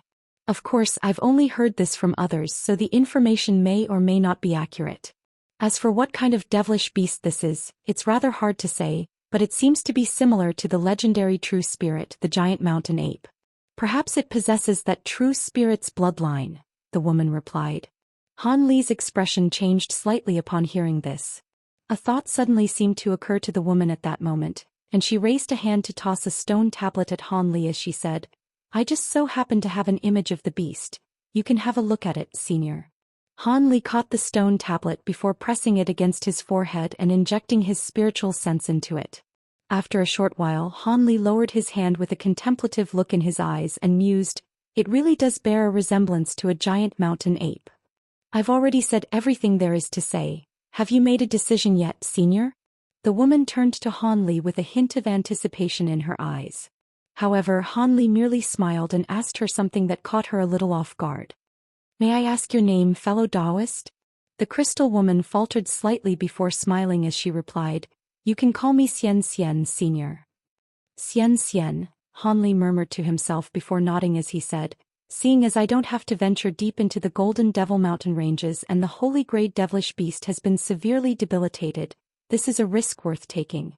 However, let me make this clear. If things aren't as you say they are, or I find that the undertaking is somehow riskier than I expected for whatever reason, I'll bail out right away. Also, on the day that the mountain ranges open up, I want you to come with me in person and lead the way. Lastly, if the holy grade devilish beast really does possess the bloodline of a giant mountain ape, you have to split half of its true spirit blood with me. If you don't agree to any of the aforementioned conditions, then the deal is off. Han Li adopted quite a serious expression as he spoke. Xianxia contemplated his conditions momentarily before nodding as she replied, All right, I accept those conditions. A smile appeared on Han Li's face in response to her prompt agreement. Thus he spoke no further as he flicked his wrist, and a storage bracelet instantly flew out of his sleeve. He pointed a finger at the bracelet, and a swath of azure light instantly swept forth, following which a dozen or so vials and boxes of different sizes and materials abruptly appeared in midair. On top of that, there were also several tens of top-grade spirit stones that were shimmering with lights of different colors. At your current cultivation base, these pills and medicines should be enough to support your cultivation until the low and intermediate tiers of the upper race, and they can even assist you in breaking through bottlenecks. However, their effectiveness will differ from person to person. As for these materials, I expended a lot of effort to collect them. Take a look and see if they're to your liking, Han Li said in an indifferent voice. Many of these pills had been consumed by Han Li in the past, and he'd even brought out his remaining 2 vials of true toad liquid, so he wasn't afraid that the woman would be discontent with his offering. As for the materials, those were of a slightly lower caliber, but they had been obtained from the 2 spatial tempering stage demon beasts that he'd slain back in the Flame Coral Islands, so they were also extremely precious and rare. In contrast, the top-grade spirit stones really had been quite difficult to come by even for him, and bringing out so many at once was far from a pleasant experience for him. As expected, after examining the pills and materials, a hint of elation appeared on the woman's face. All of these items are quite precious, and along with those top-grade spirit stones, there's certainly enough to exchange for this suit of devilish armor, the woman said with a smile as she stowed everything away. I'm glad to hear that. We have a deal then. I'll leave you with a myriad distance talisman, and I won't be leaving Cloud City anytime soon. When the Golden Devil Mountain ranges are about to open up, you can inform me using that talisman. Han Li smiled as azure light flashed from his storage bracelet at his behest, following which a palm-sized jade badge flew out from within. The storage bracelet then flew back as a streak of azure light, fitting itself around Han Li's wrist in a flash. All right, I'll remember to use the talisman when the time comes. The crystal woman nodded with a smile as she caught the jade badge. Han Li didn't say anything further as he made a hand seal and began to chant something. The golden projection and the suit of purple armor that it was wearing both disappeared in the flash, and at the same time, the nascent soul within Han Li's dantian smiled as a purple suit of armor appeared over its chubby body. The rest of the process was quite simple. The woman teleported the 2 of them back to the shop using her formation plate, and Han Li immediately departed. He then visited some other shops that caught his interest, most of which were specialty shops that sold items like materials, treasures, and talismans. He did manage to find some noteworthy things in those shops as well, but of course, none of them could compare with the heavenly devilish armor he'd just obtained. Han Li stayed on this street for an entire day, and he only hailed a beast-drawn carriage to return to the inn after night had already fallen. In the half a month or so after that, Han Li did nothing aside from visiting these streets and hundreds of shops in Cloud City. Thus, he managed to gain a rough understanding of the various places across the city. At night, Xianxia would occasionally visit him for a conversation. During this period of time, the city appeared to be on high alert, but its inhabitants were actually quite relaxed, seemingly completely unfazed by the fact that the city was potentially going to come under attack soon. Perhaps this was due to the fact that they were already accustomed to attacks from the Jiaoqi race, or perhaps they simply didn't think that the army of the Jiaoqi race would make it to Cloud City. On this day, Han Li emerged from the inn as usual, but he didn't visit any more shops. Instead, he hailed a carriage and asked the driver to take him to Radiant Cloud Mountain. The beast-drawn carriage immediately began to race down the street, and it had to travel through most of Cloud City before finally arriving at the designated destination. Han Li disembarked from the carriage and looked up at the colossal mountain before him through narrowed eyes. This was a lush mountain that was over 30,000 feet tall with a burst of pure spiritual qi emanating from it. It seemed to possess a top-grade spirit vein. Han Li looked around to find that there were 7 mountains of a similar size in the nearby area, and these 8 mountains formed the renowned 8 Cloud Mountains of Cloud City. It was said that a long time ago, a few unfathomably powerful beings in the city had unleashed extraordinary abilities to forcibly transport these 8 mountains from the ground down below all the way up to Cloud City. They then also captured 8 top-grade spirit veins and placed them into the mountains, thereby creating these 8 spirit mountains that were not inferior to any on the ground below. These 8 spirit mountains were also the only places in Cloud City where outsiders could permanently reside, and there were many cave abodes of different sizes on the mountains. None of these cave abodes were owned by a single being, and all of them were available for rent. Of course, the rent was extremely expensive and the lease period was based on centuries. Even so, most of the cave abodes on the 8 mountains had been rented out, and there were even instances where demand exceeded supply. The temporary cave abode that Jia Tianmu had in Cloud City was situated in this radiant cloud mountain. Han Li rose up onto the mountain as a streak of azure light, heading toward the address that Jia Tianmu had given him. The 8 cloud mountains were also the only places in Cloud City where beings were permitted to fly and use magic power. The reason why Han Li had come here was naturally for the so-called sentient puppets that had been promised to him by Jia Tianmu. During this period of time, Han Li had learned a lot about the myriad ancient race. Even though this race was only ranked somewhere around the middle of the 13 heavenly cloud races, their mastery of puppetry and puppet refinement had reached an incredible degree. It was said that they were one of the 3 races on the Thunder Continent that were most proficient in the art of puppetry.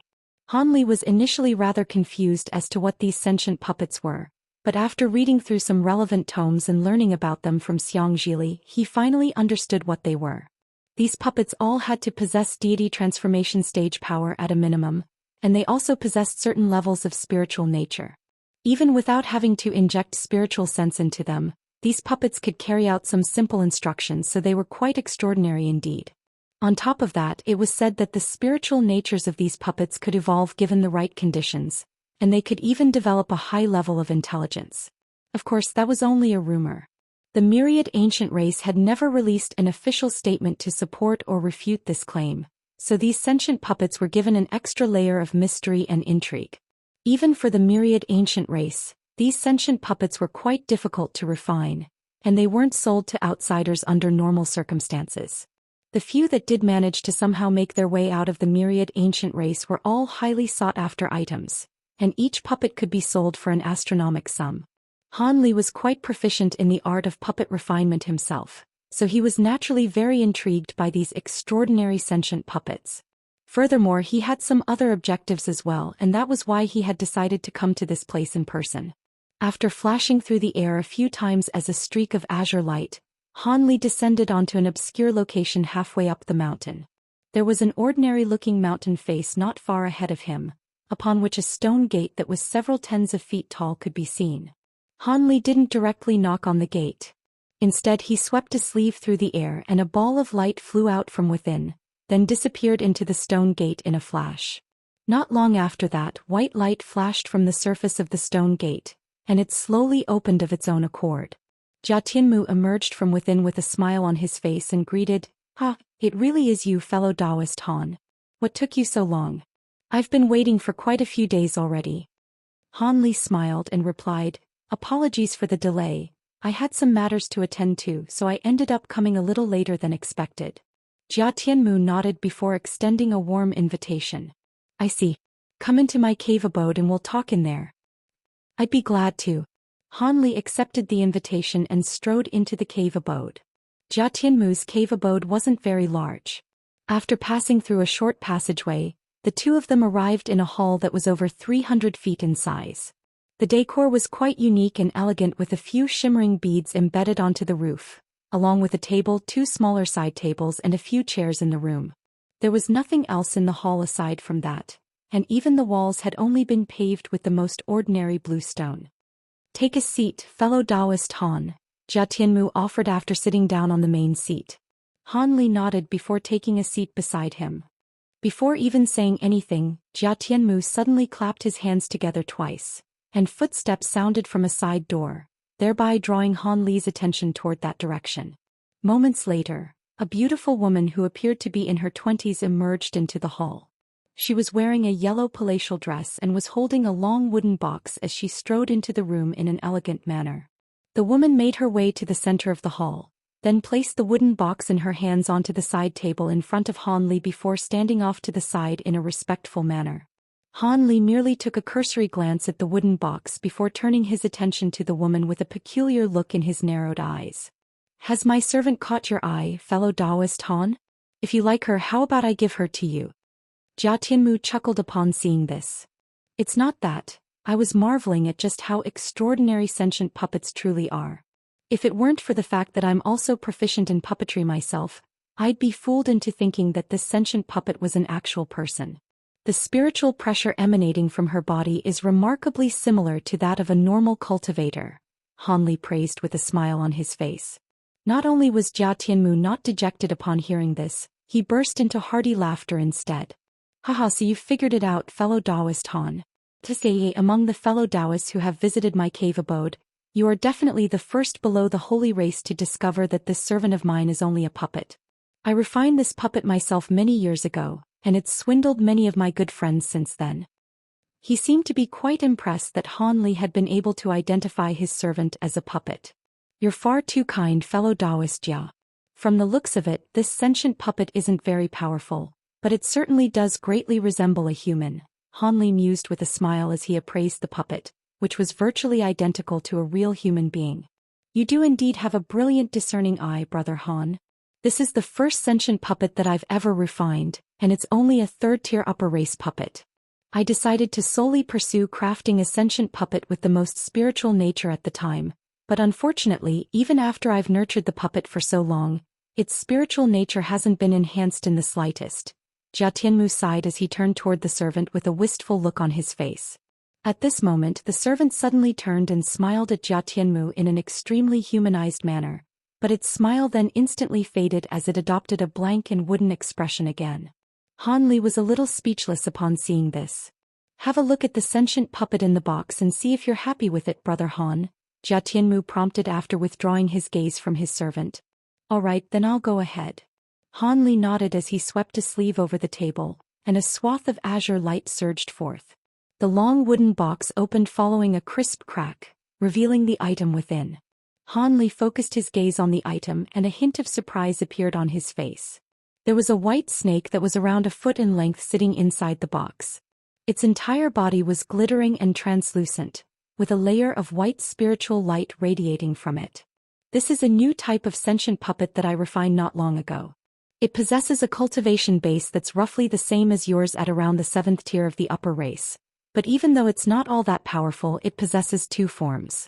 If it weren't for the fact that you've saved my life, I really wouldn't be willing to part with this puppet, Jia Tianmu said with a slightly forlorn look in his eyes. 2 forms. Han Li was rather surprised to hear this. Indeed.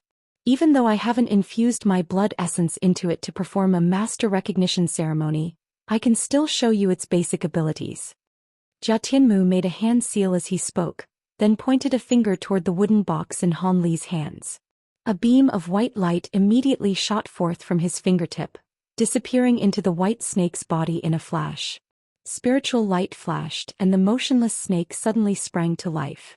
Brilliant white light erupted from its body, and it transformed into a streak of white light as it flew out of the wooden box. Immediately thereafter, it swelled drastically to become a white python that was several tens of feet in length before circling around in the air. The python had a pair of crimson eyes while its body was entirely covered in shimmering white scales. A violent aura was emanating from the puppet, and it really did seem to be completely identical to a real giant python. All of a sudden, Jia Tianmu let loose a low cry and made a hand seal before casting another incantation seal onto the snake. The giant python puppet shuddered as a result before curling up into a ball. Another flash of brilliant white light radiated forth, following which the white python transformed into a beautiful white-robed woman. In its female human form, the puppet wore a slightly lost expression as it hovered motionlessly in midair.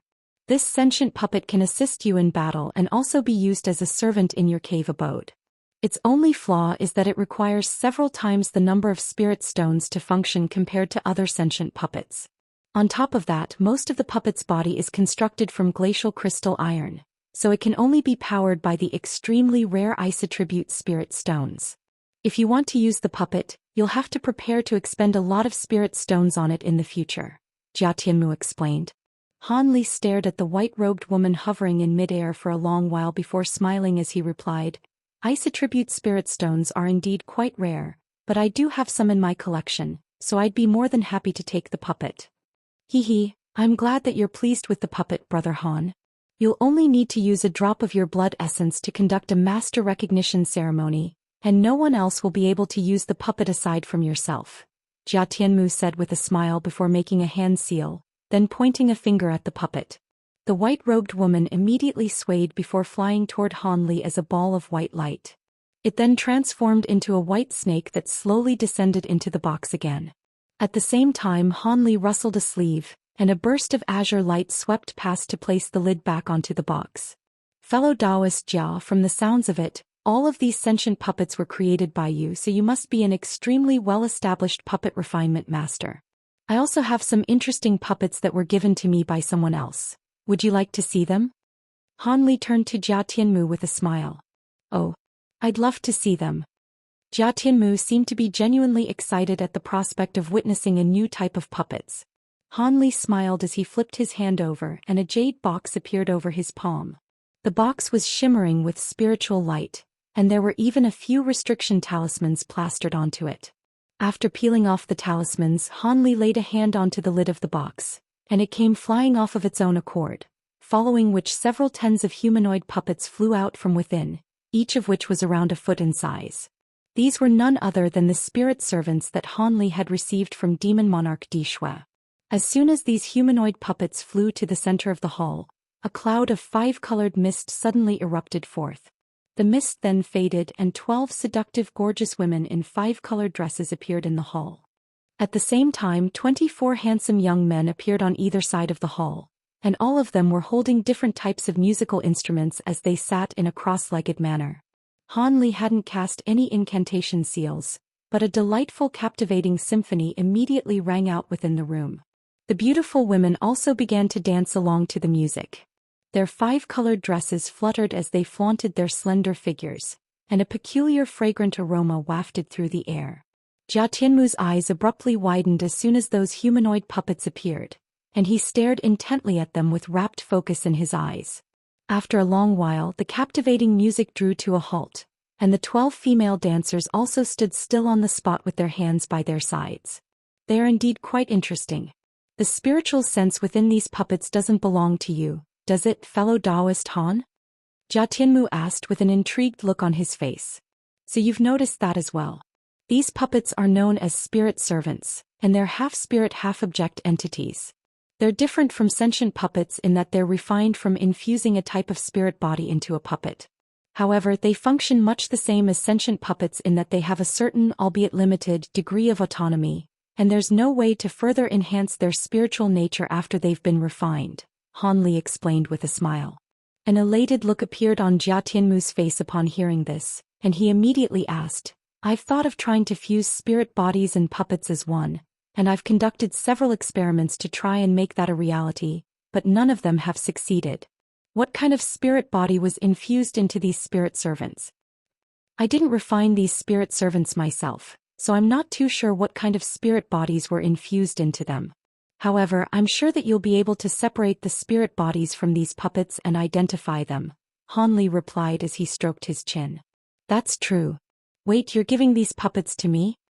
Jian Tianmu nodded in response before suddenly realizing what Han Li was implying. These spirit servants are quite interesting, but they serve no purpose for me. In contrast, you have brilliant mastery in the art of puppetry, so perhaps you'll be able to make good use of them to further better yourself, Han Li said in a calm manner. These spirit servants are indeed extremely useful to me, but I can't just accept such a precious gift from you. How about this? I have some wealth on my hands at the moment, so I'll purchase them from you instead, Jia Tianmu insisted as he shook his head. If you really want to offer me something in return, then I have a few questions to ask you. If you can answer those questions, I'd be more than satisfied. Han Li finally disclosed his objective. Jia Tianmu faltered upon hearing this before responding in a cautious manner. Questions? Feel free to ask me anything, Brother Han. However, if what you're asking has anything to do with confidential information in our 13 heavenly cloud races, then forgive me for not being able to answer them. Of course, my questions definitely won't be related to any sensitive subjects, Han Li assured with a smile. Jia Tianmu's expression eased upon hearing this, and he nodded as he said, Then go ahead, Brother Han. During the past few days I heard from someone that there seems to be a teleportation formation capable of facilitating teleportation between continents in the heavenly cloud races. Is that true? So which race is it being controlled by? Han Li asked. Jia Tianmu was clearly rather taken aback by Han Li's question, and he relaxed even further as he replied, There is indeed such a teleportation formation, but it's not being controlled by any single race. Instead, it belongs to several races among our 13 heavenly cloud races. Which races do the teleportation formation belong to? Han Li asked. Due to the fact that the teleportation formation needs to be kept in good condition, it's often serviced, and that's taken care of by the crystal race, the stone cocoon race, the multi-hand race, and our myriad ancient race. Fellow Daoist Han, are you interested in the teleportation formation itself, or are you interested in using it? Jia Tianmu asked with a thoughtful expression on his face. Jia Tianmu was extremely proficient in the art of puppetry, so he certainly wasn't a dense idiot. As such, he was able to instantly glean Han Li's intentions. I do indeed wish to use the teleportation formation to get to another continent. As things currently were, Han Li saw no point in hiding the truth, so he decided to come clean.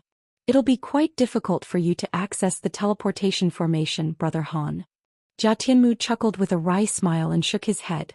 I'm aware that using this teleportation formation requires the expenditure of a vast amount of energy, but I just wanted to ask if it's possible for me to secure approval to use this teleportation formation as an outsider, Han Li asked in a slow voice. His expression remained unchanged, but he was actually quite nervous to hear the answer. After all, this was his main objective for visiting Jia Tianmu. After a brief pause, Jia Tianmu replied, Truth be told, if you were a holy race being from one of our heavenly cloud races, then it certainly wouldn't be difficult for you to request access to the super teleportation formation. Seeing as you satisfy neither of those criteria, it'll be extremely difficult for you. However, with an invasion from the Jiaoqi race almost an imminent inevitability, there's a slight chance that an exception could be made. If you make some significant contributions for the heavenly cloud races in the battle against the Jiaoqi race army, then perhaps there's a chance that access could be granted to you. However, I'm only responsible for puppet refinement, so you'll have to discuss the specific details with the elders. On top of that, due to the imminent battle, our 13 races are all inviting guest members. I've already told the elders about how you were able to easily slay several Jiaoqi beings of the same cultivation base, and they're quite interested in you as well. Han Li's brows furrowed tightly upon hearing this. With his personality, the last thing he wanted to do was to become embroiled in a battle between two major powers. In such a large-scale battle concerning so many powerful beings, even a being of his powers could easily perish. Thank you for this information. I'll be sure to consider my options carefully. I'll have to trouble you to act as the middleman if I ever wish to request an audience with the elders of the 13 races, Han Li requested with a serious nod. That's no problem at all, especially after you've given me such a precious gift, Jia Tianmu replied without any hesitation. A smile appeared on Han Li's face upon hearing this. After that, Han Li spoke no further about the teleportation formation, instead choosing to discuss puppetry with him. As soon as the discussion moved on to puppets, Jia Tianmu's eyes immediately lit up, and he became a lot more talkative as if a whole new can of worms had been opened. With his astonishing mastery in the art of puppetry, many of his insights quite brilliant even to Han Li, and Han Li learned a lot from their conversation. In contrast, Han Li had obtained the puppetry technique from the monarch of soul divergence, so he also had some unique insights to offer, much to the surprise and elation of Jia Tianmu. Half a day later, Han Li departed from Radiant Cloud Mountain and returned to the inn. As soon as he entered his room, Han Li activated the restriction he'd set up to completely seal off the place. He then casually strode over to a corner of the room before sitting down in a cross-legged manner. He hadn't found the answer that he was looking for, but he did gain a better understanding of the super teleportation formation, as well as a very versatile sentient puppet. Han Li swept a hand over his storage bracelet, and azure light flashed as a long wooden box appeared in his hands. He gently removed the lid to reveal the thin white snake that was lying inside, and blue light flashed through his eyes as he attempted to glean the internal structure of the puppet. However, this sentient puppet really was quite special. Even after using his bright-side spirit eyes, its vitals were still quite blurry to him, and he couldn't make any sense of how this puppet functioned. Han Li's brows furrowed slightly upon seeing this, and he immediately released his powerful spiritual sense to encompass the entire snake. He directed his spiritual sense toward those blurry vital regions, only for it to be forcibly repelled. The other sections of the white snake were quite similar to normal puppets aside from the fact that some special materials had been used. Some of the internal structures were also quite profound, but he was able to figure out how they worked, albeit with some difficulty. It appeared that the areas that truly set sentient puppets apart lay in those blurred-out regions that he couldn't see. It wasn't that he couldn't use his powerful spiritual sense to forcibly infiltrate those areas, but doing so would definitely inflict some damage to the puppet. Furthermore, if he could do this, then other beings who had been in possession of sentient puppets in the past would also have been able to do the same thing. However, the secret of sentient puppets was still one that was exclusively kept in the myriad ancient race, so that course of action clearly didn't work. It would most likely damage the puppet, yet leave him still unable to glean its secrets. After a brief hesitation, Han Li finally decided against taking the risk and turned his attention to conducting a master recognition ceremony instead. With that in mind, he opened his mouth to expel an azure thread, which revolved around his wrist before disappearing into his body again. At this moment, Han Li extended his wrist forward. An azure light flashed as a few drops of blood essence dripped from his wrist down onto the white snake in the box. The drops of blood essence only came into contact with the snake's body for a split second before vanishing. Immediately thereafter, Han Li made a hand seal and cast a series of incantation seals onto the white snake. As a result, the motionless white snake suddenly raised its head, and a hissing sound came out of its mouth. The puppet then flew out of the box before flying around in the air before Han Li. However, Han Li paid no heed to it as he flipped his hand over again to produce a stack of formation plates of different colors. He raised a hand and all of the formation plates shot forth as balls of spiritual light, then disappeared into the nearby space. In the next instant, a 5-colored light formation that was around 10 feet in size appeared in midair. There were runes of all colors shimmering within the formation, presenting quite a mystical sight to behold. Han Li pointed a finger at the white snake before him, and red light flashed through its eyes as it circled around in the air in a hesitant manner. However, it was unable to resist the power of Han Li's spiritual sense in the end, and it slowly flew into the light formation. A dull ringing sound rang out across the entire formation at Han Li's behest, following which countless runes appeared before surging toward the puppet in a frenzy.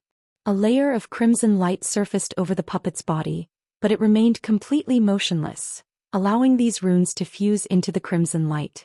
A hint of elation appeared on Han Li's face upon seeing this. This master recognition technique was something that he had learned in the Tianping race, and it was far more effective than other conventional methods. After using this technique on the puppet, even a being that was vastly more powerful than him wouldn't be able to wrest control over the puppet. Han Li activated the formation while slowly closing his eyes, leaving the light formation to flash incessantly as it hovered in midair. This master recognition ceremony lasted for a day and a night before Han Li finally opened his eyes again. He then began to chant something as he waved a hand toward the white snake within the formation, and brilliant white light erupted from its body as it flew out of the formation in a flash. It twirled in midair before transforming into a white-robed woman, upon which it descended slowly beside Han Li in a silent and expressionless manner. A hint of intrigue appeared in Han Li's eyes as he appraised the woman's gorgeous features, and he smiled as he mused, "Looks like you really don't possess a high level of spiritual nature. You're just like a humanoid doll. I'm going to call you doll from now on."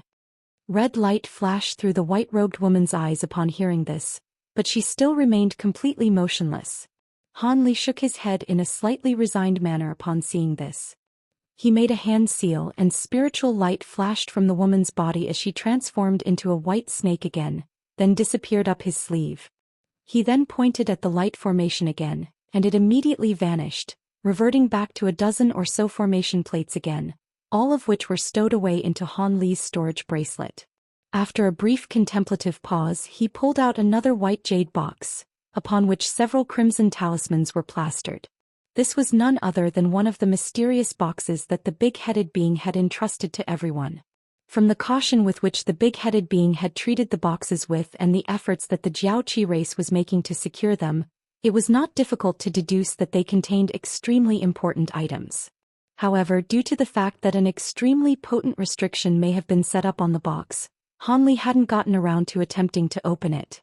Now that it was essentially necessary for him to request an audience with the elders of the myriad ancient race, he naturally had to figure out the contents of the box first to see if there was something in it that he could use.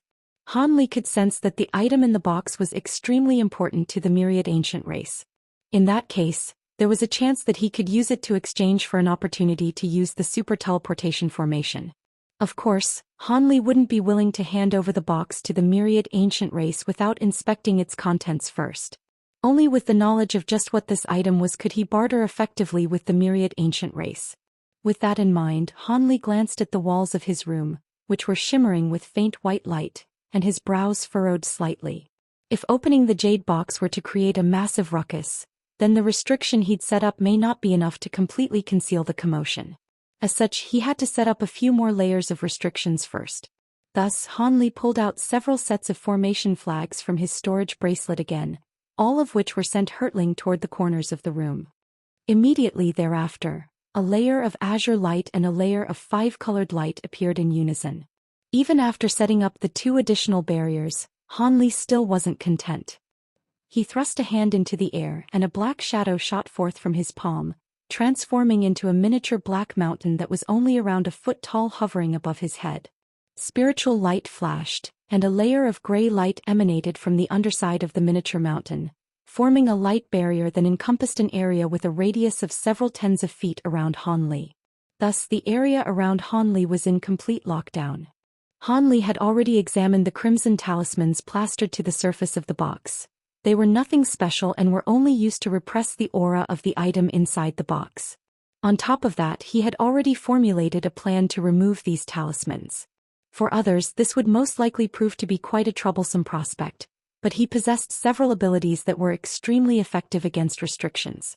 Thus, after securing his room with a series of light barriers, Han Li tossed the jade box into the air, where it hovered motionlessly at his behest. He then reached out with a pristine white hand toward the jade box while the divine essence-fused light barrier being emitted by the miniature mountain became noticeably denser. At the same time, 5 white skulls emerged from his fingertips, all of which swelled in size before hurtling toward the jade box. Break! Han Li issued a command as he pointed at the 5 skulls, and all of them opened their mouths in unison to expel a wave of 5-colored glacial flames that swept up the jade box within. An astonishing scene then ensued.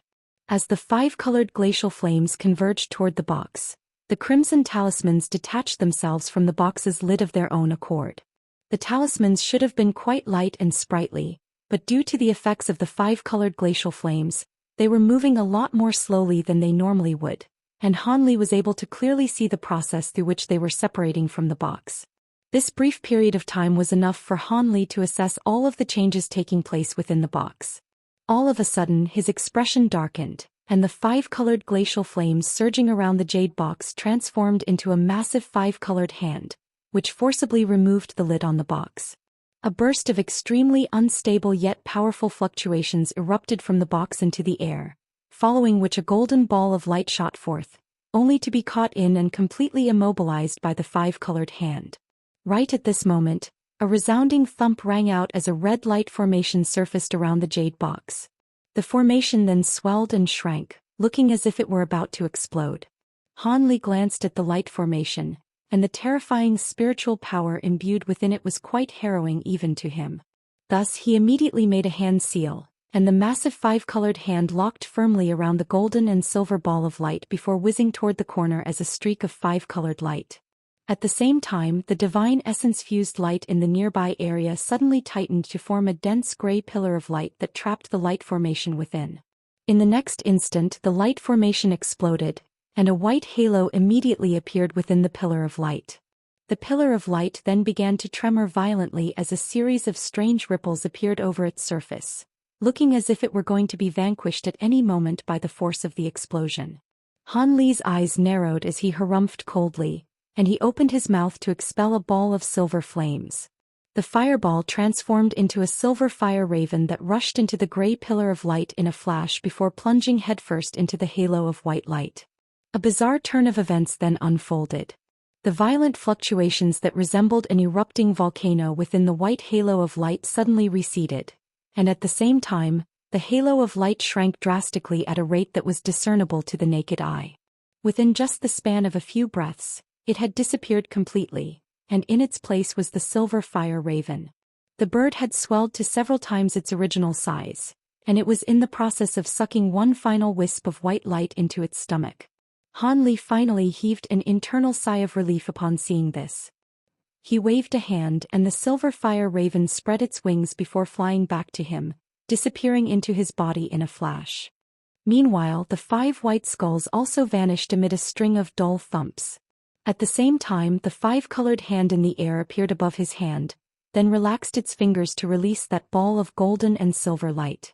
Han Li swept his sleeve upward, and a swath of azure light swept forth to draw the golden ball of light into his grasp. As he clenched his fingers around it, the golden and silver light dimmed to reveal the object within. He held his hand up to his face, then focused his gaze to conduct a more thorough inspection. There was an antiquated badge that appeared to be around half a foot in length within the spiritual light.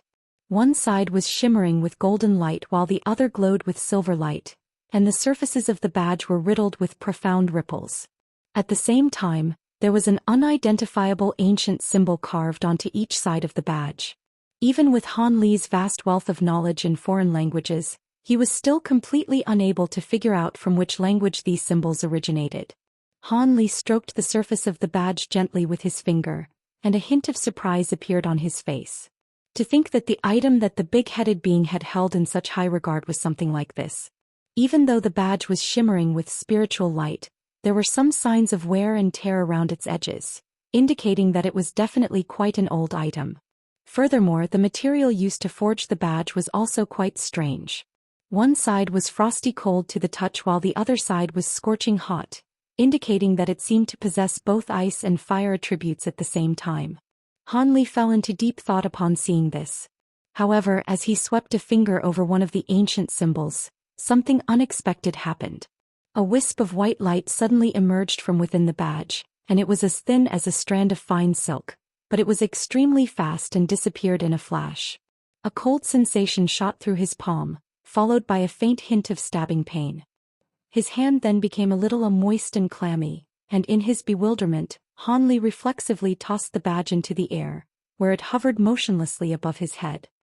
He then brought his palm up to his face to find that there was a gash that was several inches long on his palm. The gash was bleeding profusely, and it seemed that he wouldn't be able to immediately stop the bleeding. With his powerful body in conjunction with the fact that this hand had cultivated the 100 Meridian Refinement mantra, it was quite incredible that a thin white thread could inflict such a nasty gash onto his palm. Despite the astonishment in his heart, Han Li immediately began to circulate his magic power within his body. Specks of white light began to emanate from the gash, following which it was fully healed in just a few moments. After that, he glanced up at the strange badge overhead with intrigue and bewilderment in his eyes. At this moment, brilliant golden and silver light were radiating from the badge, and the traces of blood on it were rapidly vanishing. No, they weren't vanishing. They were being absorbed by the badge. Han Li's lips twitched, yet before he had a chance to do anything, the badge suddenly let loose a long cry akin to that of a dragon's roar. Immediately thereafter, a pillar of golden and silver light erupted into the air, completely disregarding the divine essence-fused light and the restrictive light barriers that he'd set up earlier, then puncturing the roof and climbing straight into the heavens. Han Li's expression instantly darkened significantly upon seeing this. He immediately waved a sleeve through the air, and a swath of azure light swept forth from within as he attempted to recover the badge. However, an incredible turn of events then unfolded. Even as the azure light swept toward the badge, it completely refused to budge, and it only continued to blast a pillar of golden and silver light into the sky. Han Li's heart sank as a wry smile appeared on his face. With the massive commotion that this badge was causing, there was no way that what he was doing would go by unnoticed. It wouldn't take long before someone came to investigate what was going on.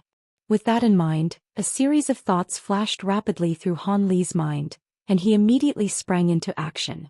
Specks of light of different colors instantly appeared out of thin air at his behest, and he instantly stowed away the miniature black mountain as well as the formation plates he'd set up earlier.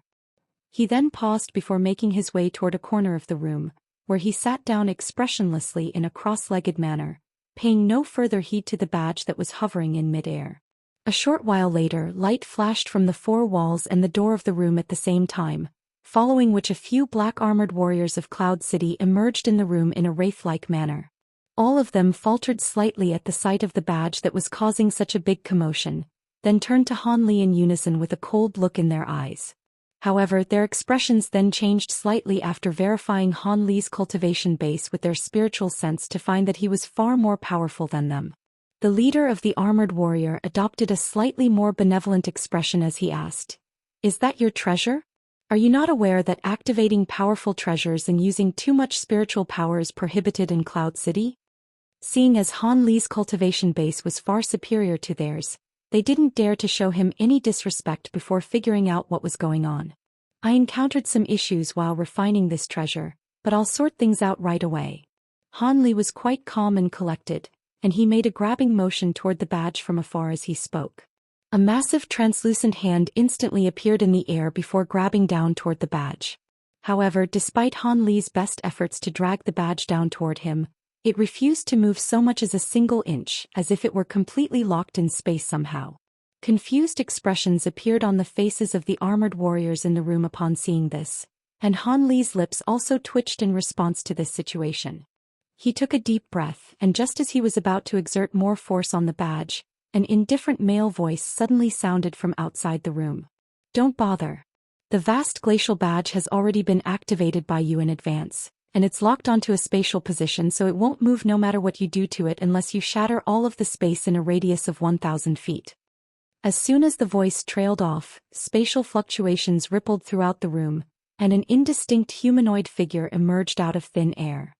All of the armored warriors' expressions changed upon seeing this humanoid figure, and they bowed in unison as their leader greeted in a respectful manner.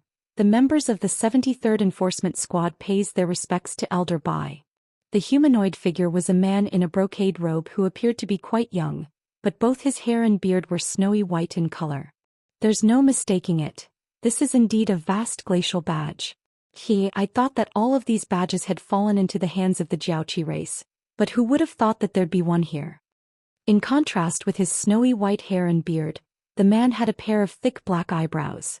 There was an elated expression on his square face, and he paid no heed to anyone else as he stared up at the shimmering golden and silver badge hovering in midair. Han Li was seated in the corner, and his expression abruptly changed as he swept his spiritual sense toward this newcomer. This man's spiritual power was quite unfathomable, indicating that he was a body integration stage being.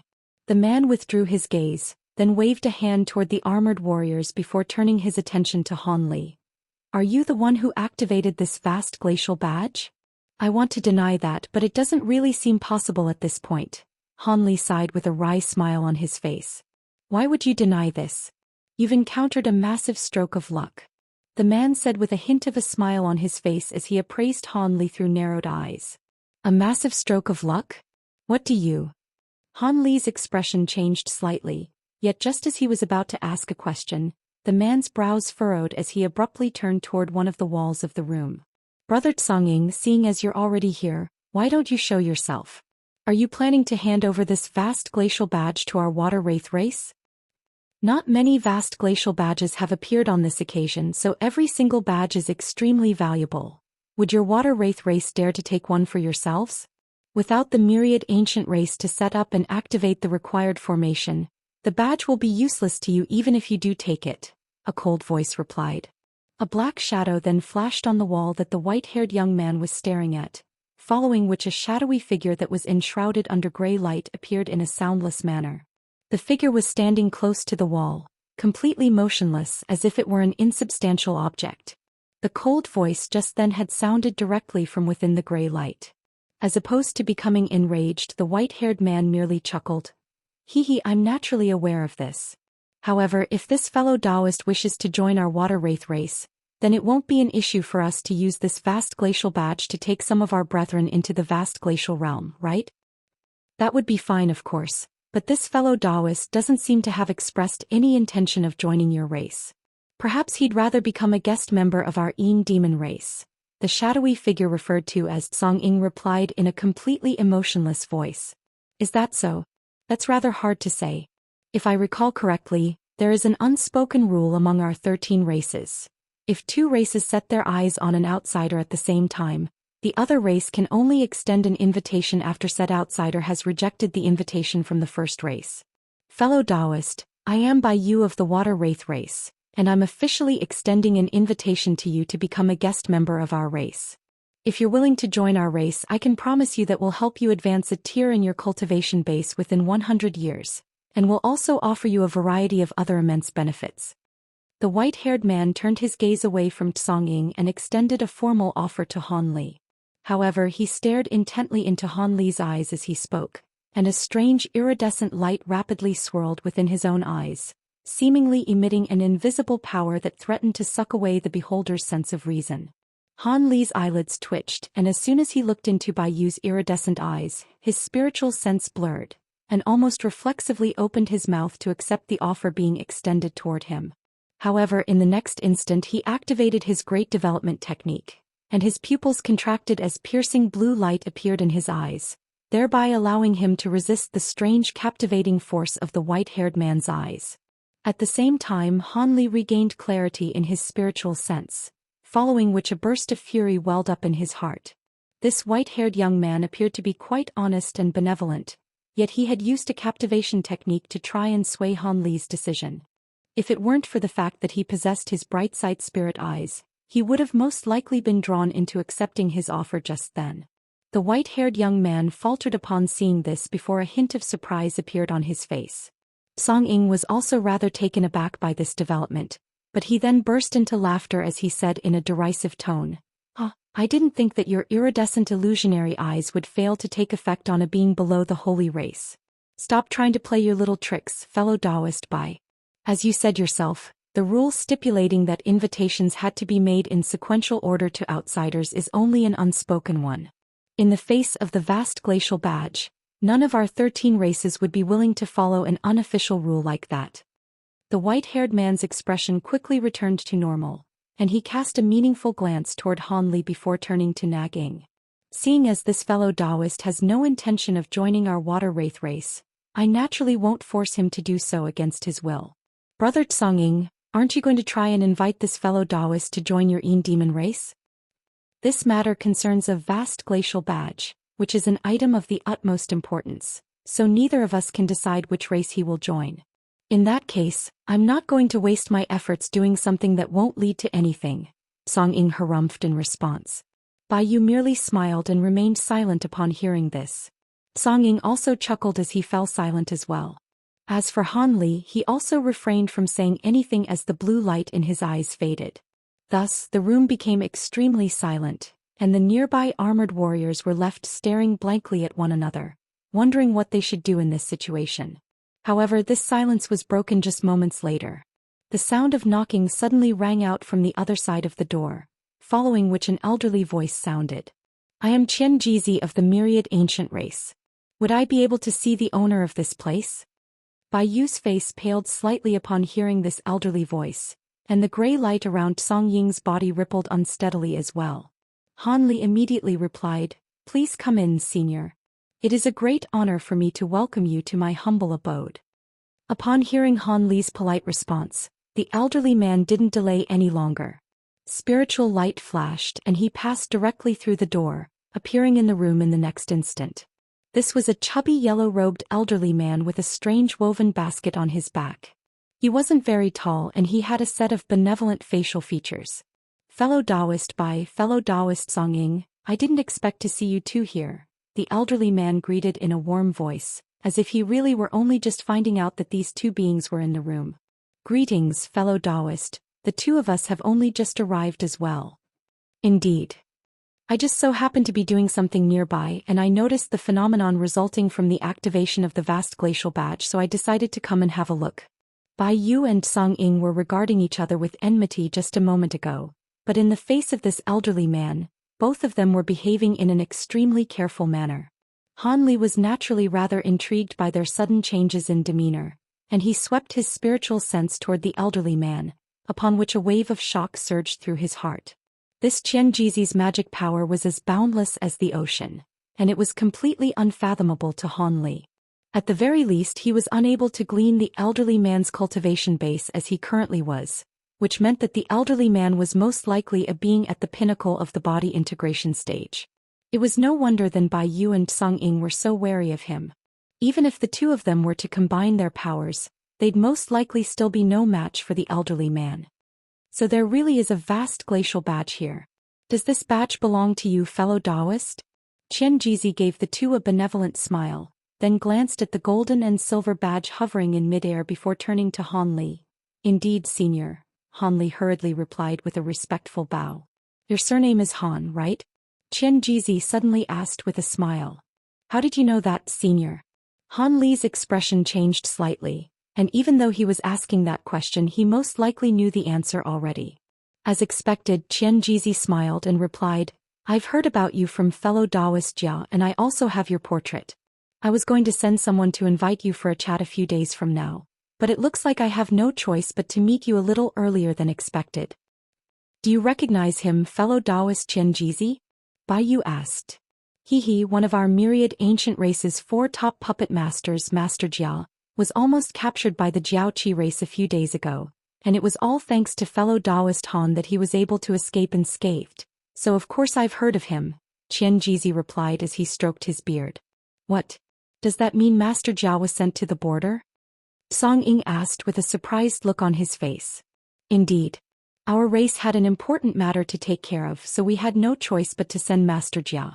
We deployed a few guards to accompany him, but due to the invasion of the Jiaoqi race, all of them perished on the border. Are you too interested in the internal affairs of our myriad ancient race? The elderly man asked with an amused smile. Bai Yu's expression changed upon hearing this, and he forced a smile onto his own face as he replied, I wouldn't dare to pry into your race's internal affairs, fellow Daoist. It's just that Master Jia's proficiency in puppetry is quite extraordinary, making him an indispensable member of our 13 races, so I am merely concerned for his safety. Indeed. We're both very happy to hear that Master Jia is now safe. It was quite apparent that Song Ying was also feeling very uneasy. Looks like I was overthinking things then. Seeing as this vast glacial badge has been activated by fellow Daoist Han, you wouldn't mind if I invited fellow Daoist Han back our race for a chat, would you? As for this place, we'll set up restrictions and deploy troops to put it into complete lockdown. Our myriad ancient race will deploy people soon after this to set up the relevant formation. Xianxia was speaking in a polite tone, but he gave the other 2 beings no opportunity to state any objections. Bai Yu and Song Ying naturally weren't very pleased by this arrangement, but they had no choice but to bow to Xianxia's overwhelming might. The elderly man nodded with a content look before turning to Han Li with a smile as he asked, Fellow Daoist Han, would you like to follow me to our race? A wry smile appeared on Han Li's face upon hearing this. This was an invitation that was being extended by a being at the pinnacle of the body integration stage, so he certainly wouldn't dare to refuse it. As such, he could only respectfully reply, If you don't mind my intrusion, I'd love to accompany you, senior. Xianxia could see the hesitation in Han Li's eyes and he chuckled, Not to worry, fellow Daoist Han.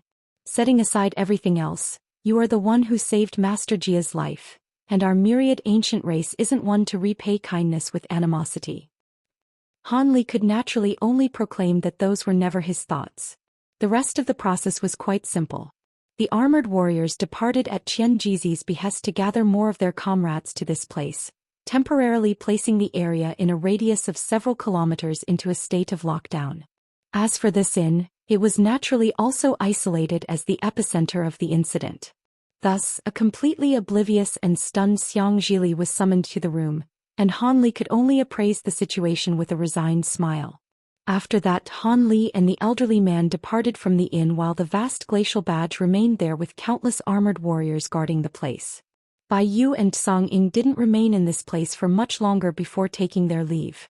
However, Han Li and the elderly man didn't travel through the city via flight. Instead, there was a carriage being drawn by a pair of giant golden lion spirit beasts waiting on the side of the street beside the inn. The elderly man invited Han Li onto the carriage, and the giant lions rose up several feet above the ground before charging along at an incredible speed. Xianxia didn't have any intention to engage in an in-depth conversation with Han Li inside the carriage. He merely made some small talk before closing his eyes to meditate. Han Li's expression remained unchanged, but countless thoughts were racing through his mind as he considered just why he was being taken. The elderly man had assured him that he was only trying to repay Han Li for saving Jia Tianmu, but he certainly wasn't going to allow himself to be convinced by that. Even if he had saved Jia Tianmu, the favor had already been repaid by the sentient puppet that had been given to him. However, it appeared that they required his assistance to enter this so-called vast glacial realm, seeing as his blood essence had activated the vast glacial badge. In that case, he could perhaps use that as leverage to see if he could be granted access to use the super teleportation formation. Thus, he was still useful to the heavenly cloud races, so they definitely wouldn't plot against him right away. With that in mind, he was feeling a lot more reassured. The beast-drawn carriage that he was currently riding in was significantly faster than the other carriages he'd ridden in before, and it didn't take long for the carriage to reach the 8 cloud mountains. Han Li cast his gaze out the window at the 8 massive mountains in the distance, and a peculiar look flashed through his eyes. Was this Qianjizi taking him back to his cave abode? A short while later, just as the beast-drawn carriage was approaching one of the 8 mountains, it suddenly changed directions and skirted around the mountain, flying toward the area behind it instead. Han Li was a little surprised by this, but after the beast-drawn carriage traveled around the mountain, he discovered that there was a small fortress that was several kilometers in size beyond the mountain. The fortress wasn't very large, but there were 7 or 8 layers of city walls around it. Each successive layer of the city walls was taller than the previous one as they approached the fortress, and just the outermost wall was already over 1,000 feet tall, while the innermost wall appeared to be close to 10,000 feet in height. From a distance it appeared to be a fortress, but it was probably more accurate to call it a giant tower. Through the use of his bright-sight spirit eyes, Han Li could clearly see that there were silvery white statues situated atop the city walls as intervals of just over 1,000 feet. These statues all differed in appearance, with some being carved to resemble beasts while others were more humanoid in shape. The largest of these statues were over 1,000 feet tall, and even the smallest were 700 to 800 feet tall. All of them were completely stationary, but there was an indescribable menacing aura emanating from their bodies. There were also rows of azure-armored guards wielding long halberds standing atop the city walls. All of them were patrolling the walls in a uniform manner, yet none of them were actually living creatures. They were all humanoid puppets. There was a tall pillar situated on each of the 4 corners of the fortress, and these pillars were respectively yellow, blue, red, and green in color. All of them were quite translucent, and they reached all the way up into the clouds. There were countless large runes flashing over their surfaces, giving them an extremely mysterious and eye-catching appearance. Just as Han Li was taking in the scenes before his eyes with a hint of awe in his heart, the beast-drawn carriage flew into the air above the fortress, then descended before a strange green hall that was situated at the center of the fortress. After disembarking from the carriage, Han Li glanced up at the hall to find a plaque that was several tens of feet long hanging from it. The words "Sentient Hall" were inscribed on the plaque in large golden letters, and Han Li immediately thought of his own sentient puppet. Could it be that this hall was somehow related to sentient puppets, or was this just a pure coincidence? Just as these thoughts were running through Han Li's mind, Qianjizi chuckled, "Please come in, fellow Daoist. This is an important place to our myriad ancient race, and very rarely will we ever invite outsiders into it." "Thank you for giving me this honor, Senior," Han Li replied with a respectful bow. In the face of this immensely powerful being, Han Li didn't dare to show any disrespect, as nothing could come from a show of dissent. A hint of a smile appeared on Qianjizi's face, and he waved a hand before walking on ahead. There was a white-robed guard standing on either side of the palace gates, and he remained completely expressionless as the elderly man strode toward the gates, as if he couldn't even see anything. Han Li was rather perplexed by this, and he took an extra glance at the guard, following which his expression abruptly changed slightly. "Looks like you've figured it out, fellow Daoist Han. Those 2 guards are a pair of sentient puppets, both of which are 9th-tier upper race beings, and they can guard this palace day and night. Aside from a few special people who can take people into the palace, they'd attack everyone else who approached the palace without any hesitation," the elderly man explained without even turning his head. Han Li drew a sharp breath as he turned to the 2 white-robed puppets with a hint of awe in his eyes. These 2 puppets were equivalent in power to beings at the pinnacle of the spatial tempering stage. If a normal cultivator were to have these 2 puppets in accompaniment, they'd essentially be invincible below the body integration stage. It was a massive waste to be using such puppets to guard a hall like this. Han Li clicked his tongue with wonder internally as he glanced at the 2 expressionlessly puppets one final time. At this point, Qianjizi had already made his way into the hall, so he could only follow him in through the gate. The exterior of this sentient hall appeared to be quite out of the ordinary, but the interior was actually quite simple. Aside from the main hall, there were only 2 side halls, one on the left and one on the right. Within the main hall, there were no other eye-catching features aside from several dozens of thick metal pillars. Qianjizi strode directly over to the 2 rows of chairs situated at the center of the hall before sitting down in the main seat. "Take a seat, fellow Daoist Han. The vast glacial badge is quite an important item, so I've already invited the other 2 elders of our race to gather here. The 3 of us are responsible for making all of the decisions in the myriad ancient race here in Cloud City, Xianxia said with a smile. I see. Looks like this vast glacial badge is far more significant an item than I'd expected, Hanli replied with a nod. He hadn't seen Xianxia do anything out of the ordinary on the way here, but he'd somehow already notified the other 2 elders. This only further accentuated the gap between spatial tempering stage and body integration stage beings. You're not from the Thunder Continent, are you, fellow Daoist? Xianxia suddenly asked. Han Li's heart stirred upon hearing this, but he then immediately relaxed as he nodded and truthfully replied, Indeed, I come from another continent. Has fellow Daoist Jia already disclosed my intention to use the super teleportation formation to you, senior? Master Jia did indeed mention this to me, and on top of that, there's no way that you wouldn't recognize the vast glacial badge and activate it without a second thought if you were from the Thunder Continent, Xianxia chuckled. Is the vast glacial badge supposed to be extremely renowned? I haven't seen any records of it anywhere. Would you be able to enlighten me, senior?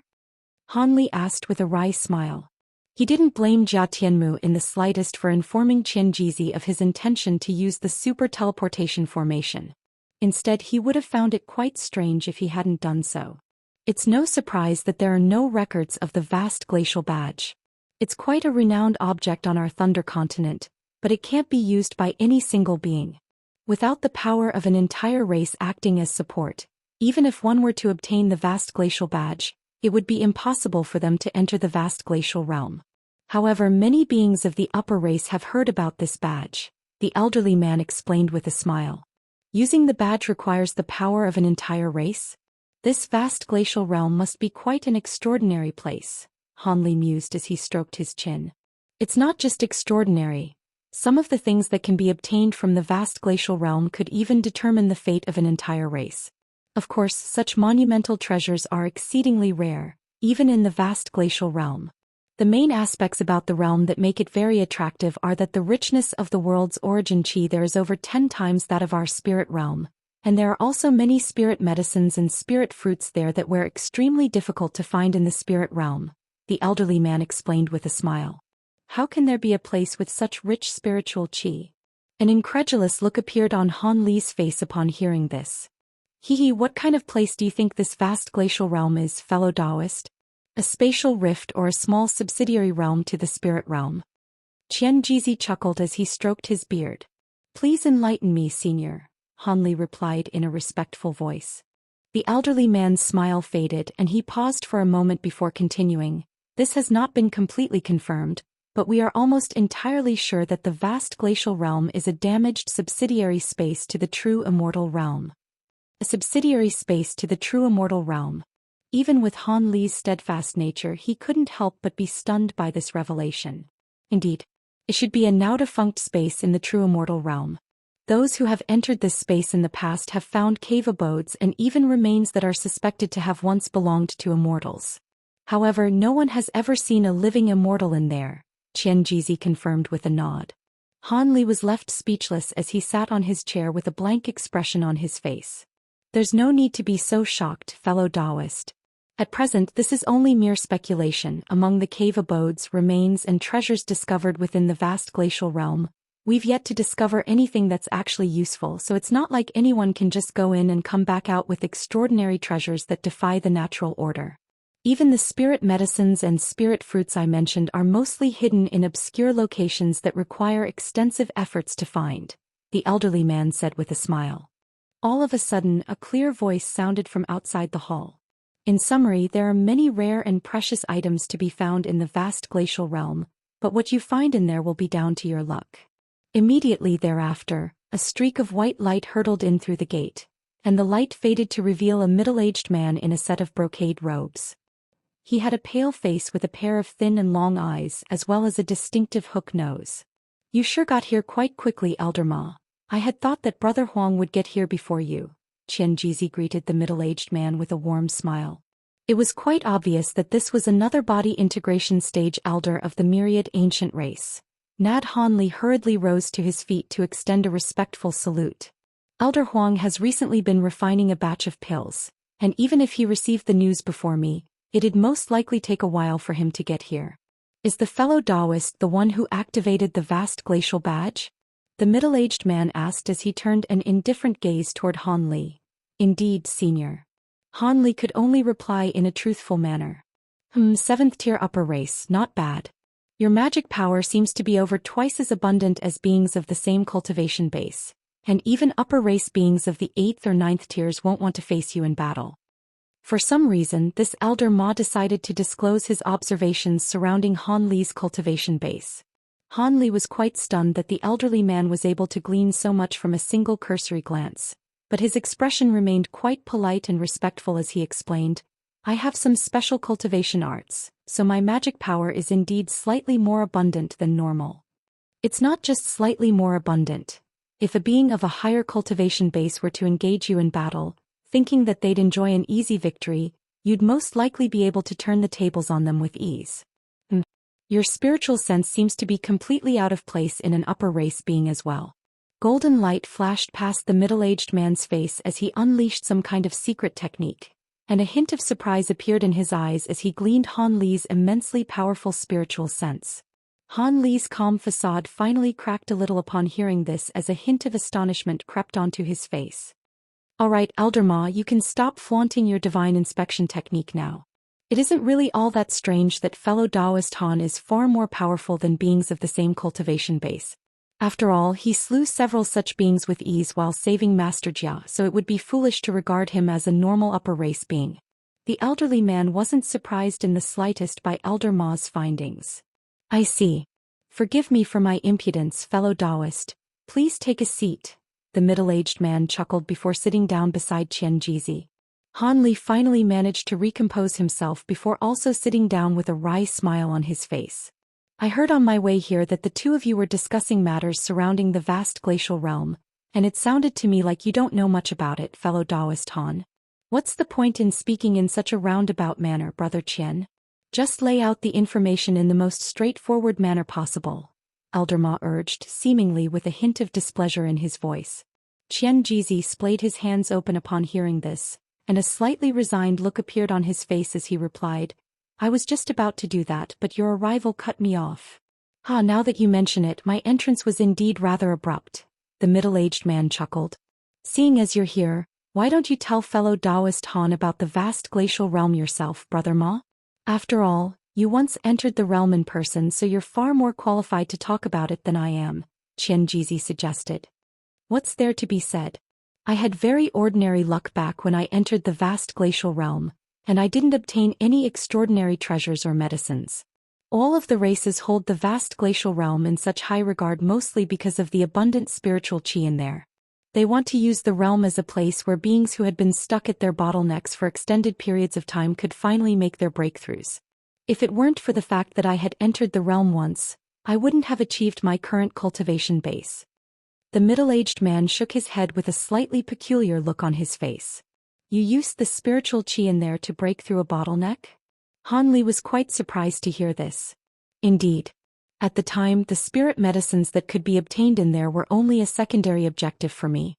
I only re-emerged with some very ordinary spirit medicines, so I obtained next to nothing from my trip there. I did hear that some others obtained some extremely rare tool refinement materials and used them to craft several sentient treasures. Elder Ma sighed in a forlorn manner. You should learn to be happy with what you have. Countless beings among our 13 races were extremely envious of you back when you were selected to enter the vast glacial realm. At the very least, I've never received such an opportunity, the elderly man chuckled. If I were as supremely talented as you and managed to break through the holy race bottleneck in just over 1,000 years, then I naturally wouldn't have had to enter the vast glacial realm. As you're well aware, that place is not a peaceful realm, Elder Ma replied in an indifferent voice.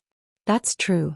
Several hundred vast glacial badges appear on the Thunder Continent on each occasion, and how many beings can be teleported into the realm with each badge is dependent on the capabilities of the teleportation formation set up.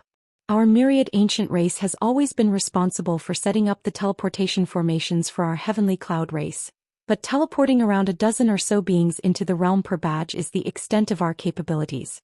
However, I've heard of some races that are extremely proficient in teleportation formation that can teleport over 30 beings into the realm per badge. It's a pity that we can't get our hands on their teleportation formation blueprints. Otherwise, we'd also be able to send more people into the vast glacial realm. With so many races clambering to send their beings into the vast glacial realm, it always becomes a very chaotic place, the elderly man mused with furrowed brows. What makes things even worse is that each batch teleports beings to a random location. If a group of beings were to be teleported into the same area as beings from an enemy race, then a battle would be inevitable. Everyone knows that there will at least be an additional 30% chance of breaking through a bottleneck in there, so no race would allow so many high-grade beings to appear in their enemy races. Elder Ma seemed to be musing absent-mindedly to himself, but also explaining things for Han Li to hear. Han Li's eyes flashed slightly upon hearing this. Not only that, but there have been countless instances of beings killing others in there over treasures and spirit medicines. However, the most perilous aspect of the vast glacial realm is actually the realm itself. No one had seen a living immortal in there, but there are some incredibly powerful ancient beasts in there, each and every one of which is far too powerful for any of the beings that venture into the realm to face. If you encounter a more mild-tempered one, you could simply give it a wide berth and go around it without much trouble. However, if you encounter a violent one that actively attacks even without being provoked, then you'll have to pray that you survive that ordeal somehow. On top of that, there are many terrifying restrictions in the vast glacial realm that are suspected to have been left behind by immortals. If you stumble into one of those, then you're most likely as good as dead as well. Hence, it's quite often the case that less than half the number of people that enter the realm actually return, Xianxia added. Han Li's expression darkened involuntarily upon hearing this. After a lengthy silence he asked, Senior Qian, Senior Ma, may I ask when and how the vast glacial realm was discovered? You've stumped us there. No one knows exactly when the vast glacial realm appeared, but it had most likely been discovered by the races that resided here during ancient times. It's said that an extremely important battle between the races had broken out at the time, and profound heavenly treasures had been used during the battle. The combined powers of several profound heavenly treasures shattered space at the time, thereby opening up a passageway to the vast glacial realm. As for how the vast glacial badges appeared, we really have no clue. It was as if the badges appeared as soon as the vast glacial realm appeared. In the beginning there were over 1,000 vast glacial badges, but after so many years, most of them have been destroyed, the elderly man replied. The method of entering and exiting the vast glacial realm is also quite unique. When entering the realm, the badge is required, but when leaving the realm, the badges have to be left in there before one can depart. After over 10,000 years, the vast glacial realm will open up once again, and the badges will somehow reappear all over the Thunder Continent. On top of that, the badges can't teleport beings at or above the holy race, so none of the elders of the 13 races can access the realm. Otherwise, things wouldn't be so troublesome. By the way, I'm really curious about how you managed to obtain this vast glacial badge, fellow Daoist Han. Elder Ma turned to Han Li in an expressionless manner as he spoke. Han Li's heart jolted upon seeing Elder Ma's shift in demeanor, but he remained calm as he replied, I actually received this vast glacial badge from a certain fellow Daoist Yuan of your myriad ancient race. At the time, the city we were situated in had been surrounded by the Jiaoqi race, so fellow Daoist Yuan gave a jade box to each of his companions, including myself, so we could take them away from the city. He asked us to give the boxes to any one of the 13 heavenly cloud races, and to destroy them if we found ourselves unable to get away from our Jiaoqi race pursuers. I was quite curious about what was in the box, so I decided to open it, and I unwittingly activated this badge in the process. Someone with a Yuan surname? In that case, it has to be the one responsible for Green Light City. Rather than being surprised to hear this, Qianxia merely nodded in a calm manner. It appeared that he'd already guessed the origin of this badge. Han Li's heart stirred upon seeing this. At this moment, the middle-aged man's expression darkened and he said, We haven't received any news of other vast glacial badges being gathered by the other races in Cloud City, so that means all of the other badges must have fallen into the hands of the Jiaoqi race. That's most likely the case. Apparently they have 2 holy race beings leading their army, and they've even deployed a fortress-level battle arc, so it's already extremely fortunate that fellow Daoist Han was able to bring just a single badge back to us, Qianxia sighed. In that case things will be quite troublesome for us. Our 13 races combined only have 17 or 18 badges. That's much less than usual. In contrast, the number of Jiaoqi beings that will enter the vast glacial realm will increase significantly, Elder Ma said with a grim expression. There's nothing we can do about that. We've gathered all of the vast glacial badges we could, and when we received news that 5 more badges had been discovered, we'd thought that we'd stumbled upon a figurative gold mine. However, the Jiaoqi race suddenly attacked at this crucial juncture before we could transport the 5 badges to Cloud City, which has led to them being lost. Qianxia sighed as he narrowed his eyes slightly. Elder Ma nodded before suddenly turning to Han Li as he said in an implacable tone, "In that case, there's no point in wasting time with words. Fellow Daoist Han, you'll have to accompany our myriad ancient race nominees into the vast glacial realm on this occasion." "In that case, it looks like I have no choice but to comply," Han Li said in an indifferent manner. There's no need to be so depressed, fellow Daoist Han. There are some perils in the vast glacial realm, but most people would do anything for a chance to enter it. Many people will envy you for the opportunity to enter the realm, Qianxia chuckled. My cultivation base hasn't reached a bottleneck yet, so entering the realm won't benefit me much.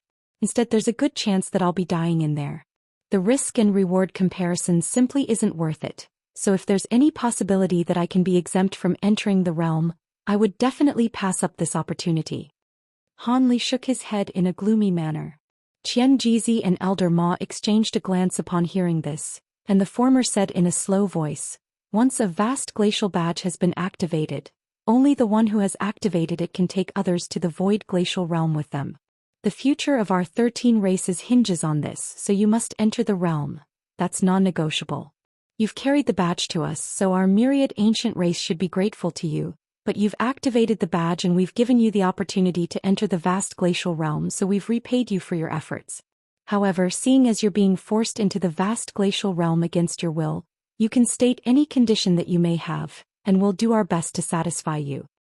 Han Li's heart abruptly jolted upon hearing this and he immediately said, "I'm sure you know what request I have already. After returning from the vast glacial realm, I'd like to use your super teleportation formation." "You want to use the teleportation formation? If it's only once, then we should be able to arrange that. However, teleportation using that formation requires a vast expenditure of top-grade spirit stones, and you'll have to issue the spirit stones yourself. There's no way that we'll supply them for you.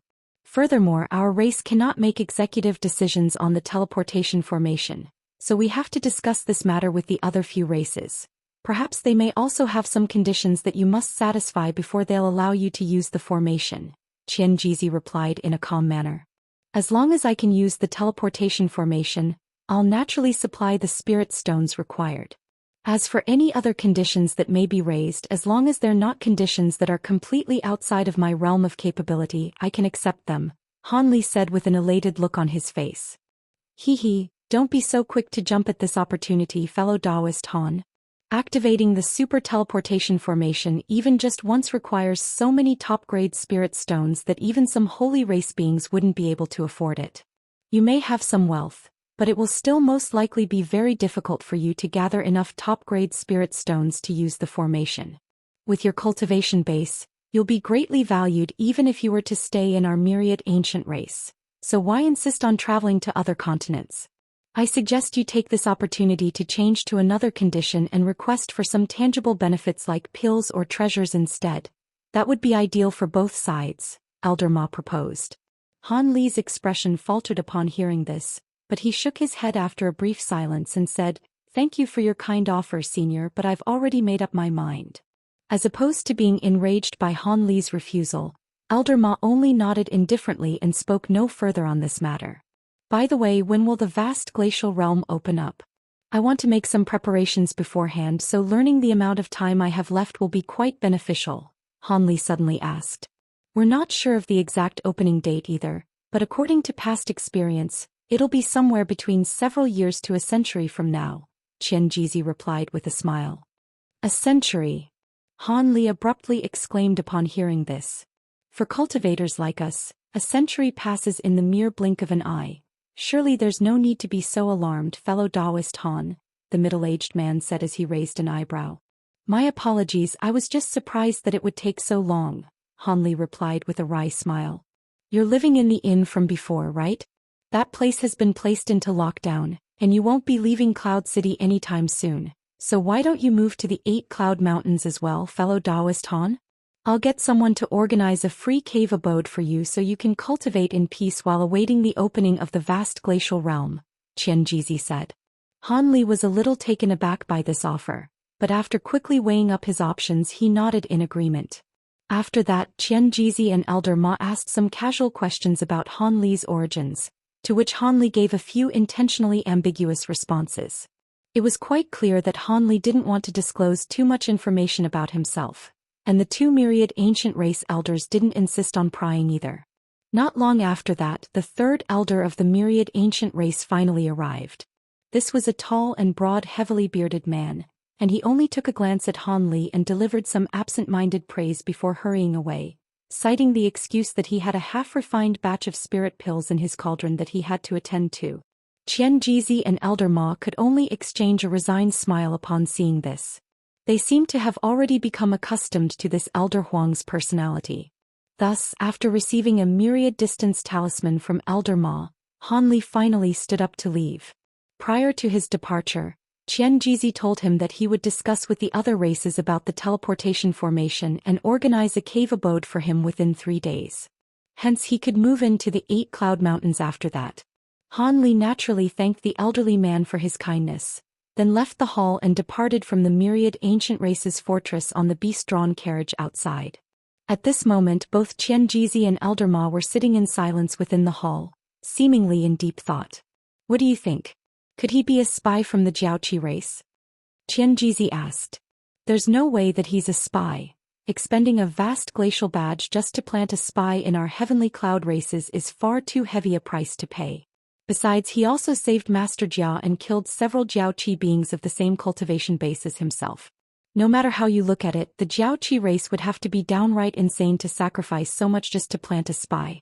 On top of that, even if he were to become a guest member of one of our 13 races, he wouldn't be able to obtain any of our confidential secrets anyway, so what would be the point? Elder Ma immediately shook his head in response. My thoughts exactly. In that case, we won't have to use a soul search technique to determine his origins. Otherwise, it could prove to be detrimental to us if we were to draw resentment from him, Qianjizi agreed with a nod. On top of that, he possesses extremely powerful combat prowess that's no less potent than beings at the pinnacle of the spatial tempering stage, so it would be greatly beneficial to our race if he could become a guest member of ours. So we should do our best to recruit him rather than get on his bad side, Elder Ma added. But he seems to be quite intent on leaving the Thunder Continent, Qianjizi countered with furrowed brows. It's not that easy to gather so many top-grade spirit stones. Who knows how long it'll take for him to save up the spirit stones required. During this process, we'll just have to expend some effort to try and convince him to stay. Of course, if he still insists on leaving in the end, then there's no need for us to play the villains and force him to stay. Our race certainly isn't short of beings at the pinnacle of the spatial tempering stage, so there's no need to risk ruining our reputation for him, Elder Ma mused. Following a brief pause, Qianjizi nodded and said, seeing as you've already made up your mind, I have no objections. Let's talk about the news we received about the Jiaoqi race. This invasion from the Jiaoqi race is on a far larger scale than past invasions. Setting aside everything else, just the number of holy race beings they've deployed is. Elder Ma changed the subject and moved on to the Jiaoqi race invasion thereafter. Meanwhile, Han Li didn't go too far away from the 8 Cloud Mountains before disembarking from the carriage on a relatively secluded street, then found an inn to live in on a temporary basis. The inn was quite ordinary in appearance and closely resembled a building that one would see in the human race. After setting up a restriction in his room, Han Li sat down in a cross-legged manner on his bed, then began to carefully think back through his conversation with the elders of the myriad ancient race, trying to see if there were alarming aspects that he should take note of. After contemplating for a long while, he finally exhaled as his expression gradually relaxed. From what he could recall, the elders didn't seem to be plotting against him in any way, and his only concern was that the vast glacial realm could be quite dangerous. However, seeing as there were no beings at or above the body integration stage that could enter the realm, he didn't have much to fear. As long as he wasn't too greedy or ambitious and stumbled around everywhere in search of spirit medicines and treasures, he should be quite safe. He'd just have to find an obscure location to hide in and weather the storm, then return following the conclusion of the ordeal. He had already thought through all this back in the Sentient Hall, which was why he'd agreed to the conditions made by the elders without any hesitation. However, it did indeed come as quite a surprise to him that he'd have to wait for so long before the vast glacial realm were to open up. If he really did have to wait for a century, then he should be able to use his spirit pills to cultivate to the pinnacle of the early spatial tempering stage. After that, he could try and use the astonishingly abundant spiritual qi in the vast glacial realm to break through to the mid-spatial tempering stage. This was only possible as he could use the liquid produced by the mysterious vial to essentially infinitely refine the extremely rare rising dragon pills. Otherwise, for a normal cultivator, it would take at least 500 to 600 years to cultivate to the pinnacle of the early spatial tempering stage. After reaching the spatial tempering stage, further advancements required far more spiritual power to be gathered and cultivated than for progression in the deity transformation stage. On top of that, Han Li had chosen the path of simultaneous cultivation, which was far more difficult than just normal cultivation. With that in mind, Han Li's expression suddenly stirred slightly, and he flipped his hand over to produce a white jade box that also had crimson talismans plastered to its surface. This was none other than the other jade box given to him by the big-headed being. Han Li knew that if he were to bring out this item, he'd definitely be able to secure greater benefits from the elders of the myriad ancient race. At the very least, he'd be able to secure another sentient puppet for himself. However, he made no mention of this in the Sentient Hall as a safety precaution. Regardless of whether having an extra vast glacial badge would benefit him in any way after entering the vast glacial realm, he'd rather keep it as backup than exchange it for any benefits. Having made up his mind, white light flashed from Han Li's hand, and the jade box disappeared. After that, he sat down on the bed and entered a meditative state. For 3 consecutive days, Han Li stayed in the room without leaving even once. On this day, just as he was cultivating with golden light shimmering from his entire body, he suddenly opened his eyes and flipped his hand over to produce the myriad distance talisman that Qianxia had given to him. On the white surface of the talisman, a line of small text had appeared. After reading the message on the talisman, Han Li stowed it away expressionlessly before making his way out of the room. Half a day later, he found himself within a certain cave abode on the Dream Cloud Mountain of the 8 Cloud Mountains, and he was inspecting the cave abode with a pleased look on his face. The abundance of spiritual qi in this cave abode was not inferior in the slightest compared to Jia Tianmu's cave abode on the iridescent Cloud Mountain. Furthermore, the cave abode came complete with a pill refinement chamber, tool refinement chamber, medicine garden, as well as a variety of other facilities. There were even some commonly used spirit medicines that had been planted in the medicine garden, and he was very satisfied with his new home. However, Han Li didn't immediately begin cultivating. Instead, he used his spiritual sense to scan through every single nook and cranny of the cave abode, then set up a dozen or so restrictions of different sizes. Having done all that, even a body integration stage being wouldn't be able to force their way into his cave abode in a short time. After that, he transferred some of the spirit medicines and spirit herbs that he required into the medicine garden before busying himself with pill refinement. His plan was to refine a large number of rising dragon pills, most of which would be reserved for his own consumption, while the rest would be taken to the markets to be exchanged for top-grade spirit stones. After all, both his sentient puppet and the super teleportation formation required an incredible amount of spirit stones to function, and he wouldn't be able to exchange for enough of them even through selling all of his myriad-year spirit medicines. Furthermore, selling too many myriad-year spirit medicines would attract a lot of attention, so it was better to sell rising dragon pills instead. With the immense power of these pills, he was sure that the upper race beings of Cloud City would be willing to pay astronomical prices for them. Of course, he wasn't going to sell too many of them, and he had to conceal his own identity in the process. If he were to only sell the pills on 2 or 3 occasions, that shouldn't be enough to attract the attention of the holy race beings in the city. If he still couldn't gather enough top-grade spirit stones through doing that, then he'd have to consider selling his golden lightning bamboo. Given how rare golden lightning bamboo was in the spirit realm, just one plant would most definitely be enough to get him sufficient top-grade spirit stones. Han Li had already devised a plan to gather enough top-grade spirit stones while refining his rising dragon pills, and Qianxia most likely would have never imagined that Han Li would be capable of doing something that he thought to be impossible in such a short time. This was only a minor inconvenience to Han Li, rather than the insurmountable roadblock that Qian Jizi had assumed that this would be. As Qian Jizi was leading him to his new cave abode, the former disclosed to him that he had secured the agreement of the other races for him to use the teleportation formation. As for conditions, they didn't state some, but they weren't very stringent. Most of them merely asked for a usage fee from him. The only slightly troublesome condition was raised by the Stone Cocoon race. They asked him to search for a tool refinement material that could only be found in the vast glacial realm. They had a map on which the place where this material could be found had been annotated, and all he had to do was act as the errand boy of the Stone Cocoon race after entering the vast glacial realm.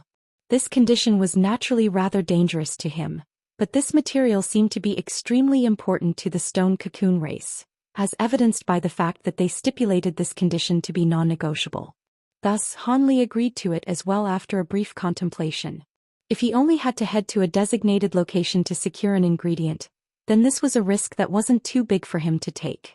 Hence, Han Li had arrived at an official agreement with the Heavenly Cloud races. As soon as he returned from the vast glacial realm, he'd be granted a one-time usage pass of the super teleportation formation. After that, Han Li stayed in his cave abode for more than an entire year. During this time he refined his pills while taking some Rising Dragon pills to cultivate his Provenance True Devil arts. Even though this wasn't a very long time, his Provenance True Devil projection was looking slightly more substantial than it did over a year ago, which was a further testament to just how potent Rising Dragon pills were. However, what was rather surprising to Han Li was that the crystal woman by the name of Xianxia hadn't contacted using the myriad distance talisman he'd left her during this time. It was as if she'd completely forgotten about him. Han Li was rather perplexed, but he didn't go to find her. On this day, Han Li finally emerged from his cave abode, and after taking a cursory glance around him, he flew down the mountain as a streak of azure light. Coincidentally or by design, there just so happened to be another streak of white light flying down from the summit of the mountain at the same time, and the streak of light reached the foot of the mountain along with Han Li almost in unison. The white and azure lights faded, revealing Han Li and a bald man. The bald man had a set of sinister facial features, and his skin was of a grayish-white color. The two of them both looked at one another with a hint of surprise in their eyes. "I am Tai Jian of the Stone Cocoon race. You look rather unfamiliar, fellow Daoist. Did you only move in recently?" The man was a little menacing to behold, but he spoke in quite a polite voice. Han Li swept his spiritual sense toward the man to find that he was a being at the pinnacle of the spatial tempering stage, and his heart jolted slightly with shock, but he merely smiled as he replied, "My surname is Han, and I did indeed only move in recently." "Oh, so it's fellow Daoist Han. I heard that last year an outsider activated a vast glacial badge and he also had the Han surname. Could you be that outsider, fellow Daoist Han?" The man immediately guessed Han Li's identity after hearing his surname. A hint of surprise flashed through Han Li's eyes, but he smiled as he replied, "I was indeed the one activated the vast glacial badge a year ago. I didn't think that I would be so renowned in these parts." "Ah, you're the first outsider to have activated a vast glacial badge in our Heavenly Cloud races, so you're naturally quite well known by everyone. Are you going out now because you also heard about the precious auction items being offered in the 4 races auction?" 4 races auction. Han Li drew a complete blank upon hearing this. "Do you not know about this, fellow Daoist Han? Then again, that's no surprise, seeing as you've only just recently come to our Cloud City. The 4 races auction is something that's held by 4 of our 13 races once every decade to try and increase the popularity of Cloud City. All of the auction items are precious treasures that aren't normally sold during auctions, so the event always attracts many high-grade beings to Cloud City. On this occasion, our 13 races have been forced onto the back foot by the invasion of the Jiaoqi race, so the auction items are even more prestigious than usual in order to boost morale. Among the auction items, there are even going to be myriad wonder pills being sold. Those pills are ideal for helping spatial tempering cultivators like us break through bottlenecks. Only the top pill refinement masters of the crystal race are capable of refining those pills, and they've never appeared in the past editions of the auction," Tai Jian explained. Han Li's heart stirred upon hearing this. "Myriad wonder pill, eh? I've also heard of these pills before. Back when he was at Green Light City, those foreign spatial tempering stage beings had mentioned this pill, and they seem to be even more valuable than sentient puppets. If they really were useful for spatial tempering cultivators, then it would naturally be very beneficial to him if he could obtain the pill or its refinement method. With that in mind, Hanli was quite intrigued as he said, "It wouldn't be right for me to miss such an auspicious occasion. In that case, why don't we go together, fellow Daoist? Truth be told, I'll very likely be part of the group of beings selected to enter the vast glacial realm on this occasion. Perhaps we'll be in the same group together. If that happens, I'll have to trouble you to look out for me," the bald man chuckled. "Surely you jest, fellow Daoist. You're a 9th-tier upper race being, so your cultivation base far outstrips mine. However, I really am rather unfamiliar with Cloud City, so I'll be counting on you to lead the way, Brother Tai," Hanli replied. Tai Jian merely smiled and didn't respond. Instead, he raised a hand to hail one of the beast-drawn carriages parked at the foot of the mountain, then invited Hanli onto the carriage first. Hanli accepted the invitation, climbing onto the carriage first, followed by Tai Jian, who then turned to the driver and instructed, "Take us to the Cloud Intent Auction House." The driver gave an affirmative response before spurring the beast-drawn carriage into motion. Inside the carriage, Hanli made further inquiries about the 4 races auction, and only then did he learn that the auction had actually already been running for a few days, but the truly precious auction items that were of the highest caliber were being sold today. In order to obtain a myriad wonder pill, Tai Jian had even borrowed a large batch of spirit stones from his friends. Hanli heard from Tai Jian that there were going to be 2 sentient puppets from the myriad ancient race that were also going to be sold during the auction, and he was quite tempted by that prospect. After traveling for over 2 hours, the beast-drawn carriage changed directions and diverged onto a very wide street. The number of beast-drawn carriages on this street increased dramatically compared to elsewhere, and there were also many powerful cultivators there as well.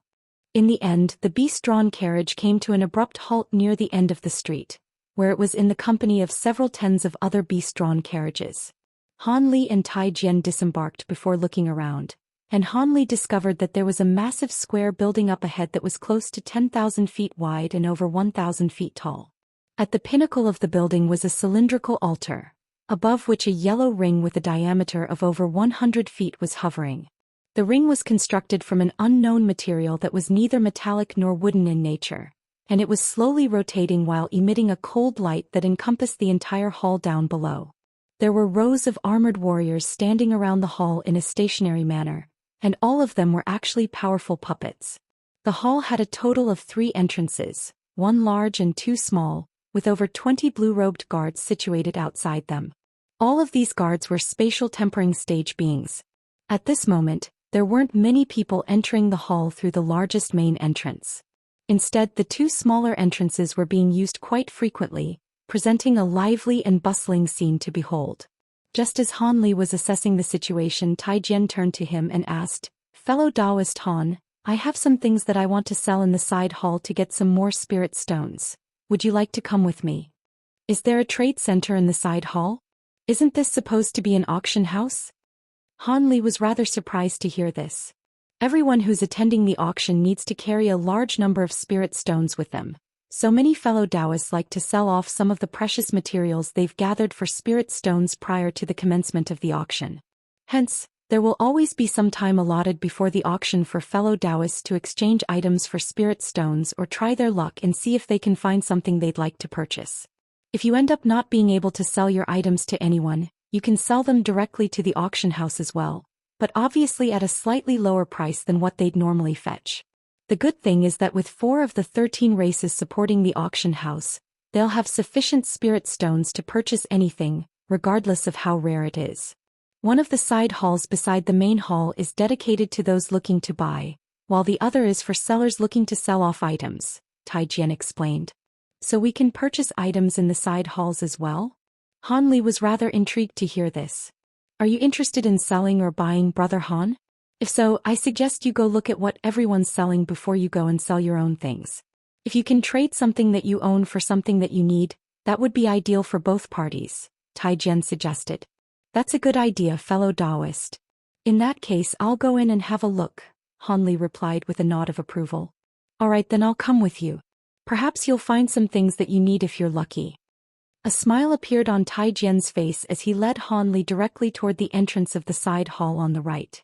The blue-robed guards at the entrance merely glanced at Tai Jian and Han Li before allowing them into the side hall without asking any questions. The Four Races auction is only held to boost the popularity of Cloud City, so all upper race beings and above can attend as they please. As such, there's a great diversity in cultivation bases and status among the beings who attend the auction. It's also because of this that this auction attracts far more people per year than the other auctions held in Cloud City, Tai Jian explained with a smile as he strode into the side entrance alongside Han Li. All upper race beings or above can attend this auction. Can this auction house hold that many people? Han Li's brows furrowed with skepticism. It was no wonder that Han Li would have such doubts, seeing as the number of upper race beings in the Cloud City definitely numbered in the hundreds of thousands. No matter how he looked at it, this hall was definitely not large enough to house that many beings. You'll see for yourself soon, so there's no need for me to explain, Tai Jian replied with a mysterious smile. Han Li's expression changed slightly as he cast his gaze up ahead, and only then did he realize that he had been walking through this entrance for longer than he'd expected, yet still hadn't reached the side hall. Wait. The shimmering white entrance up ahead had appeared quite close to them even in the very beginning, so why was it that after walking for a while, they didn't seem to have closed down the distance to the entrance at all? A hint of surprise appeared on Han Li's face as he murmured, "Spatial techniques are being used here." "Ah, you finally noticed, fellow Daoist Han. This auction house itself is actually a super spatial treasure that possesses spatial abilities and can expand or shrink at will. The interior of the hall can house over 10 times as many beings as it appears to be able to from the outside, so it's more than equipped to handle the influx of auction attendees," Tai Jian chuckled. "I see. No wonder the ring at the top of the building looked so peculiar." A contemplative look appeared on Han Li's face. Due to the auction house's spatial ability, the entrance has been elongated slightly, but it's still not all that long, so we should be able to emerge on the other side soon, Tai Jian said in a confident manner. Han Li merely nodded without offering a reply. Just as Tai Jian had proclaimed, after walking for a short while longer, the entrance up ahead suddenly drew closer to them, and they made their way through it to appear on a spacious plaza. The plaza was very lively and bustling, resembling a popular street market. There were a series of semi-spherical light barriers situated next to one another in tight rows on the plaza, and many cultivators were entering and exiting those light barriers. At the center of the plaza was a white jade stone platform, atop which an ordinary wooden table had been placed. There was a pair of azure-robed figures with delicate facial features handing out something to the foreign beings standing in front of the table. Just as Han Li was inspecting his surroundings, Tai Jian suddenly cupped his fist in a salute as he said, "Let's part ways here, fellow Daoist Han. I have to find some buyers so I can sell off my treasures as quickly as possible, so I won't accompany you any longer." "Go ahead, fellow Daoist. I also want to do some exploring on my own as well," Han Li replied with a polite smile. "Farewell for now then, brother Han." Tai Jian nodded before hurrying away. Han Li looked on at Tai Jian's departing figure for a short while before casting his gaze toward the jade platform, then suddenly making his way toward it. Moments later he had arrived close to the platform, and at this moment, a few more beings strode onto the platform. Han Li looked on from the side to find that these foreign beings were exchanging bags of high-grade spirit stones for small flags of different colors from the pair of azure-robed figures. Han Li's gaze followed one of those foreign beings to find that after receiving a small flag, he made his way over to an empty spot near the edge of the plaza, then waved the small flag to conjure up a semi-spherical light barrier that concealed himself within. Han Li released his spiritual sense toward the light barrier, only for it to be kept at bay by a certain restriction. It was quite clear that these light barriers were specifically to be used for cultivators looking to trade on the plaza. With the light barriers set up, they wouldn't have to worry about other people gleaning their secrets. Han Li cast his gaze toward the surrounding area to find that these semi-spherical light barriers were everywhere, and further beyond the plaza that he was situated on, there were even a few smaller plazas that were also very busy. Han Li exhaled as he shook his head. 4 sellers looking to hand off their treasures to someone, finding a suitable buyer among so many beings was akin to finding a needle in a haystack, so he certainly wasn't going to waste too much time here. If he wanted to try and secure a myriad wonder pill for himself, then he had to gather a large sum of spirit stones prior to the commencement of the auction. With that in mind, Han Li began to slowly walk along the edge of the plaza.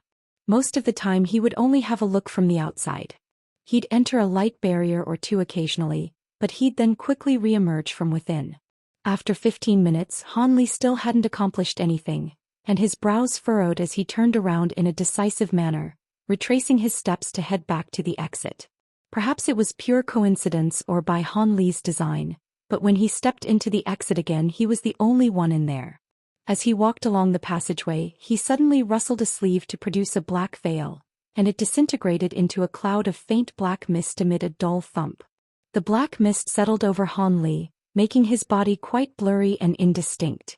Almost immediately thereafter, light flashed within the black mist, and it surged around him before forming a glossy black robe that draped itself over his body.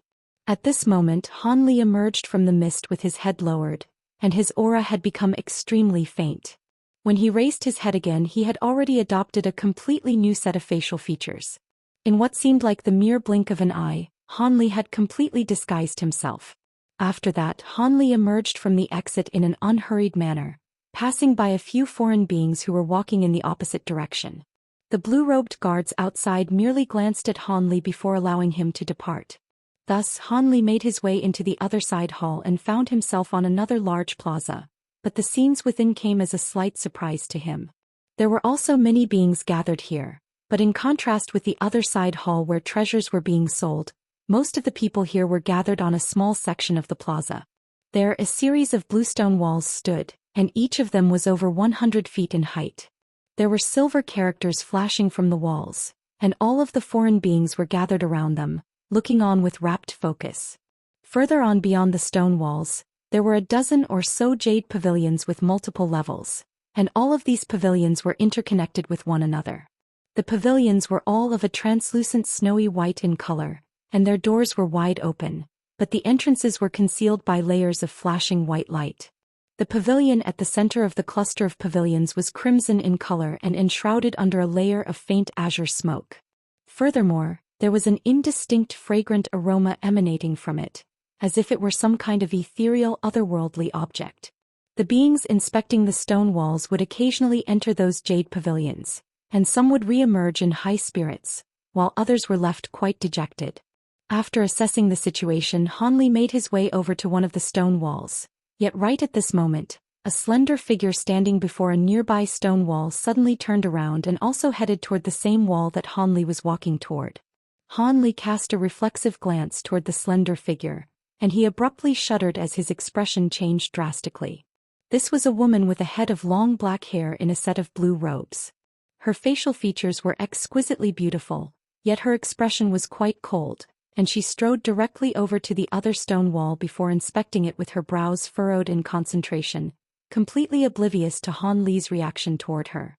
Han Li's footsteps drew to a halt as his face paled slightly. He stared intently at the blue-robed woman with an unblinking gaze and murmured in a voice that was only audible to himself, "How could it be her? That's impossible. Are there really people in this world who so closely resemble one another?" The intense scrutiny that the blue-robed woman was receiving from Han Li finally drew her attention, and their eyes met as she turned toward him. The woman initially faltered at the sight of Han Li staring blankly at her, but a hint of rage then quickly appeared on her face. She swept her spiritual sense toward him, and her heart jolted with shock as she discovered that she was unable to detect any spiritual chi fluctuations from his body. This was quite unsettling to her, and she immediately turned around.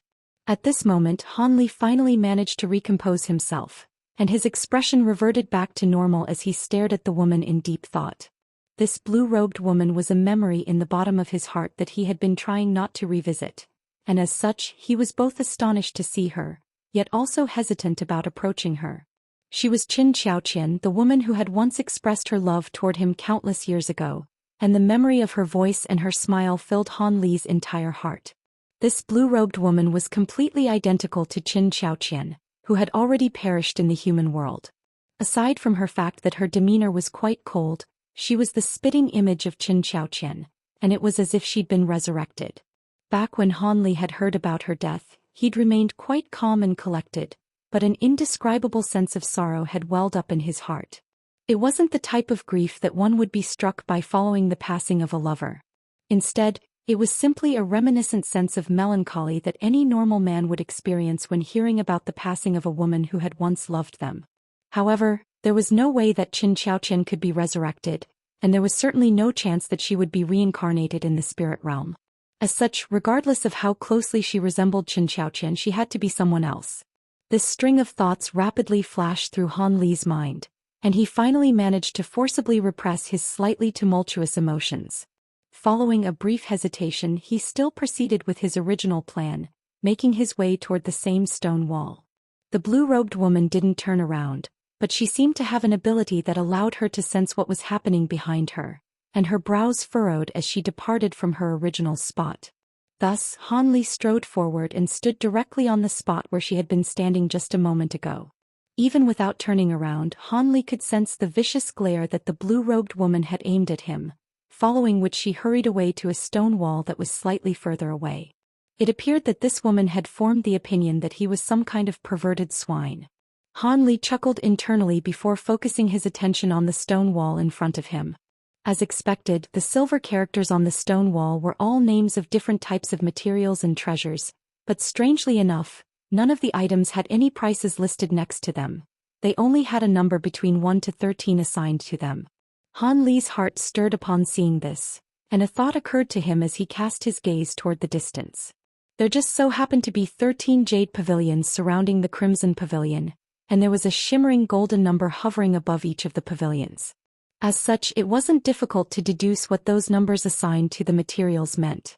He wasn't in any hurry, so he carefully scanned his gaze throughout the entire stone wall, then headed toward the next one. Han Li was able to glean the contents of an entire stone wall virtually in the blink of an eye, yet even after looking through most of the stone walls present, he remained completely expressionless as if he hadn't found anything that caught his eye. Right at this moment, a rumbling boom rang out from the Crimson Pavilion at the very center, following which a thunderous roar of rage erupted from within. What? You're saying this is fake eccentric song? That's impossible. I went to great lengths to obtain this treasure, and I was almost killed by a bunch of golden-winged giants in the process. Quit yelling. I've made my final appraisal and I can tell you with certainty that this thing is fake. You can leave now, fellow Daoist Duan, a sharp voice replied from within the pavilion. I was bedridden for 7 years after obtaining this item, yet you're telling me it's fake? The person who supplied me with the information better pray that they don't bump into me again. Otherwise I'll twist his head off. Another resounding roar of rage rang out, and this time, a hint of spiritual power had been injected into the voice, making it clearly audible to virtually everyone outside. All of a sudden, red light flashed from the surface of the Crimson Pavilion, following which a massive figure that was around 30 feet tall leaped forth before landing on the ground nearby, causing the entire earth to tremor with the immensely heavy impact. Most of the people in the plaza turned toward the giant figure, and all of them drew a sharp breath in unison. From the head down, this giant figure possessed a body that was half flesh and half metal. The metal half was of a glistening black color and was emanating a peculiar gray light, while the other half of his body was of a tan deep bronze color, and it seemed to be just as indestructible as his metallic half. The head attached to this body had a sinister set of facial features. Not only were his nose and eyes twice as large as that of a normal human, his head was conical in shape with a few sporadic tufts of green hair growing on top. Han Li swept his spiritual sense toward the strange being, upon which his expression changed drastically. He was completely unable to fathom his cultivation base, thereby indicating that this was a being at the pinnacle of the body integration stage, just like Qian Jizi. However, just because Han Li didn't recognize this strange being didn't mean that the other foreign beings gathered here didn't recognize him. Almost as soon as he landed on the ground, a dozen or so beings rushed out of the nearby crowd before extending a respectful bow toward him. We pay our respects to Elder Duan. A string of greetings immediately rang out. These humanoid figures were far taller and larger than normal humans, and they were all stone cocoon beings like Taijian. As such, this strange being had to be an elder of the stone cocoon race. Oh, I see you've all come here to attend the auction as well. I wish you all good luck.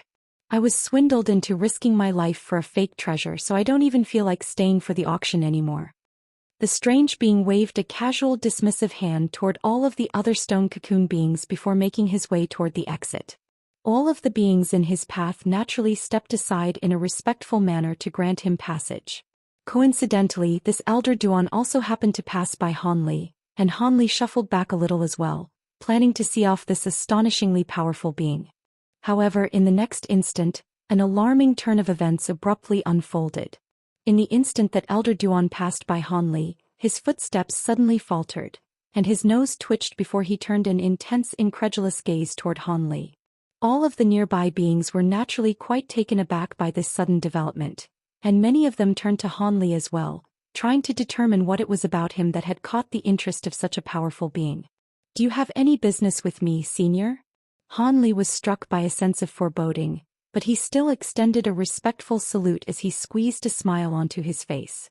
"What's your name and which race are you from?" Han Li didn't know what this being's intentions were, so he naturally didn't dare to speak the truth. As such, he fabricated a response on the spot. "Good. I am Duan Tianren of the Stone Cocoon race. If you encounter any troubles in Cloud City, you can refer to me as your backer." Elder Duan nodded with a meaningful expression, and it was impossible to tell whether he believed Han Li's fib. All of a sudden, his body blurred before reverting back to normal, but Han Li's expression changed drastically. He could clearly sense that in the instant that Duan Tianren's body had blurred, he had thrust a palm lightly onto Han Li's shoulder. With his spirit eye ability, he was able to see the trajectory of Duan Tianren's palm, but he was simply too fast for Han Li to evade. A burst of strange spiritual qi flowed from Duan Tianren's palm into his arm, and it only dissipated after circulating throughout his entire arm. "What's the meaning of this, senior?" An enraged look appeared on Han Li's face. There were only a dozen or so beings present that had actually caught sight of what Duan Tianren had done to Han Li, so to everyone else, it appeared that Han Li had suddenly gotten angry even though Duan Tianren was clearly extending a gesture of kindness toward him. In the face of Han Li's enraged interrogation, Duan Tianren merely swept his gaze over Han Li's face as he chuckled. "Rest assured, fellow Daoist, I could see that you'd also cultivated quite a special body refinement technique, so I wanted to see what that was all about." After Duan Tianren's gaze had swept past his face, Han Li was stunned to find that his face began to throb with pain. He had used that black veil in conjunction with a disguise technique to conceal his original appearance, but there was simply too much of a cultivation-based disparity between the two of them, so Han Li wasn't confident in the slightest that he'd fooled Duan Tianren. However, Han Li naturally wasn't going to believe the excuse that Duan Tianren had offered to placate him, and his mind raced as he attempted to glean the intentions behind that palm. However, he was unable to think of any potential reasons why this being would target him. After all, this was most definitely the first time that he'd met him. At this moment, Duan Tianren suddenly transmitted his voice to Han Li. "Save your brain cells, little fella. I'll be waiting for you at the Rich Aroma Pavilion across the street. Don't even think about getting away. I didn't intend to harm you with that palm, but with my residual spiritual qi circulating within your body, I'll be able to detect your location within the next few hours." After that, he gave no further explanations before departing with a hearty laugh.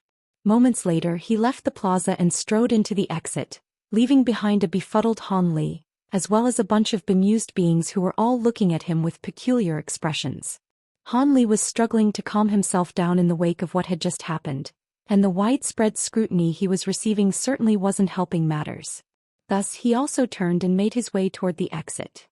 Han Li had originally planned to disguise himself before selling off some of his spirit medicines and spirit herbs in exchange for spirit stones.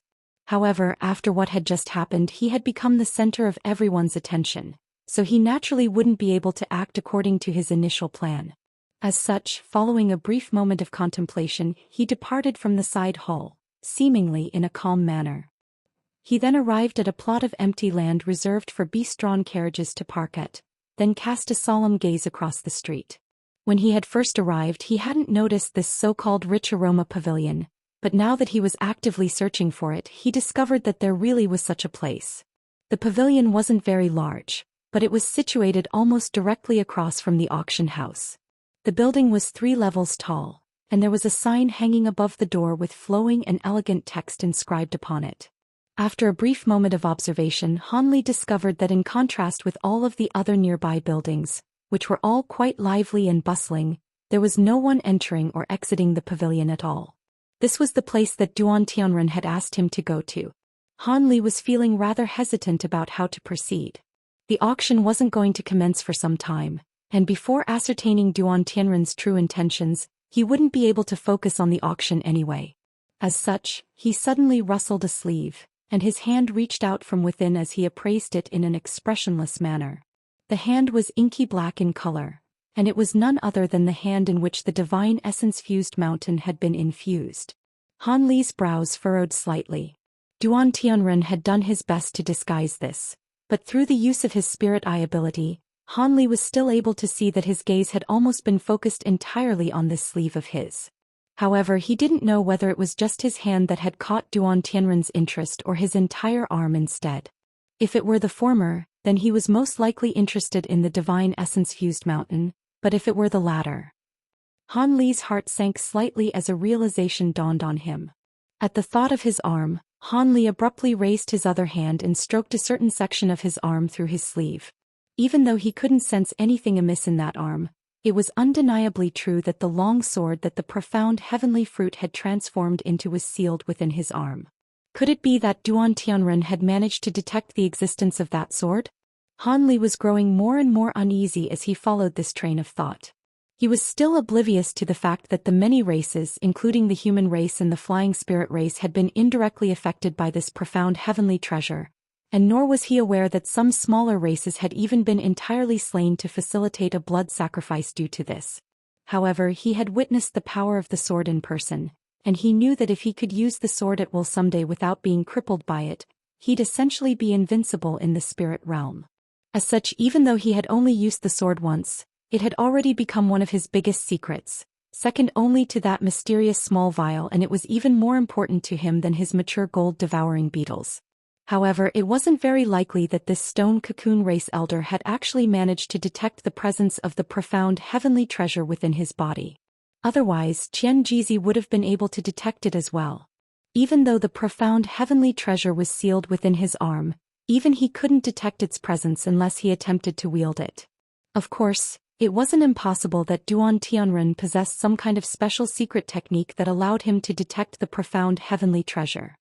In any case, he was no match for a being at the pinnacle of the body integration stage as he currently was, and even without the wisp of spiritual power that Duan Tianren had injected into his body, it would be next to impossible for him to escape from the heavily guarded Cloud City anyway. Hence, he essentially had no choice but to do as he was told, regardless of whether it would spell fortune or disaster for him. Thus, after hesitating for a long while, Han Li finally gritted his teeth and made his way toward the rich aroma pavilion. Thankfully, even if Duan Tianren really were interested in his profound heavenly treasure, there was no immediate threat to his life. Han Li made his way into the rich aroma pavilion in a slightly resigned manner to find that there was a handsome young crystal being standing inside by the entrance. This was a core formation stage crystal being, and he immediately greeted Han Li with a smile as he said, "Senior Li, right? Elder Duan has already been waiting in the 4th VIP booth for a long time. Please come with me, Senior." Han Li glanced around at the first level of the pavilion, and a hint of surprise appeared in his eyes, but he merely nodded and said, "Lead the way." The entire hall around him was completely empty without any ornaments or furniture at all, and the walls were constructed from some kind of unknown material that was flashing with faint blue light. Thus, the crystal being led Han Li up a staircase, and a short while later Han Li found himself on the 3rd floor of the pavilion, standing in front of a booth that was enshrouded under faint golden light. The crystal being stopped there and made a hand seal before raising a hand toward the door of the booth. A burst of silver light immediately shot forth from within his sleeve, following which he stepped away to the side in a respectful manner. Moments later, a voice sounded from within the booth. "Seeing as you're already here, then come in." Han Li was rather bewildered to hear this voice as it belonged to a woman. Right at this moment, golden light flashed up ahead, and the door to the booth slowly opened of its own accord. After a brief hesitation, Han Li strode into the booth, and the door swung shut again amid another flash of golden light. "I pay my respects to my 2 seniors." Han Li cupped his fist in a calm salute after cast his gaze around the booth. This was an antiquated room that was over 100 feet in size, and there were 2 beings sitting beside a table in there. One of them was Duan Tianren, while the other was a crystal race beauty who appeared to be in her 30s, and she was at the early body integration stage. The female voice that Han Li had heard earlier undoubtedly belonged to this woman. No need for excessive formalities, fellow Daoist Li, please take a seat, the woman said with a smile. Meanwhile, Duan Tianren was pouring wine directly into his mouth from a pink wine flagon, and he showed no sign of stopping even as he glanced at Han Li out of the corner of his eye. Even for Han Li, who very rarely consumed alcoholic beverages, the rich fragrant aroma emanating from the wine was quite tempting to him. Thus, after extending another respectful salute, Han Li took a seat on one of the other chairs in the booth. At this moment, the woman turned to appraise Han Li, and he could sense that her gaze paused momentarily when it traveled to his sleeve. It appeared that Duan Tianren had to have told her something. Han Li's brows furrowed slightly, and he felt as if he had landed himself in a lot of hot water. All of the crystal beings were extremely intelligent, and high-grade crystal beings that could cultivate to the body integration stage were all supremely prodigious beings. As such, it wouldn't be easy to try and swindle these two. Duan Tianren finally finished the contents of the entire wine flagon before wiping his mouth with his sleeve as he said, "All right, he's here and I've told you everything I need to tell you. The rest is up to you now, Fairy Kai. I'm just a thick-skulled idiot, so using my brain certainly isn't my forte, but I have to get the biggest share out of the things that we obtain in the end. There's no rush, Brother Duan. I've only heard a verbal account from you, so I have to verify the specific details for myself," the woman said with a smile. "You can do whatever you want. In any case, I've verified it in person and I'm sure it's real. By the way, your 9 fragrant spirit wine is becoming more and more delectable by the day. Get me another flagon, will you?" Duan Tianren waved the empty wine flagon in his hand in a demanding manner. "Do you really think my rich aroma pavilion is a pub, Brother Duan? It takes 100 years just to brew around 10 jugs of this 9 aroma spirit wine, and you've already drunk 3 flagons. Next time you come here, I can only bring out some ordinary spirit wine for you." The woman rolled her eyes at Duan Tianren, but she still complied in the end. A green wine jug appeared in her hands amid a flash of spiritual light, and she refilled the pink wine flagon in Duan Tianren's hand. "Aha, that's because you're the only one in Cloud City who knows how to brew this wine. I've asked to purchase the brewing method from you on several occasions, but you refuse to sell it to me. It really is quite strange how you're able to brew the finest spirit wine in the entire Cloud City when you don't even drink wine yourself," Duan Tianren said with an amused smile after downing another large mouthful of wine. "I never proclaimed that my wine is the best in Cloud City. This is merely an honorary title given to me by other fellow Daoists. On top of that, I'm not refusing to give you the brewing method because I'm stingy. Instead, it's because the brewing method is closely related to the cultivation arts that I'm using, so you wouldn't be able to brew this 9 aroma spirit wine even if I were to give you the method," the woman chuckled. Duan Tianren merely smiled in response before continuing to chug down wine without offering a reply. Meanwhile, the woman flipped a hand over to produce a fist-sized golden cup, which she filled with wine from her jug before offering it to Han Li. The cup was enveloped by a ball of green light and slowly hovered toward him. "The fact that you've come here today shows that you must have some affinity with my rich aroma pavilion. Why don't you have some 9 aroma spirit wine as well?" the woman said with a smile as Han Li reflexively caught the cup of wine. "Thank you, Senior," Han Li replied in a grateful manner, but he didn't immediately down the contents of the cup.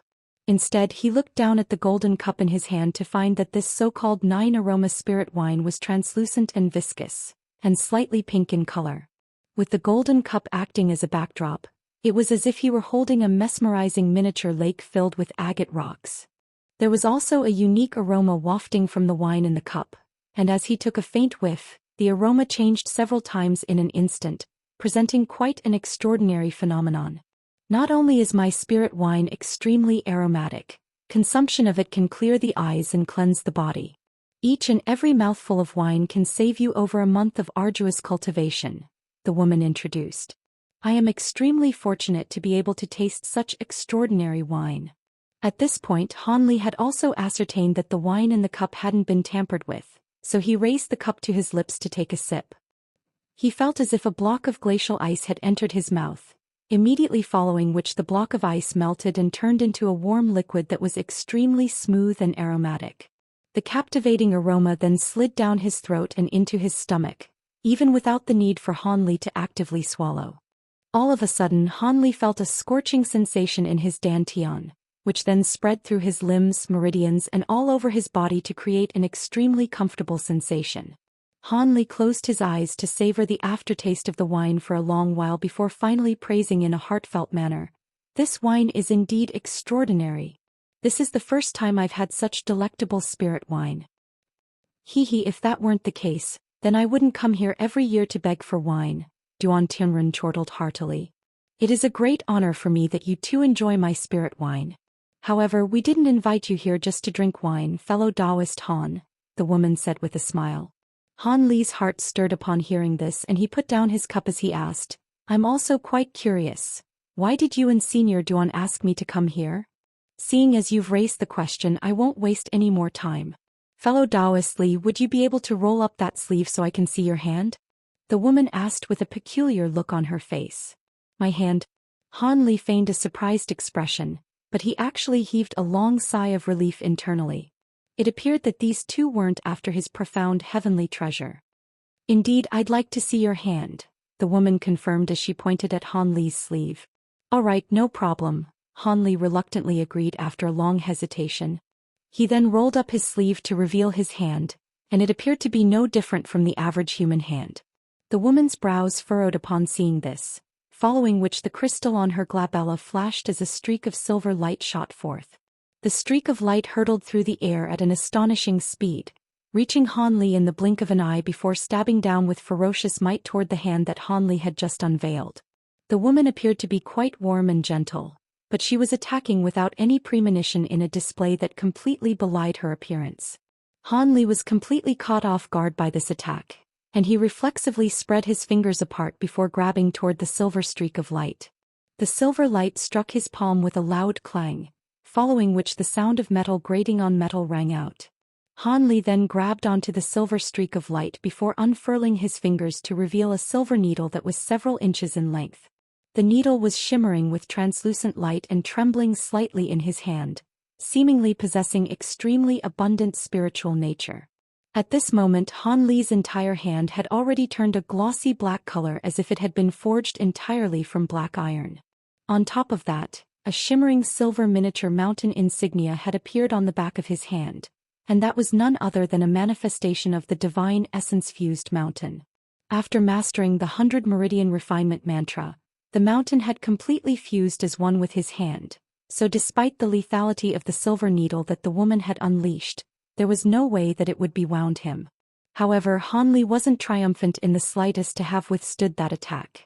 Instead, his expression darkened significantly.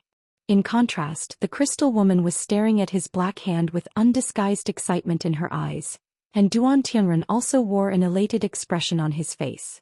"You really do possess an acquired essence-fused body. In that case, we'll be able to achieve our objective," the woman murmured to herself before raising a hand, and the silver needle escaped Han Li's grasp before flying back to her. In the end, the needle disappeared into the crystal on her glabella in a flash. Han Li took a deep breath to compose himself before asking, "What do you mean by essence-fused body, Senior?" An essence-fused body naturally refers to someone capable of using the divine essence-fused light. Seeing as you've fused an essence-fused treasure with your body, you technically possess an acquired essence-fused body. Speaking of which, this cultivation art that allows you to fuse a treasure into your body is quite similar in effect to the cultivation art you're using, fellow Daoist Duan. The only difference is that instead of treasures, you fuse all types of precious tool refinement materials into your body instead, brother Duan. The woman seemed to be in very high spirits. Han Li's expression changed slightly upon hearing this, but he didn't ask any questions. He knew that the woman would definitely explain the situation to him anyway, even if he didn't ask her anything. As expected, seeing as Han Li wasn't saying anything, the woman continued, "Even though we've essentially confirmed that you possess an essence-fused body, I still want to see you release your divine essence-fused light. You wouldn't turn down that request from me, would you, fellow Daoist Li?" Instead of answering the question, Han Li merely waved a hand before him, and a layer of gray light instantly surfaced to create a light barrier around his body. The woman's eyes lit up upon seeing this, and she rubbed her hands together before raising them toward Han Li. A string of spluttering sounds rang out, following which several crimson fireballs flew toward him. Initially they were only fist-sized fireballs, but not long after they left her hand, they swelled to the size of human heads, and seemed to be quite powerful as well. Han Li looked on at these fireballs and displayed no intent to evade them, merely allowing them to strike his gray light barrier in quick succession instead. As soon as the fireballs came into contact with the gray light barrier, they disappeared amid dull thumps like sandcastles in the rising tide, completely vanishing before they could unleash any power. There's no mistaking it. Divine essence-fused light combats the power of the 5 elements. From the ease with which you're using your divine essence-fused light, I can tell that you've clearly cultivated it to the maximal extent, and your mastery of it is no less proficient than in those who are born with essence-fused bodies. What do you think, fellow Daoist Duan? The woman clapped her hands with elation before turning to Duan Tianren. A peculiar light flashed through Duan Tianren's eyes upon hearing this, and he suddenly made a grabbing motion toward Han Li. Several large runes flashed from his fingertips, following which a vast expanse of gray light surged forth, sweeping directly toward Han Li. Divine essence-fused light. Han Li exclaimed with alarm as he looked on at the familiar gray light surging toward him. He then reflexively made a hand seal, and brilliant light erupted from the gray light barrier around the body as it prepared to withstand Duan Tianren's divine essence-fused light. Immediately thereafter, the 2 bursts of gray light flashed amid a string of strange crackling noises. Even though both bursts of light were gray in color, it was not impossible to tell the difference between the two. It was quite clear that the color of Duan Tianren's divine essence-fused light was slightly darker, but it was clearly more volatile and unstable, as if he were unable to completely control it as he pleased. A hint of surprise flashed through Han Li's eyes, and after a brief pause for contemplation he suddenly pointed an inky black finger toward the gray light up ahead. All of the divine essence-fused light suddenly converged toward the center to form a large ball of light that rapidly rotated on the spot. An astonishing scene then ensued. The gray light unleashed by Duan Tianren seemed to have encountered a massive vortex, and it all disappeared into the ball of light in a flash. Alright, that's enough. Even though fellow Daoist Li's essence-fused body is an acquired one, it's quite clear that he's far more proficient in using the divine essence-fused light than you are, Brother Duan. His level of mastery is no different from that of a being naturally born with an essence-fused body, the woman remarked with a wide smile. Of course that's the case. My divine essence-fused light is only released from forcibly using my magic power to activate the essence-fused stones that I've fused with my body, so there's no way it can compare with fellow Daoist Li's divine essence-fused light. Speaking of which, your secret art to fuse treasures with your body is quite extraordinary, fellow Daoist Li. Duan Tianren clicked his tongue with wonder. It's quite fortunate that you fused a large quantity of essence-fused stones into your body. Otherwise, you wouldn't have been able to detect the essence-fused treasure within fellow Daoist Li's body, the woman said with a smile. Han Li was left a little speechless upon hearing this. At this moment, Duan Tianren raised a hand to withdraw the divine essence-fused light that he'd released, then lowered his arm in a calm manner. Han Li also made a hand seal to withdraw the silver light around him before asking, "There must be a reason why you hold this ability in such high regard, right, senior?" "We do have our reasons, of course. In all honesty, we've waited thousands of years for someone capable of wielding the divine essence-fused light, but we were still unable to gather enough people, so we'd originally already given up. Who would have thought that you'd appear us at this juncture to rekindle our hopes?" The woman replied with an excited gleam in her eyes. "Gather enough people? Does that mean you found others with the essence-fused body as well?" Han Li was quite surprised to hear this. "Of course. We'll have to tell you everything eventually, so I'll fill you in now. We have an objective that we want to achieve, and only beings with mastery of the divine essence-fused light can achieve it, but one person alone definitely isn't enough. After searching for thousands of years, Brother Duan and I have found 3 beings with the essence-fused body, including yourself," the woman explained. "The divine essence-fused light isn't a unique secret cultivation art, but it's most definitely extremely rare, so we weren't confident at all that we'd be able to gather enough people, but it appears that the heavens have blessed us with immense fortune," the woman continued with a smile. "All right, I now understand why I was invited here. But how may I be of assistance to you, senior?" Han Li asked with a wry smile. "That's quite an important matter, and I can only reveal the specific details to you after discussing some things with Brother Duan. However, one thing is for sure. We'll need you to do something for us and will require your services at several years to a century from now, the woman replied. What? Several years to a century? Han Li's brows furrowed upon hearing this familiar time frame. Is there something wrong, fellow Daoist Li? The crystal woman asked. Han Li was silent for a long while before a peculiar look appeared on his face and he asked, Does this have something to do with the vast glacial realm? A hint of surprise flashed through the woman's eyes upon hearing this, but she then smiled and said, Indeed, we will require you to do something for us in the vast glacial realm. Rest assured, fellow Daoist Li, even though you're not a member of our 13 heavenly cloud races, we are both relatively important figures in our respective races, so it won't be an issue for us to grant you a spot to enter the vast glacial realm. As such, we'll be giving you this splendid opportunity in return for your help. What do you think? A peculiar look appeared on Han Li's face. After a long while he finally sighed, I haven't reached a bottleneck in my cultivation, so entering the vast glacial realm won't do me much good. On top of that, I can enter the vast glacial realm without any additional effort on your part, senior. You can enter the vast glacial realm without our help? Surely not. I can see that you're in disguise right now, but I'm certain that you're not a being from one of our 13 races. How can an outsider like you have the right to enter the vast glacial realm? A hint of surprise appeared on Duan Tianren's face as he spoke. A flash of realization suddenly appeared in the crystal woman's eyes and she chuckled. Don't be quick to jump to conclusions, brother Duan. If we're talking about outsiders, then there really is one who was granted the right to enter the vast glacial realm recently. I think we need to stop referring to you as fellow Daoist Li. Isn't that right, fellow Daoist Han? Han Li heaved an internal sigh upon hearing this. As expected, these two beings were too powerful to be fooled by his disguise. Thankfully, from the sounds of it, they could tell that he was in disguise, but they still couldn't glean his true appearance. After a brief pause to collect his thoughts, Duan Tianren mused, Fellow Daoist Han? Now that you mention it, I did hear someone in my race tell me about this. There was a certain outsider who activated a vast glacial beige around a year ago, and he seemed to be requesting access to our super teleportation formation at the time as well. Indeed. It appears that this fellow Daoist Han and fellow Daoist Li are one and the same, the woman said with a smile. In that case he has to enter the vast glacial realm anyway. That'll save us a lot of hassle. Duan Tianren was quite elated to hear this. I still don't know what you'd like me to do, and on top of that I've accepted another mission from your stone cocoon race as well, so it'll be quite difficult for me to juggle 2 missions at once in the vast glacial realm, Han Li said in a hesitant manner. Oh, you're talking about gathering the tool refinement material, right?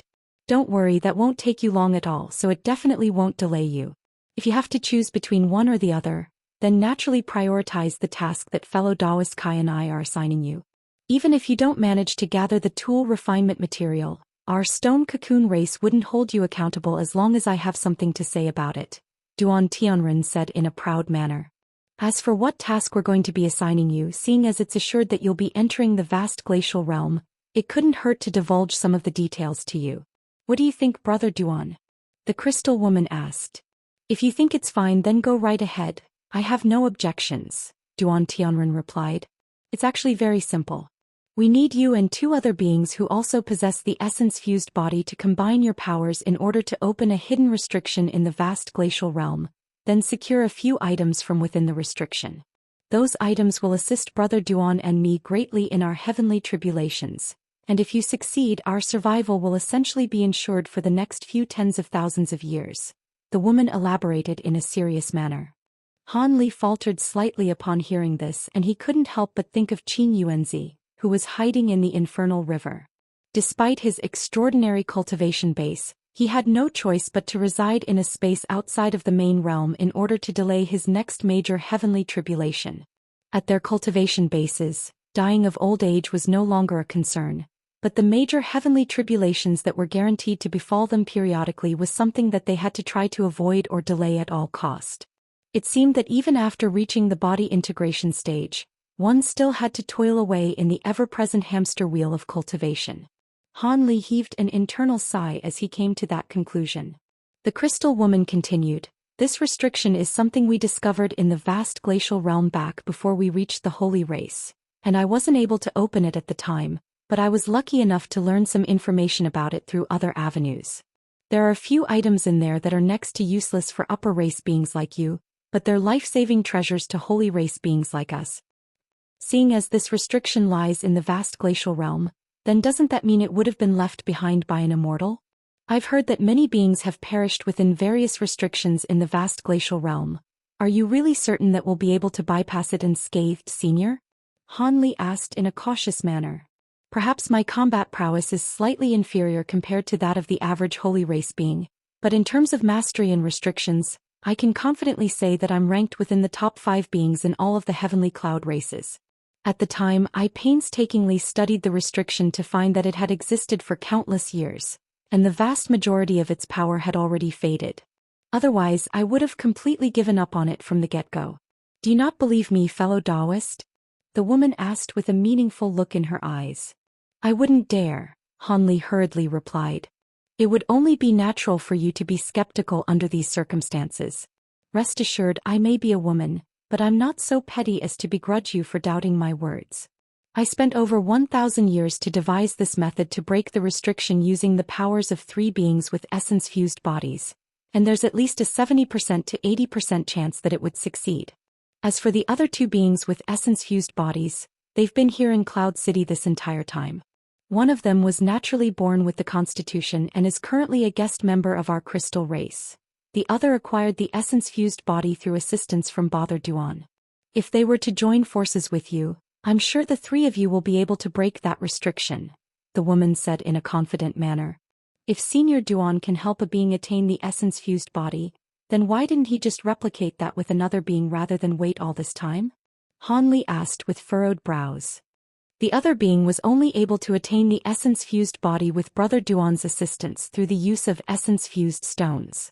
These stones are extremely rare, and it's very difficult for beings to absorb them into their bodies.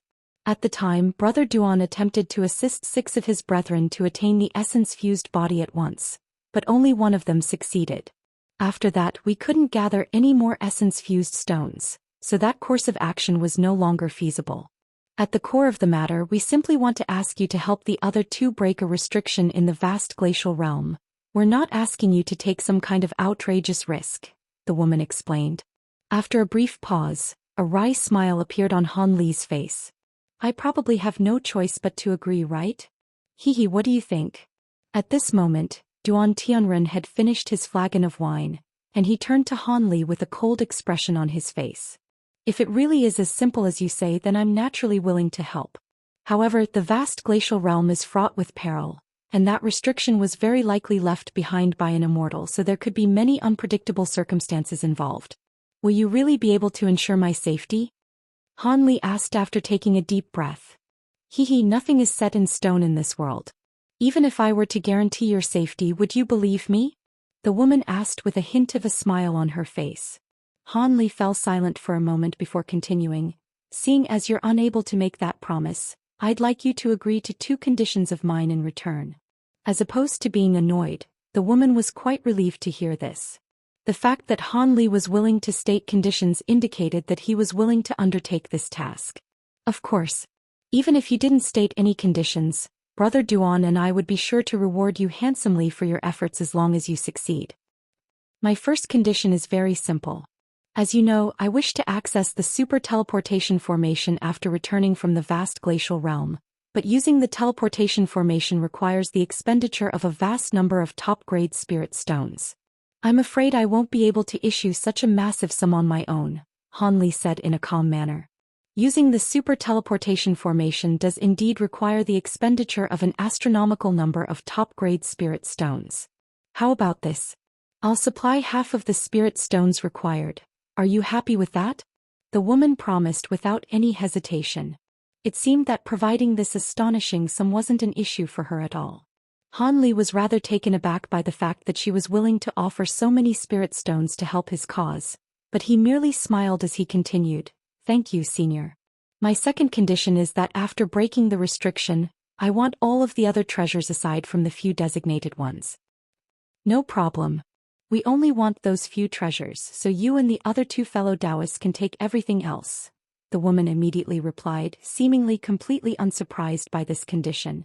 She didn't even discuss the matter with Duan Tianren, but he merely glanced at the woman and didn't state any objections.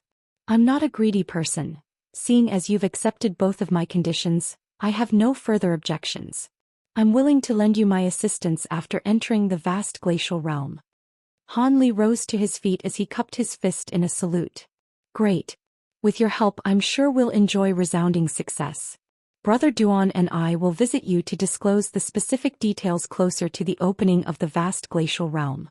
Also, I hope that you won't reveal what we discussed here to anyone else, the woman cautioned with a smile. Rest assured, Senior, I'll be sure to keep this a secret. If that's all, then I'll be taking my leave, Han Li replied with a respectful bow. All right, you can go now. If you encounter any difficulties during this time, you can refer to myself and Brother Duan as your backers. That should take care of most troubles that come your way. Alright, you still don't know my full name, right? I'm Kai Luiying, the woman said with a smile. When Han Li re-emerged from the rich aroma pavilion, there were already many people making their way into the main hall of the auction house, indicating that the auction was about to commence. Han Li immediately also followed suit without any hesitation.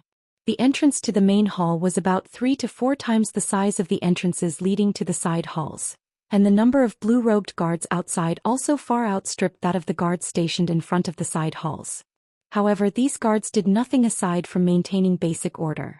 Han Li followed the crowd into the auction house in an inconspicuous manner, and after walking through the entrance he found himself in a hall with several corridors leading elsewhere. Each of the corridors had a sign hanging next to their entrances, upon which were written simple words like appraisal, pawn, and haul. There was a young man standing next to each of the signs in a respectful manner, and they seemed to be employees of the auction house. Han Li cast his gaze toward the signs, and a hint of surprise flashed through his eyes. After a brief pause, he made his way toward one of them and asked, "What can I expect to find in here?" The young man standing next to the appraisal sign bowed and replied, "This is the place where auction items are taken to be appraised. If you have any precious items, they can be added to the list of auction items if the appraisers deem them to be worthy." "Oh, I see." Han Li nodded before making his way into the corridor. Kai Luiying had promised to issue half of the expenses required for him to use the super teleportation formation, but the remaining half was still an astronomical sum that he had to take care of himself. As such, Han Li wanted to sell off some items to the auction house as he'd originally planned. The corridor wasn't a very long one. After walking for several tens of feet and rounding a corner, Han Li found himself standing before a dark red door. The door was wide open, but an azure light barrier concealed the entrance, and there were 7 or 8 foreign beings standing in a line in front of the light barrier. Han Li was rather surprised to see this, but he made his way over to the line calmly before standing at the rear. Azure light flashed, and the light barrier opened up of its own accord as a red-haired foreign being emerged from within. Judging from the wide smile on his face, he seemed to have received some good news. The foreign being paid no heed to everyone else lined up outside as he passed through the crowd and made his way out of the corridor in high spirits. Thus, the next person in the line proceeded to stride toward the light barrier.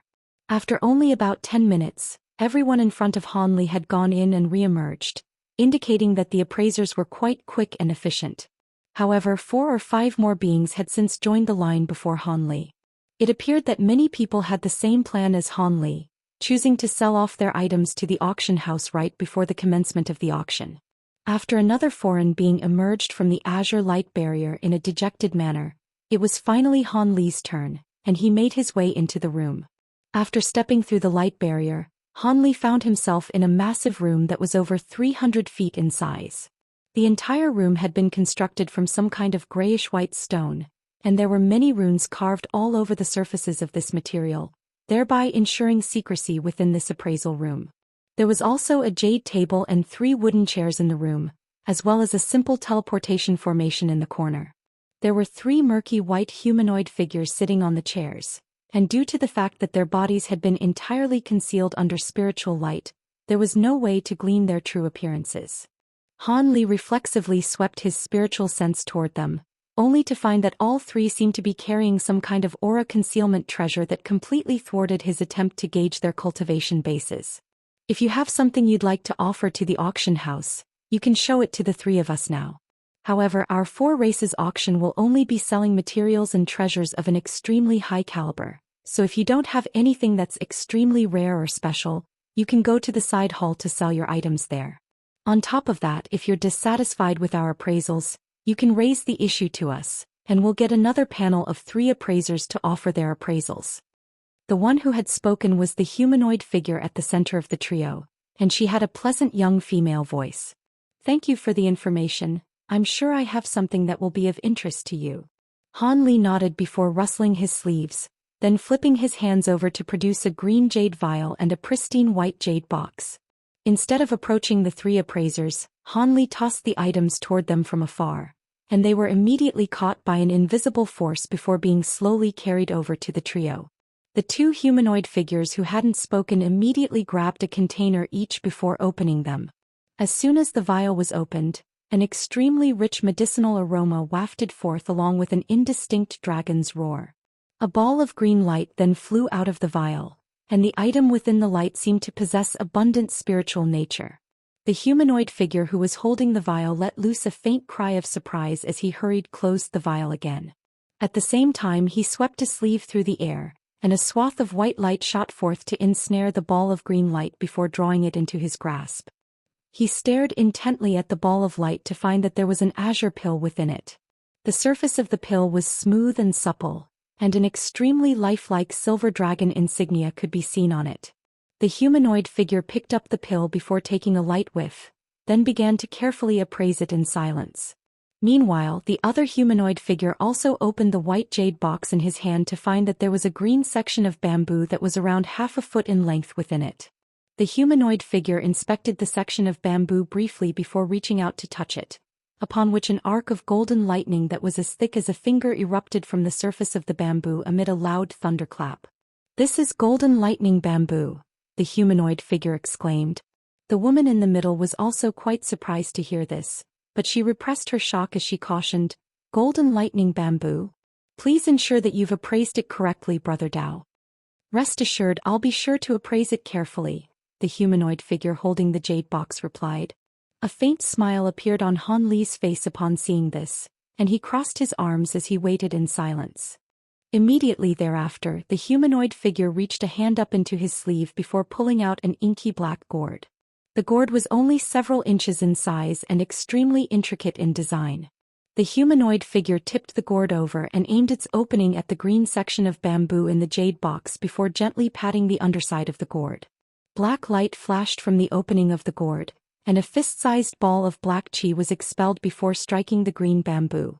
As soon as the two came into contact, a loud rumbling thunderclap erupted, and several arcs of golden lightning erupted once again to vanquish the black chi. After doing that, the humanoid figure still wasn't satisfied. He pulled out a green jar and released a burst of green chi from within, only for that to also be destroyed by the arcs of lightning unleashed by the section of bamboo. "There's no mistaking it. This is golden lightning bamboo, I'm sure of it," the humanoid figure confirmed. "Thank you for your efforts. How is the pill appraisal coming along, fellow Daoist? The pill possesses some spiritual nature already, so it must be quite an extraordinary item as well, right?" The woman nodded before turning to the other humanoid figure.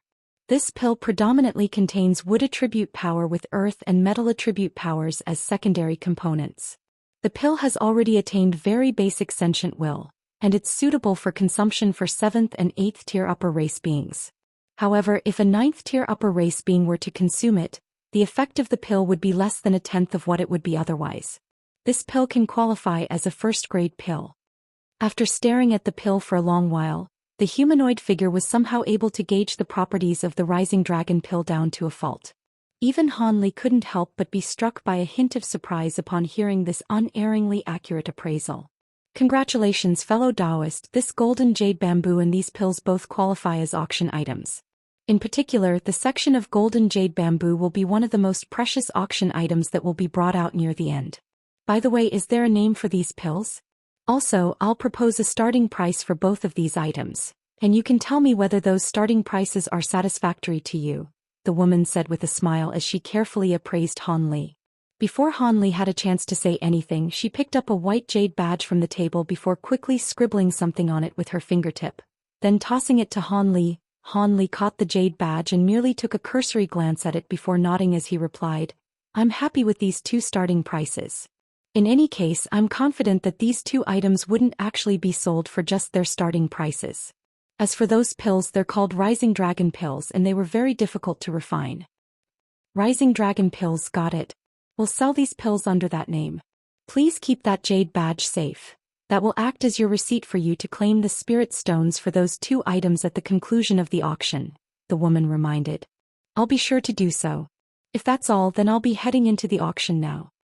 Han Li cupped his fist in a calm salute as he prepared to take his leave. Enjoy the auction, fellow Daoist.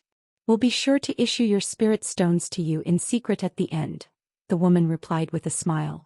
Han Li nodded before turning to leave. It was unknown which of the trio was operating the restriction in the room, but none of the three appeared to have done anything before the azure light barrier parted to allow him passage. After emerging from the appraisal room, Han Li paid no heed to everyone outside as he made his way out of the corridor in an unhurried manner. There seemed to be even more foreign beings in the hall now, and a steady stream of people was filing into the corridor leading to the auction hall. Han Li didn't delay any further as he also followed suit. After passing through a passageway that was shimmering with yellow light, he found himself in a massive hall. After assessing his surroundings, Han Li was slightly stunned to find that not only was the hall extremely large and spacious, it had also been split into upper, middle, and lower levels. He couldn't tell what kind of material the middle and upper levels had been refined from, but they were entirely pristine white in color, and they managed to hover in midair despite the complete lack of support structures, creating quite a mysterious sight to behold. The middle and lower levels were filled with sets of normal tables and chairs that were each situated around 10 feet away from one another, yet the upper level consisted of a series of cabins of the same size. Furthermore, these cabins were occasionally shimmering with spiritual light, thereby indicating that some kind of restriction had been applied to them. It was quite clear that those cabins were reserved for beings of high status in Cloud City.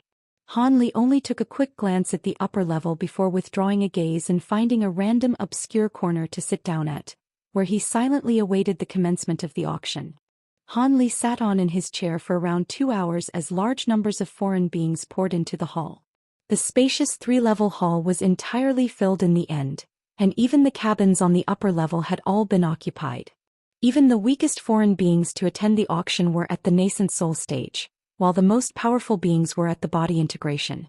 Just the body integration stage beings that Han Li counted amounted to around 4 or 5, and both Duan Tianren and Qian Jizi among them. As for the other few body integration stage beings that Han Li saw, those were also presumably all-important figures akin to elders in their respective races. At least 60 to 70 beings had already filed to the cabins on the upper level prior to Han Li's entrance, and all of them were at the body integration stage. However, Han Li didn't see Kai Luiying among their ranks, which meant that she had either taken a cabin before Han Li had arrived or she had no interest in participating in this auction at all. As he looked around at the packed auction hall, Han Li couldn't help but heave an internal sigh of awe and wonder. It was indeed true that Cloud City was inhabited by beings from all 13 heavenly cloud races and even foreign beings outside of those races, but it was still quite extraordinary for so many body integration stage beings to appear in a single city. After all, there were only a dozen or so body integration stage beings among the human and demon races combined in Deep Heaven City, and that city had also been where the cream of the crop among the human and demon races resided. After waiting for a while longer, the entire hall was virtually packed to the rafters. A string of 3 crisp bell chimes rang out, and the gate leading to the main hall slowly swung shut amid bursts of flashing 5-colored light. When the gates were completely shut, the auction finally commenced. At the very front of the hall was a tall stage that was over 100 feet in height, similar to the kind of stage one would find in a normal auction house. The only thing that was different was that there was a golden humanoid puppet standing on each of the 4 corners of the stage. These puppets were all antiquated in design and several tens of feet tall, wielding a giant silver halberd each. Even though they were standing in a completely motionless manner, they gave off quite a fearsome aura, and it was quite apparent that they were extremely powerful. At the very center of the stage was a blue formation, within which was a faint red table. There were many runes carved all over the table, giving it an extremely mysterious appearance. As soon as the gates swung shut, the blue formation lit up and began emitting a low buzzing sound. As the runes on the spell formation flashed, a humanoid figure appeared behind the table. That spell formation was a teleportation formation. The humanoid figure was a little blurry when it first appeared, but it quickly became clearer and revealed itself to be a refined and graceful middle-aged man. The man wore a brocade robe and had a clean-shaven face. He appeared to be completely identical in appearance to a normal human being. However, as Han Li swept his spiritual sense toward the man from afar, he was stunned to discover that the middle-aged man was a mid-body integration stage being. On top of that, he could sense an extremely fearsome aura emanating from the man's body, and this observation told him that this man was an extremely dangerous being. The middle-aged man seemed to hold quite a resounding reputation in Cloud City, as indicated by the fact that the chatter in the auction hall immediately died down following his appearance. In fact, Han Li noticed that many of the beings around him were appraising the man on the stage with a hint of fear in their eyes. In contrast, the middle-aged man adopted a warm smile as he said, "Greetings, fellow Daoists, I am Xiao Bai. I'm sure that many of you know of me already, and there are even some among you who have met me in person. As such, I'll skip the self-introduction and cut straight to the chase. Due to the fact that the Sand Race, which I am a member of, is partly responsible for holding this 4 races auction, I was asked to act as the host. I won't elaborate too much on the rules of the auction. They're completely the same as that of normal auctions. Seeing as all of you are attending an auction of this level of prestige, I'm sure you all know basic auction rules and etiquette. Aside from that, I can disclose some information about the most precious auction items that are to be brought out near the conclusion of the auction. Those auction items are definitely not inferior to any that have been offered during the last 4 races auction. In fact, for some fellow Daoists, the final auction item will be far more valuable than even the Great Fortune Pill that was sold for the highest price during the last 4 races auction. Alright, without further ado, let the auction begin. Xiao Bai's voice wasn't very loud, but he had injected his spiritual power into it, so it was clearly audible to everyone in the auction hall. Just a simple introduction had piqued the interest of the hundreds of thousands of beings present. In the instant that Xiao Bai's voice trailed off, a buzzing sound rang out from the blue formation again, and a dozen or so miniature light formations suddenly appeared on the empty table. Immediately thereafter, spiritual light flashed, and a dozen or so boxes of different sizes emerged along with a palm-sized jade badge. Everyone's attention was immediately drawn to the table as a result. Xiao Bai strode forward and picked up the jade badge before seeping his spiritual sense into it to glean the information within. He then picked up one of the jade boxes before removing the lid as he announced, "Similar to how the 4 races auctions have operated in the past, the items we'll be auctioning off first will still be different types of materials. We'll start off with this phoenix stone." Xiao Bai raised the box in his hand before him, and an object immediately hovered out from within. It was a strange rainbow stone that resembled the shape of a bird. Xiao Bai inspected the stone briefly before announcing, "Phoenix stones are rare materials that can only be found at the sites where true phoenixes are born. They are extremely prized and sought after both as a tool refinement materials, as well as a pill refinement ingredient. This phoenix stone weight 1.7 kilograms and it is of the highest quality with no impurities whatsoever. The starting price for this item will be 2 million spirit stones." Phoenix stones were extremely versatile in their uses, and 2 million spirit stones was quite a modest starting price for such a large chunk. Even Han Li was rather tempted to place a bid for it. Even if he had no use for it in the immediate term, he could purchase it so that he'd always have it on hand for future usage if required. However, the events that unfolded next immediately made him give up on the item. As soon as Xiao Bai announced the starting price of 2 million spirit stones, bids came flying in thick and fast. Xiao Bai didn't even have to employ any auctioneer strategies to liven up the crowd, and the price was still quickly bid up to over 4 million spirit stones, which was double the starting price. In the end, the stone was purchased by a woman from the dark green race for the lofty price of over 5,200,000 spirit stones. She immediately issued the spirit stones on the spot in exchange for the item. Even though Han Li had attended many prestigious auctions in the past, he still couldn't help but draw a sharp breath upon seeing this. Phoenix stones were indeed precious materials, but this price was way too staggering. As such, Han Li naturally had no intention of joining in on the bidding. After that, Xiao Bai opened another jade box to reveal a shimmering golden spirit flower. Next up is a 6,000-year-old golden monarch flower. These flowers are the perfect medicinal catalyst for refining some precious pills, and the starting price is 3 million spirit stones. The flower was comparable in size to a human head, and each and every one of its petals looked as if it had been forged from pure gold. In stark contrast with the phoenix stone, the entire auction hall remained silent after the flower was revealed, and many people looked on with furrowed brows as an awkward atmosphere quickly began to permeate. This wasn't a surprising occurrence. After all, most of the beings gathered here hadn't even ever heard of this so-called golden monarch flower, yet it had an even higher starting price than the phoenix stone. Han Li began to stroke his chin with a contemplative look on his face upon seeing this. This was also the first time he had ever seen this flower, but from the faint smile on Xiao Bai's face, it appeared that he was quite confident in this auction item. 3 million. Someone finally made a bid. Many people turned toward the bidder to find that he was a thin and frail elderly man from an indeterminate race with a pair of white horns on his head. 3,200,000. Someone else immediately made another bid. 3,500,000. 3,800,000. One bid after another rolled in from various locations in the auction hall, and there were only a dozen or so participants in the bidding, but the price was climbing just as quickly as it had for the phoenix stone. It appeared that very few people knew how to use the flower, but the few beings that did held the flower in extremely high regard. After the white-horned elderly man gritted his teeth and made a staggering bid of 7 million spirit stones, all of the other bidders finally remained silent. Thus, Xiao Bai took out one auction item after another from the boxes on the table. All of the beings gathered here were high-grade cultivators, so he didn't have to present in-depth introductions for these items before they were sold after rounds of intense bidding.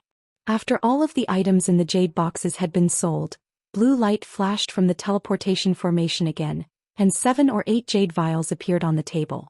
This time, several types of spirit liquid were being sold. These items were all extremely precious, and countless beings clambered to place their bids in rapid succession. The first few vials were all sold for prices that were 3 to 4 times their starting prices, and many beings in the auction hall were stunned by the ferocity of the bidding. This was the beauty of auctions like this. The same item could be worth nothing to someone, but be regarded as a priceless treasure by others. In the blink of an eye, all of the vials of spirit liquid had been sold aside from a final white vial. Xiao Bai's expression had remained quite calm throughout the auction, but a hint of desire finally flashed through his eyes as he cast his gaze toward the final small vial. He heaved a faint forlorn sigh before picking up the vial as he introduced in an extremely concise manner. This is half a vial of glazed heavenly flame liquid. The starting price will be 18 million spirit stones. What? Glazed heavenly flame liquid? Did I hear that right? How could this item possibly be sold in an auction? And the starting price is only 18 million? Is it real? How could that not be one of the final auction items? It's one of the 7 most precious spirit liquids of our spirit realm. The entire auction hall immediately burst into a frenzy as everyone stared at the small vial with incredulity and scorching yearning in their eyes. There were even a few cries of surprise that rang out from within the cabins on the upper level, and Han Li's expression also changed drastically as he heard the name of this spirit liquid being announced. Han Li had naturally heard of this glazed heavenly flame liquid, and it had been quite a sought-after treasure to him for a long time. This liquid was something that was refined from an extremely rare type of heavenly flame, and compared to other spirit items of the same caliber, it was even rarer and harder to find. After doing some research on the spirit liquid, Han Li had thought that it would be the most difficult to find among the list of materials that Qin Yuanzi had given him, but who would have thought that it would appear on this auction with such an incredibly low starting price? Glazed heavenly flame liquid was so rare and precious that it could easily be the auction item that was reserved for the finale.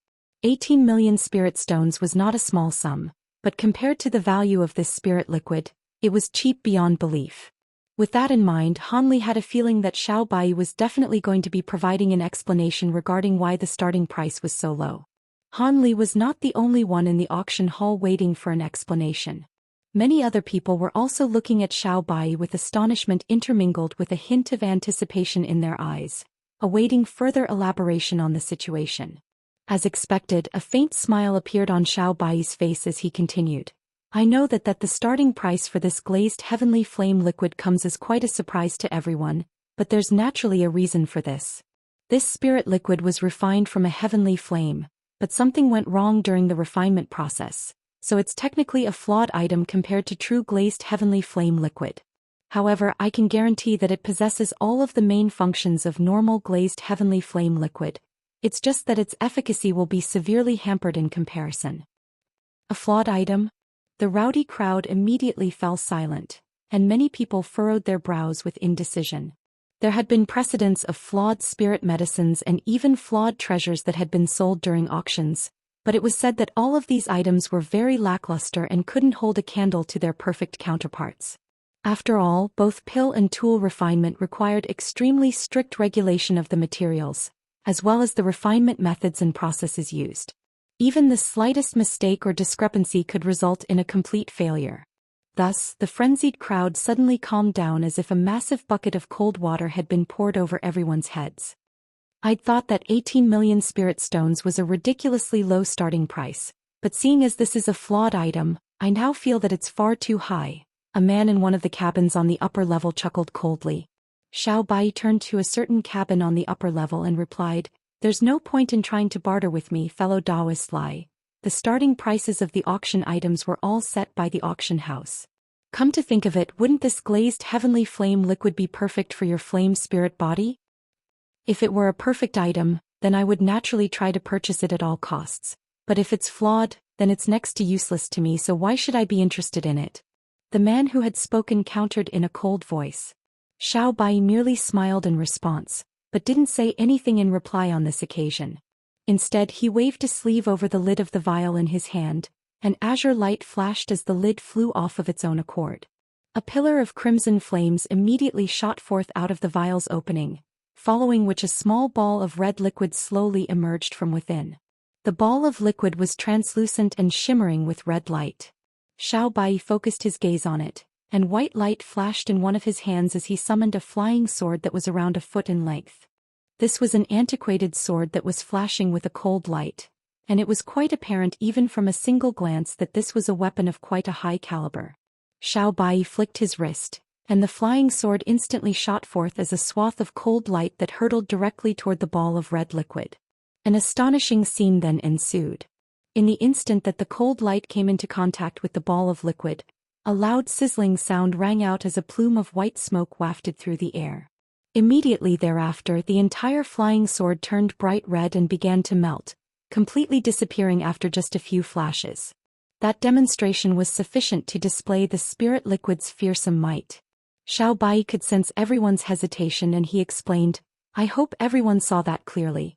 Even though this spirit liquid is flawed, it still possesses the ability to melt metal and rocks, so it'll be very useful for tool refinement."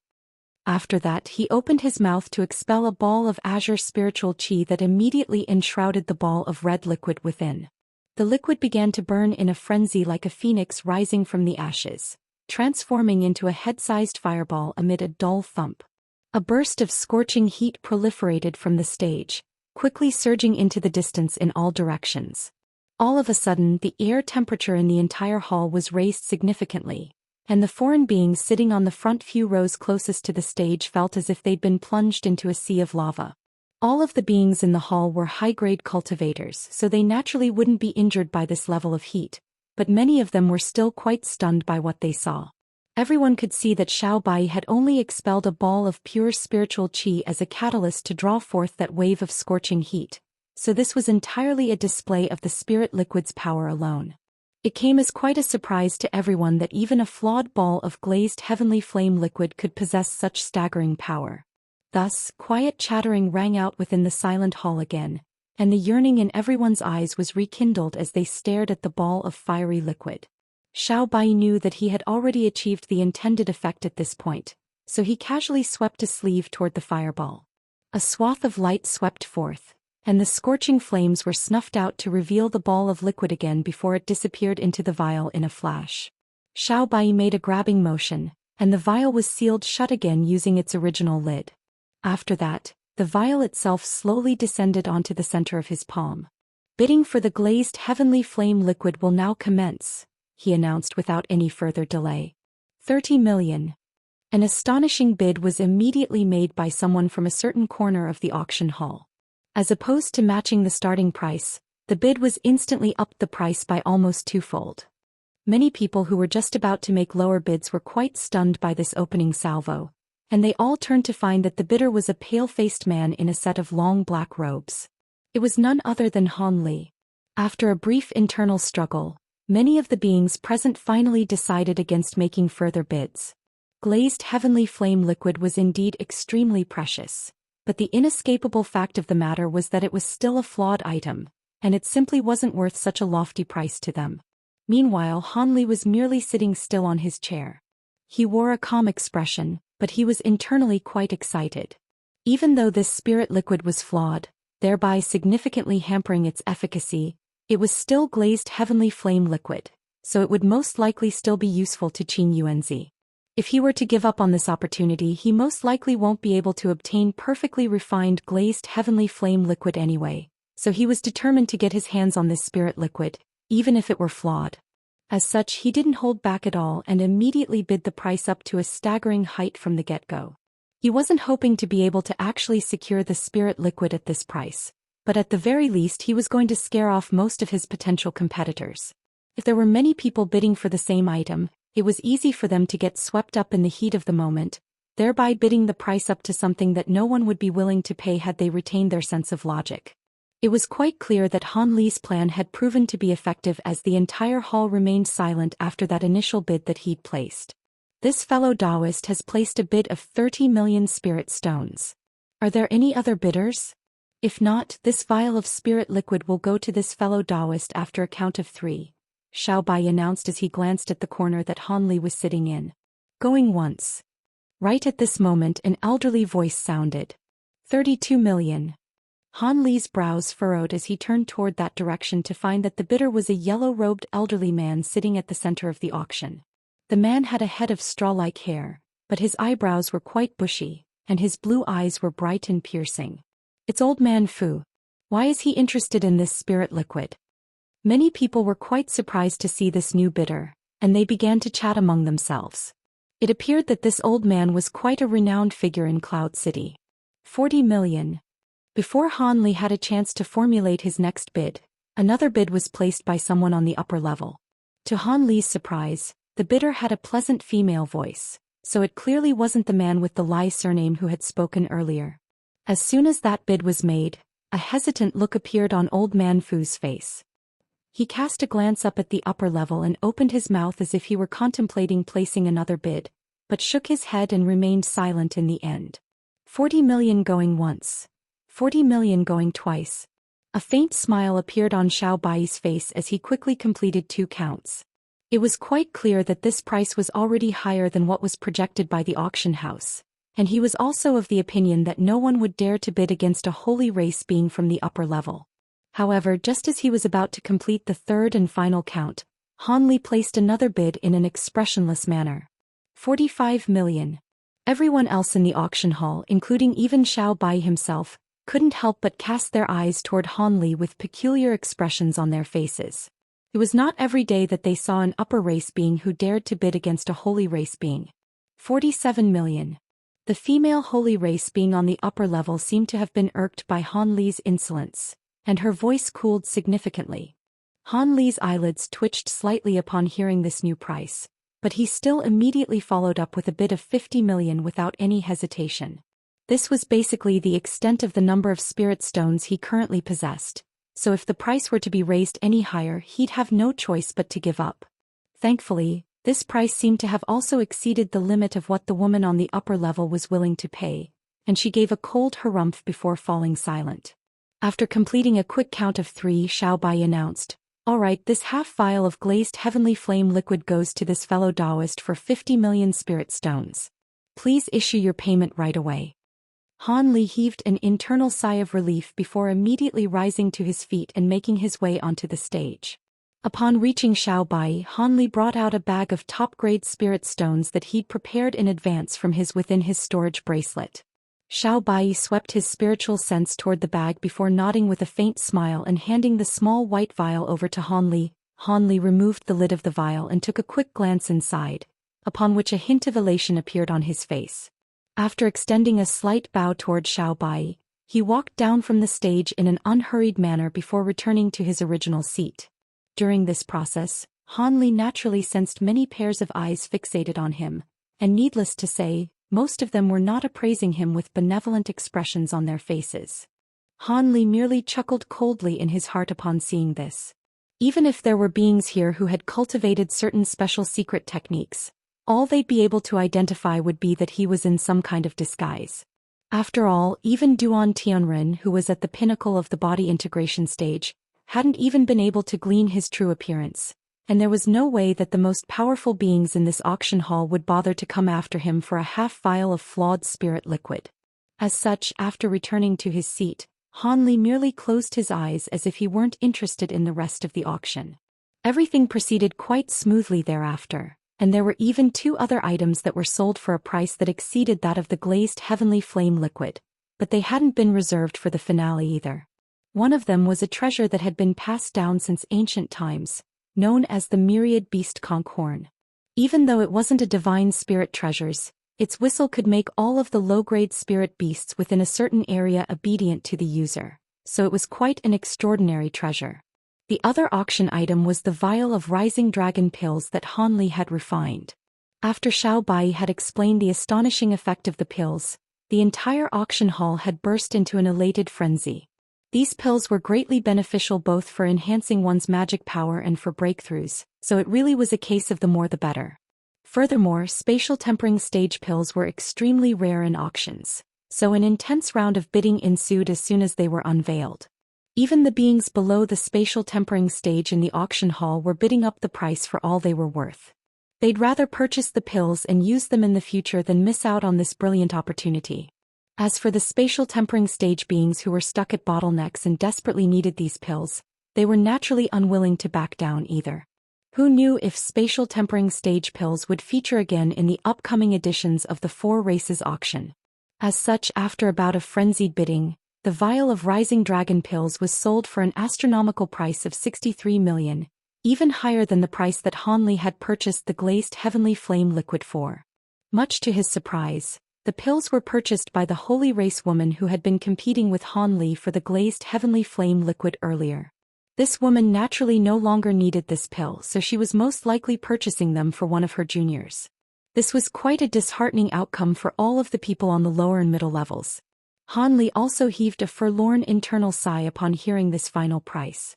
This wasn't because he was displeased with the price that the pills had been sold for.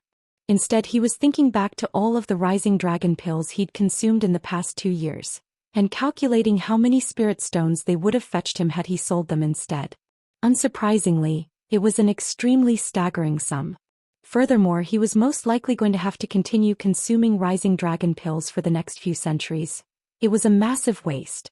But then again, if it weren't for the fact that he had all these pills that he could consume to assist him in his cultivation, there was no way that he'd be able to progress to the spatial tempering stage from the early deity transformation stage in just a few centuries with his ordinary aptitude.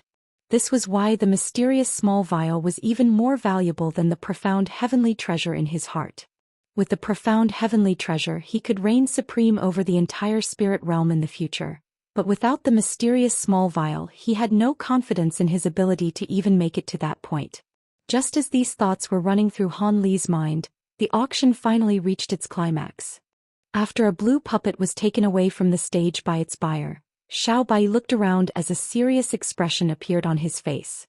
I presume many of you are already growing quite impatient, so without further ado, I'll now be presenting the final few auction items for today.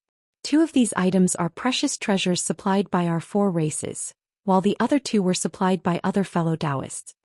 Just as Xiao Bai was making this announcement, a burst of light erupted from the teleportation formation on the stage, following which 4 humanoid figures emerged. The 4 consisted of a short elderly man with a long beard, a tall and broad-armored being wearing a golden mask, a woman with a gorgeous figure, yet a hideous face that was riddled with green scales, and a strange black being with 2 identical heads. In the face of the widespread scrutiny they were receiving, the four beings all remained quite calm as if they were completely unfazed.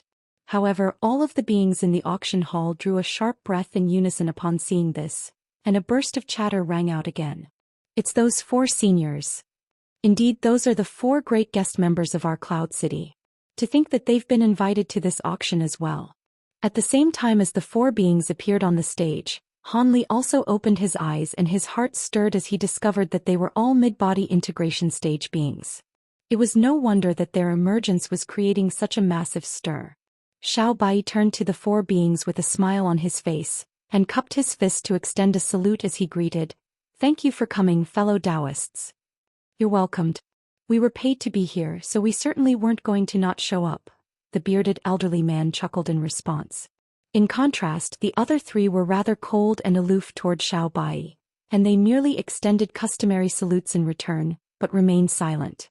Xiao Bai was clearly already accustomed to this, and he merely nodded before turning around as he continued, "There are only 4 items that have been reserved for the finale, but they include all types of items like spirit beasts, materials and spirit treasures, so you surely won't be disappointed." After that, Xiao Bai turned to the elderly man and said, "Brother Lon, please reveal your auction item first." The man nodded before rustling his sleeve, and a strange cry rang out, following which an object flew out from within. It was a palm-sized black leather pouch that was completely mundane and nondescript in appearance. However, the old man was treating the pouch with great care as he began to chant something while carefully pointing his finger a few times at the leather pouch. Black light swirled around the surface of the pouch, following which bursts of black mist suddenly erupted from within. Immediately thereafter, the mist began to swell, then converged to form a black cage that was around 10 feet tall in the blink of an eye. Within the cage was a small purple beast that was huddled up into a ball, and its entire body was bound tightly by a series of thin golden and silver chains. Due to the fact that its head and limbs were all burrowed into its body, it appeared to be like a large fur ball from afar, making it impossible to glean its true form. At this moment, everyone below the stage, including Han Li, was staring intently at the small purple beast. It had been reserved for the finale, so they knew that this was definitely no ordinary spirit beast. After all, there was a 4th-tier upper race sentient puppet that had been sold earlier, and even that hadn't been reserved for the finale. Could it be that this spirit beast possessed holy grade power? The same thought flashed through everyone's minds, and hints of scorching yearning appeared in their eyes. However, the faint black light emanating from the cage managed to keep out all of their prying spiritual sense, thereby thwarting their attempts to glean the small beast's true appearance. Looks like all of you are growing rather impatient. Brother Lon, I'll let you introduce this beast to everyone," Xiao Bai chuckled. "Sure thing. There are not too many people who are aware of this beast's origins, but I'm sure many of you know about the 8 mystical beasts of our spirit realm, which are only ranked below the almighty true spirits," the old man said with a stroke of his beard. "What? The 8 mystical beasts? Could this be one of them?" The entire auction hall instantly erupted into a frenzy, and there were even many astonishing auras that erupted uncontrollably from within the stone cabins on the upper level. That's not the case, fellow Daoists. The 8 mystical beasts are all extremely powerful creatures, and even though they aren't comparable to true spirit beings, they're definitely not creatures that can be captured by holy race beings. The spirit beast in the cage is actually a mixed blood descendant of one of the 8 mystical beasts, the human-faced Wurm. Even though it's only a mixed blood creature, it possesses an extremely large amount of the human-faced Wurm's bloodline, and if carefully nurtured, it's not impossible for it to become just as powerful as a true human-faced Wurm in the future. According to the results of our examination, this beast should be less than 100 years old, but the spiritual chi fluctuations emanating from its body are already comparable to upper race beings of the lower tiers. Most importantly, this beast has already displayed several powerful endowed abilities of the human-faced Wurm. Even for holy race beings like me, it would have been impossible to capture it alive had it not been for the fact that several of us joined forces to do so. By the way, this beast was captured by none other than the 4 of us. The elderly man chuckled as he made a grabbing motion toward the black cage. The golden and silver chains around the small beast's body split apart of their own accord amid a dull thump, and all of them flew into the elderly man's hand as a thin streak of golden and silver light. The entire hall immediately fell completely silent. Everyone wanted to see the true appearance of a spirit beast that had inherited most of a human-faced WRM's bloodline. As soon as the chains were removed, the small beast shuddered, but it still didn't immediately rise to its feet, choosing instead to continuing lying motionlessly in the corner. Many people began to exchange glances with one another upon seeing this. However, in the next instant, a ball of scintillating purple light suddenly erupted from the small beast's body. All of the people staring at the cage closed their eyes involuntarily, yet Hanli managed to keep his eyes open as a burst of blue light flashed through his pupils. Arg! Impossible. Where did the spirit beast go? After everyone finally reopened their eyes, many of them were shocked to find that the small beast had disappeared without a trace from within the black cage. However, the expressions of the beings on the stage remained unchanged, and the elderly man harumphed coldly, "You still dare to play these little tricks even now? Looks like we didn't discipline you enough on the way here." The elderly man raised a hand as he spoke before flicking a finger toward the black cage from afar. A possessed ball of light shot forth from his fingertip before disappearing into the cage in a flash. In the next instant, azure light erupted from a corner of the cage, following which the small purple beast reappeared. At the same time, it bent its four limbs slightly to absorb the impact before landing on the ground in a soundless manner like a ball of cotton. Thus, the small beast was finally revealed to everyone as a purple beast that resembled a fox. The beast's body was only around half a foot in size, and its eyes were darting around incessantly. Those eyes were no different from that of highly intelligent beings, thereby indicating that it had already attained a good level of intelligence. The only thing that set this beast apart from a normal spirit fox would be the faint silver scales that could be seen on its nose and ears. However, these patches of scales were only the size of fingernails, and it was really difficult to see them unless one was paying particularly close attention. Is this really a spirit beast that's inherited the bloodline of the human-faced WRM? It looks no different from a normal fox beast, someone exclaimed in a disappointed manner. Many of the other beings present were also appraising the small beast with furrowed brows, unable to identify how it was supposed to be special in any way. A normal fox beast? I'd advise all of you to take a closer look, fellow Daoists. A sinister look suddenly appeared on the elderly man's benevolent face, and he abruptly thrust a palm toward the black cage from afar.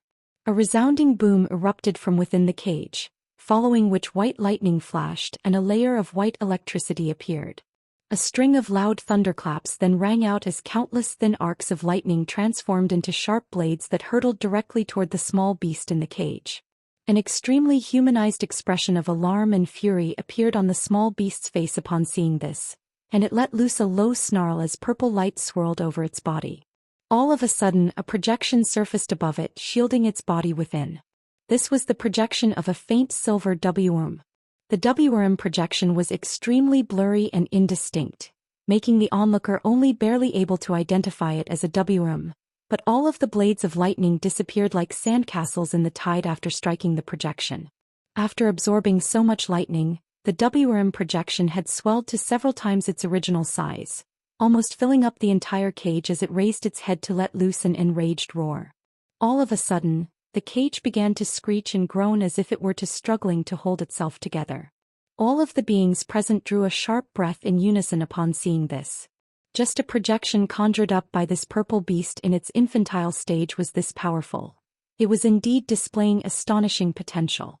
At the sight of the astonishment etched on everyone's faces, the elderly man knew that he had achieved the intended effect, and he chuckled as he raised a hand up into the air. Brilliant golden and silver light erupted, and the thin chains appeared again before hurtling toward the cage to bind the small beast.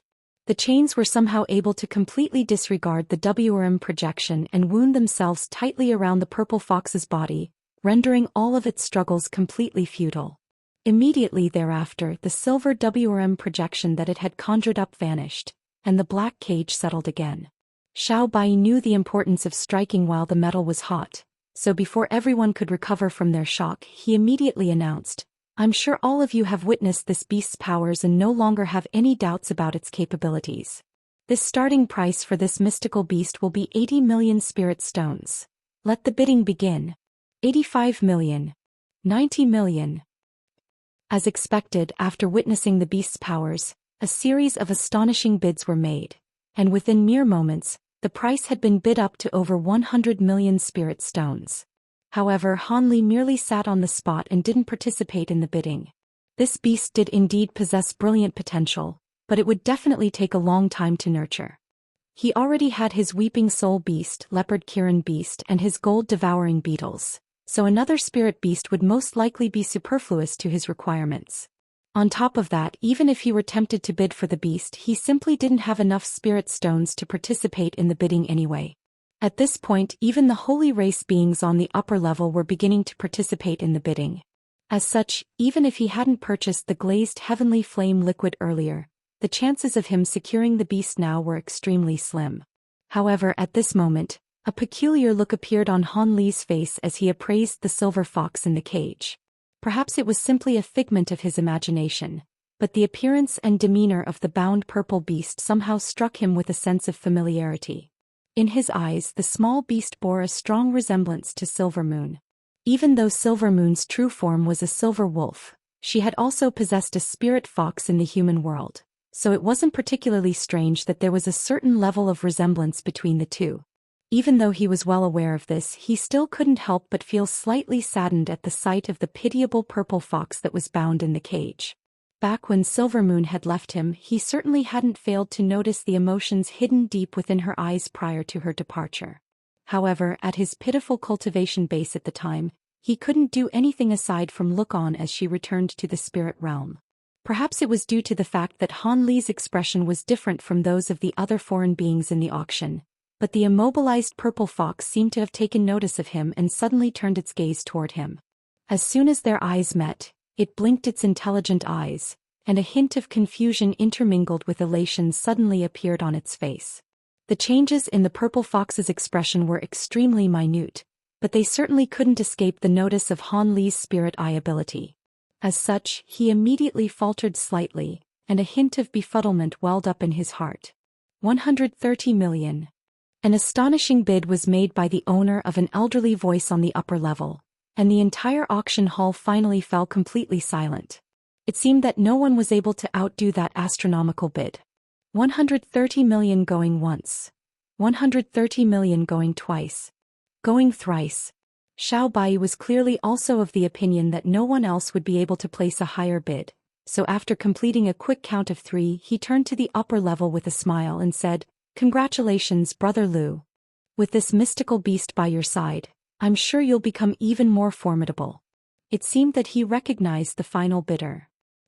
I didn't think that you'd still recognize my voice after we've been apart for so many years, fellow Daoist Xiao," the final bidder chuckled in response. Immediately thereafter, a burst of light suddenly flashed from a stone cabin near the back of the upper level, following which a ball of yellow light flew forth from within before landing on the stage in the flash. Han Li's eyes narrowed as he looked on from his seat, and he discovered that this was an elderly man with yellow skin wearing a set of brocade robes. The man had a head of curly hair, and had quite a burly and intimidating stature that was almost 2 feet taller than Xiao Bai.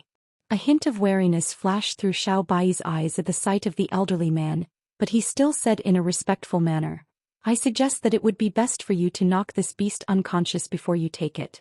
Otherwise, it could be a little troublesome to control." "Are you afraid that I won't be able to control a mere infantile beast? Don't worry, just tally up the spirit stones and I'll be taking this spirit beast as is. You can get rid of the cage now, fellow Daoist Lon." The brocade-robed man seemed to be very confident in his own abilities, and he casually tossed a bag of spirit stones at Xiao Bai before turning to the bearded elderly man. If you say so, Brother Lu, I'll be removing the restriction now." The elderly man nodded before slowly raising a hand as he prepared to make a grabbing motion toward the cage. The small purple beast in the cage seemed to be aware that something bad was about to happen upon seeing this, and all of its fur stood up on end as it let loose a sharp screech. As soon as this piercing screech rang out, the beings of lower cultivation bases present were struck by a ringing sensation in their heads, following which the magic power within their bodies became stagnant and disobedient. These beings were naturally stunned by this turn of events. However, for a spatial tempering stage being like Han Li, the effects of this screech were naturally quite negligible. As for the elderly man, his expression didn't even change in the slightest as azure light flashed from his fingertips. Meanwhile, the brocade-robed man had made quite a confident and bold declaration earlier, but he didn't actually dare to get too complacent. His eyes were fixed intently on the small beast as he readied himself to restrict it as soon as the elderly man withdrew the cage. All of the other beings in the auction house also had their eyes fixed firmly on the stage. At the sight of the purple fox's alarmed expression, a thought suddenly seemed to have occurred to Han Li, and his eyelids abruptly twitched as a dull crack rang out. His hand was resting on the armrest of his chair, but he had abruptly clenched his fingers and crushed the jade armrest into dust. Right at this moment, a startling turn of events abruptly unfolded. An earth-shattering boom erupted from outside the auction hall, following which the massive gates that were flashing with spiritual light suddenly exploded into countless shattered fragments. The entire auction hall fell deathly silent as expressions of astonishment appeared on everyone's faces. This was the Four Races auction. Who would dare to do something so brazen and reckless here? However, the entire auction hall then immediately erupted into a frenzy as countless voices rang out at once. What happened? What's going on? Guards! Guards! Due to the fact that the restriction on the gates had been broken, there were spiritual lights flashing erratically at the entrance, making it impossible for everyone to see who the intruder was. Xiao Bai was also quite stunned by this sudden development, but as a body integration stage being he was able to quickly recompose himself as he yelled, "There's no need to panic. With our 4 races hosting this auction, no one can wreak havoc here without consequences." His voice was like a loud thunderclap that instantly instilled a sense of clarity into everyone's minds. He was right. Setting aside all of the guards that had been deployed to the auction house, with so many upper race and holy race beings here, no one could possibly expect to barge in and not suffer the consequences of their actions. The 4 races, eh?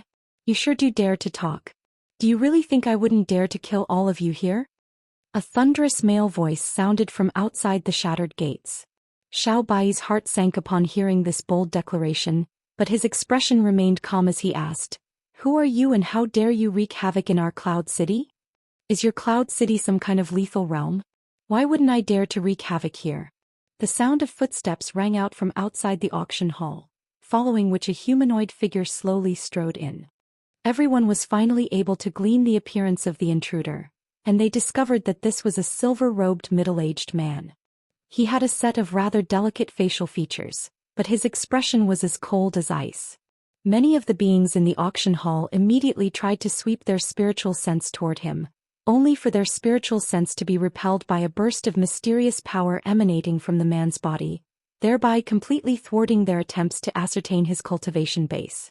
However, a being who dared to barge into the 4 races auction in such a reckless manner naturally had to be an immensely powerful one. What everyone failed to notice was that as soon as the purple beast caught sight of the man, an ecstatic expression appeared on its face. However, its body was still bound by the golden and silver chains, so it was unable to do anything. "Who are you and how did you get in here? What happened to all of the guards outside?" Xiao Bai asked with a solemn expression. "I brought him in here and I told the guards outside to grant us passage. Do you have a problem with that?" Another unfamiliar voice suddenly rang out, following which another person strode into the auction hall. This was a white-robed young man who appeared to only be around 27 to 28 years old. His appearance was extremely ordinary and there were no memorable features about him whatsoever. However, as soon as the young man entered the auction hall, an alarmed expression appeared on Xiao Bai's face as he hurriedly extended a respectful bow. "Xiao Bai pays his respects to Senior Fei." "We pay our respects to Senior Fei." The other holy race beings on the stage also seemed to have recognized the young man, and their expressions also changed drastically as they hurriedly extended respectful bows. Not only that, but all of the holy race beings on the upper level also flew out of their cabins before paying their respects to the young man. Han Li looked up to find that even Qian Jizi and Duan Tianren were among these holy race beings. Both of them were at the pinnacle of the body integration stage, yet they were also appraising the young man with awe and veneration in their eyes. As such, it was not difficult to deduce that this young man had to be a grand ascension stage being. With that in mind, Han Li's expression was also filled with astonishment as he cast his gaze toward the young man. At this point, all of the other foreign beings in the auction hall had naturally also guessed this young man's true identity, and many of them gulped nervously with shock and alarm etched on their faces. The entire hall fell completely silent once again. "Why have you come here, Senior Fei? Didn't you go into seclusion?" The one who had spoken wasn't Xiao Bai. Instead, it was another being at the pinnacle of the body integration stage that Han Li didn't recognize. This was a strange being with dark green stripes all over his face, wearing a set of beast-hide robes. "So you're here as well, Junior He. I came out of seclusion and arrived in Cloud City due to the recent Jiaoqi race invasion, but I'm here today because of fellow Daoist too," the young man sighed. "May I ask who this Senior Two is?" the green-faced being asked with an uneasy look in his eyes. The young man merely smiled upon hearing this but didn't offer a reply. Instead, he turned to the silver-robed man and asked, "Brother Two, have you found the one you're looking for?" "Of course." The silver-robed man looked around before his gaze finally settled on the stone stage. A hint of elation flashed through his eyes at the sight of the purple beast, but his face quickly fell at the sight of the black cage and thin chains that the small beast had been bound by. His body swayed and he disappeared amid a flash of silver light. In the next instant, silver light flashed on the stage, and the silver-robed being reappeared in a soundless manner. The brocade-robed man was given quite a fright by the sudden appearance of the silver-robed man right next to him, and he couldn't help but exclaim, "Senior, you piss off." The silver-robed man had no intention of speaking with him, and he cut him off in an abrupt manner before casually sweeping a sleeve toward him. An immense burst of power was immediately sent hurtling toward the brocade-robed man, and he was naturally quite alarmed and enraged by this sudden unprovoked attack. He reflexively drew a sharp breath, and a layer of yellow light surfaced all over his body as he prepared to withstand the attack. Following an earth-shattering boom, the yellow light around his body tremored violently, and he was forced back 7 or 8 steps in quick succession, almost falling off the stage in the end. Xiao Bai's expression changed drastically upon seeing this. He was well aware of just how powerful this brocade-robed man was. He specialized in an earth attribute cultivation art of an extremely high caliber, and defense had always been his forte. However, he wasn't even able to withstand a casual strike from the silver-robed man, and that was absolutely astonishing. It appeared that this silver-robed man was most definitely a Grand Ascension stage being as well. The other 4 beings on the stage had also clearly come to the same conclusion as Xiao Bai, and all of them hurriedly took a few steps backward at the sight of the approaching silver-robed man. However, an unexpected turn of events then unfolded. The silver-robed man completely ignored them as he strode directly toward the cage, then tore it apart with his bare hands with ease as if it were nothing more than a papier-mâché structure.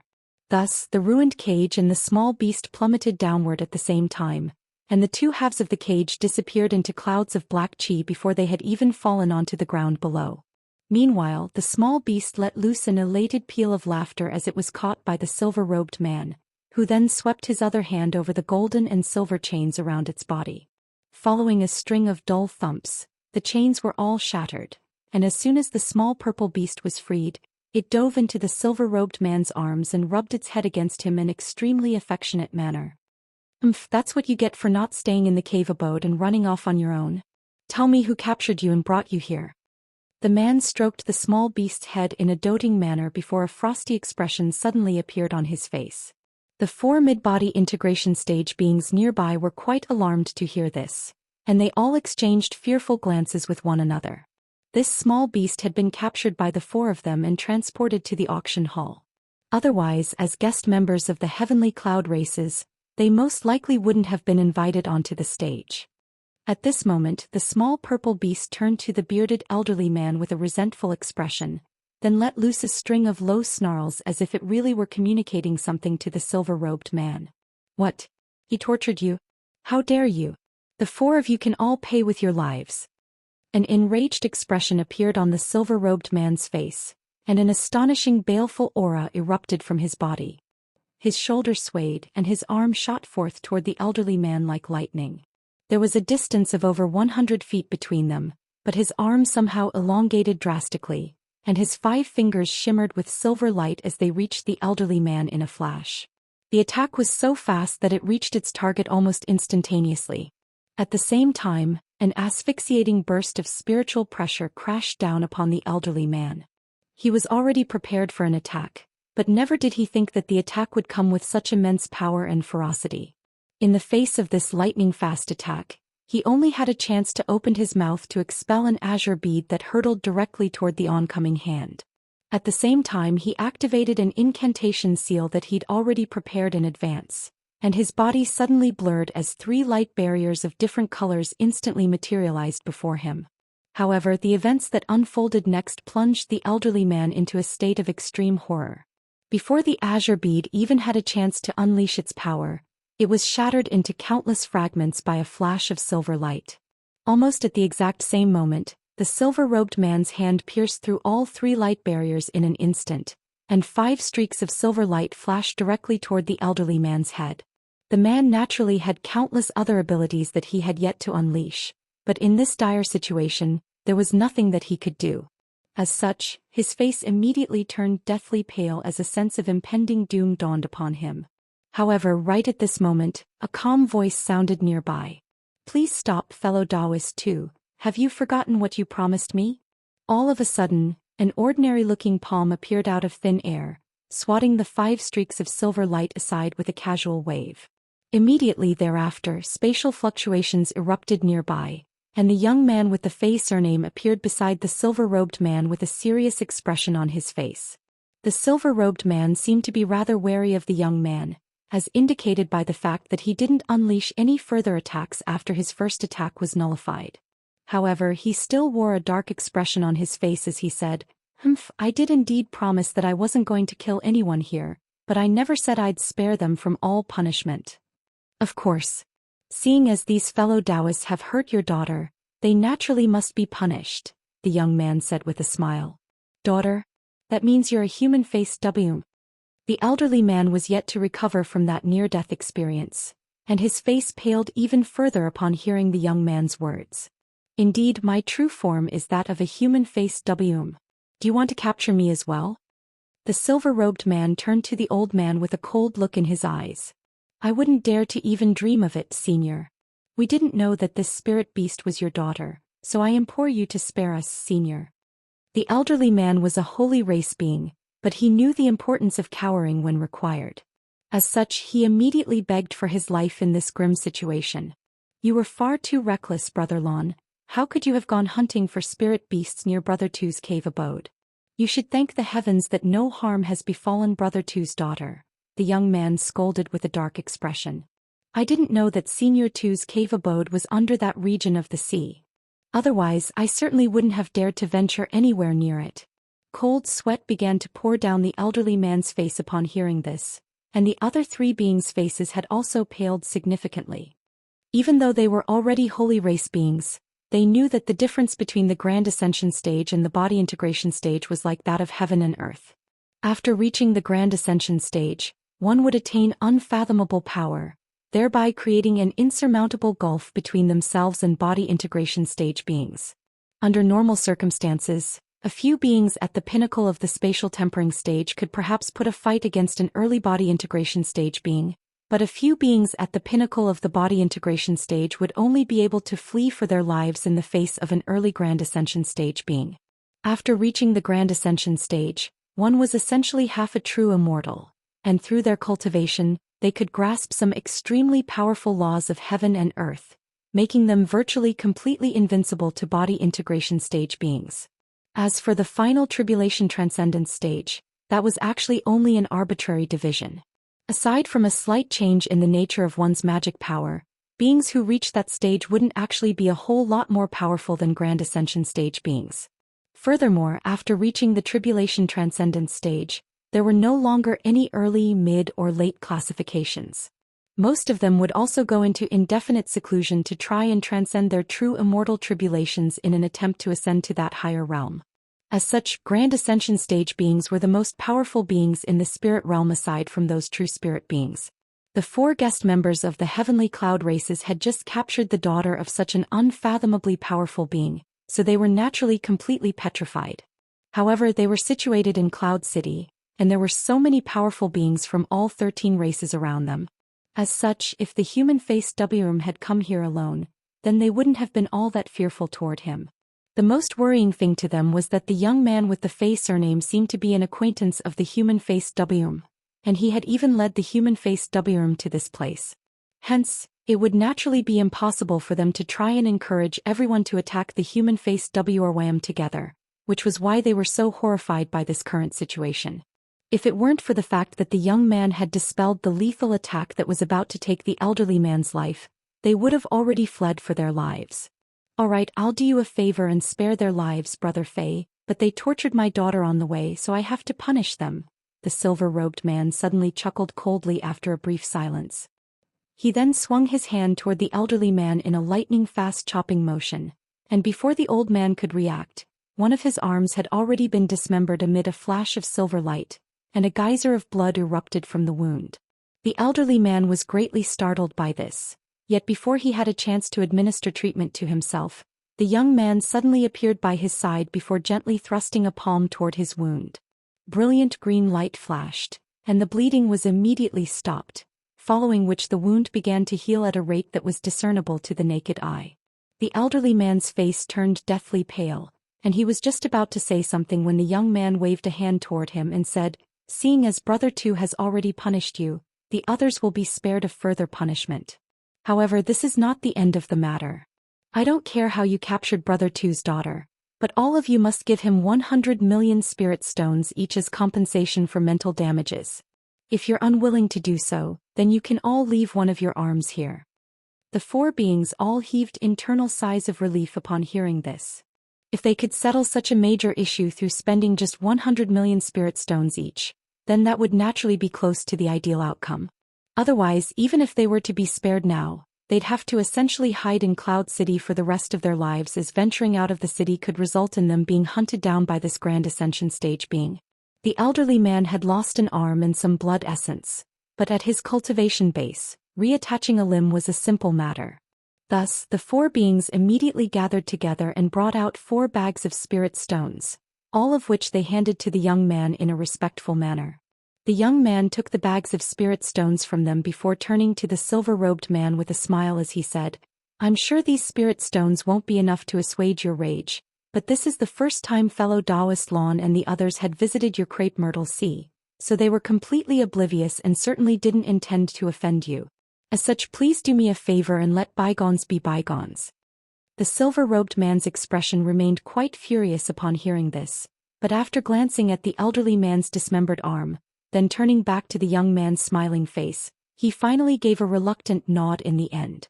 "Alright, I'll do you a favor and spare them on this occasion, but from now on, they are prohibited from coming to my crepe Myrtle Sea. If I find them there again, don't blame me for putting an end to their lives." A set of blurry silver patterns appeared on the silver-robed man's face as he spoke, giving him a far more sinister appearance. The young man wasn't surprised at all by the silver-robed man's condition, and he tossed the bags of spirit stones over to him as he replied with a smile, "Of course. If fellow Daoist Lon and the others dare to venture into your crepe Myrtle Sea again, then they'll be rid of their statuses as guest members of our heavenly cloud races, and you'll be able to do with them as you pleased." The 4 beings in question began to sweat profusely again after hearing this. The silver-robed man caught the 4 bags of spirit stones, and his expression eased slightly as spiritual light flashed from his hands, following which the 4 bags abruptly disappeared. Immediately thereafter, the man suddenly patted the small beast on the back, and purple light flashed as the small beast disappeared, only to be replaced by a little girl who appeared to be 6 or 7 years old. The little girl had snowy white skin and a pair of bright black eyes. There were several purple little braids woven into her hair, and she was extremely adorable. Many people's expression changed slightly upon seeing this. This small beast clearly wasn't powerful enough to be able to manifest a human form on its own, yet the silver-robed man was able to assist her in doing so, thereby presenting a further indication of his immense powers. Even after adopting a human form, the small beast was still clinging tightly to the silver-robed man while uttering a series of unintelligible syllables. At the same time, she was pointing insistently at the 4 beings who had captured her with a pitiable look on her little face. "Alright, I've already taught them a lesson, so that's the end of this matter. Let this be a lesson to you as well. This is what you get for being so disobedient. After we go back, make sure to focus on your cultivation, and I won't let you leave the cave abode until you reach the metamorphosis stage. The man was speaking in a stern voice, but the doting expression on his face made his scolding words completely weightless. The little girl pouted upon hearing this, and a hint of moisture began to well up in her eyes as she threatened to burst into tears. The silver-robed man heaved a resigned sigh and no longer paid any heed to the little girl as he turned instead to the young man beside him. It's all thanks to you that I was able to recover my beloved daughter, Brother Fei, my Dao companion, and I will repay you for this favor in the future. However, she's currently still waiting at home for further news on our daughter, so I have to go back right away. As his voice trailed off, the silver-robed man cupped his fist in a farewell salute. In that case, I won't keep you any longer, Brother Tuesday. I wish you and your daughter a safe and smooth return journey. Seeing as the human-faced Wurm was willing to spare the 4 beings who had captured his daughter, the young man heaved an internal sigh of relief. Those 4 beings were all guest members of the heavenly cloud races, and they were also holy beings as well, so he naturally couldn't allow them to be killed in front of so many people. However, it was also most definitely not in Cloud City's best interest to make the human-faced WM its enemy. Not only was this silver-robed being extremely fearsome, the thought of his immensely powerful Dao companion also sent shivers running down his spine. Otherwise, even if he were acquainted with or even a good friend of the human-faced WM, he definitely wouldn't have led him to this place and essentially conceded to everyone present that Cloud City was fearful of him. As such, this was about as ideal an outcome as he could hope for. The silver-robed man nodded before turning around, and spiritual light flashed around his body as he prepared to leave. However, right at this moment, the little girl suddenly tugged on his robes and said something that was unintelligible to everyone again, then pointed toward a certain direction in the auction hall. Oh, is that true? The spiritual light around the silver-robed man's body faded as a hint of surprise crept into his voice. The young man faltered upon seeing this before asking, "What did your daughter say, Brother Tu?" "It's nothing important. It appears that she may have identified a being here who is somehow related to my Dao companion," the human-faced WM replied as he cast his gaze toward the direction that the little girl was pointing toward. The young man was rather taken aback to hear this, and he also narrowed his eyes as he turned toward that direction. Under the scrutiny of 2 Grand Ascension stage beings at once, all of the beings sitting in that direction immediately grew quite uneasy. Even if they knew that this clearly had nothing to do with them, they still couldn't help but feel quite anxious. Han Li's expression also changed slightly as he knew that the person the little girl was pointing at was most likely himself. However, he had no idea why she singled him out from the crowd. During the exchange that just took place between the silver-robed man and the young man, someone had cast a temporary restriction that allowed everyone to still see everything that was happening on the stage, but not hear what was being said. On top of that, in that instant, an extremely fearsome burst of spiritual sense suddenly swept through this area, and many beings' faces paled as this spiritual sense washed over them. In the instant that this burst of spiritual sense swept past his body, Han Li was also struck by the harrowing sensation that his entire being had been completely bared to the owner of the spiritual sense. This feeling was like being scrutinized by a primordial beast that was too powerful for him to even consider resisting. His heart sank slightly, following which he immediately sensed the silver-robed man's gaze lock onto him from afar. All of a sudden, the man raised a foot, and in the next instant Han Li felt his vision blur slightly, following which a humanoid figure suddenly appeared before him. It was none other than the silver-robed man and the little girl that was being held in his arms.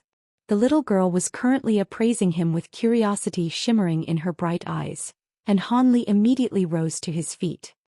He was feeling quite uneasy, but he still maintained a calm expression as he extended a respectful salute to the silver-robed man. "I pay my respects to Senior too." In the face of a Grand Ascension stage being, he didn't dare to show any disrespect. The man took an errant glance at Han Li before shaking his head in an aloof manner. "He does indeed possess a hint of aura that belongs to the race that your mother hailed from, but it's very slight. Even if there is some kind of bloodline connection, it's completely negligible. What am I going to do with you? Your mother has so many powerful abilities for you to inherit, but you inherited her most useless sensory ability. Seeing as he doesn't have much of a connection with your mother, let's leave him be." Before the little girl had a chance to say anything, silver light flashed from his body, and he immediately flew out of the auction hall as a streak of silver light. Han Li felt as if he'd dodged a bullet, and he heaved an internal sigh of relief. He was a full-blood human, so how could he be somehow related to the human-faced WRM's Dao companion?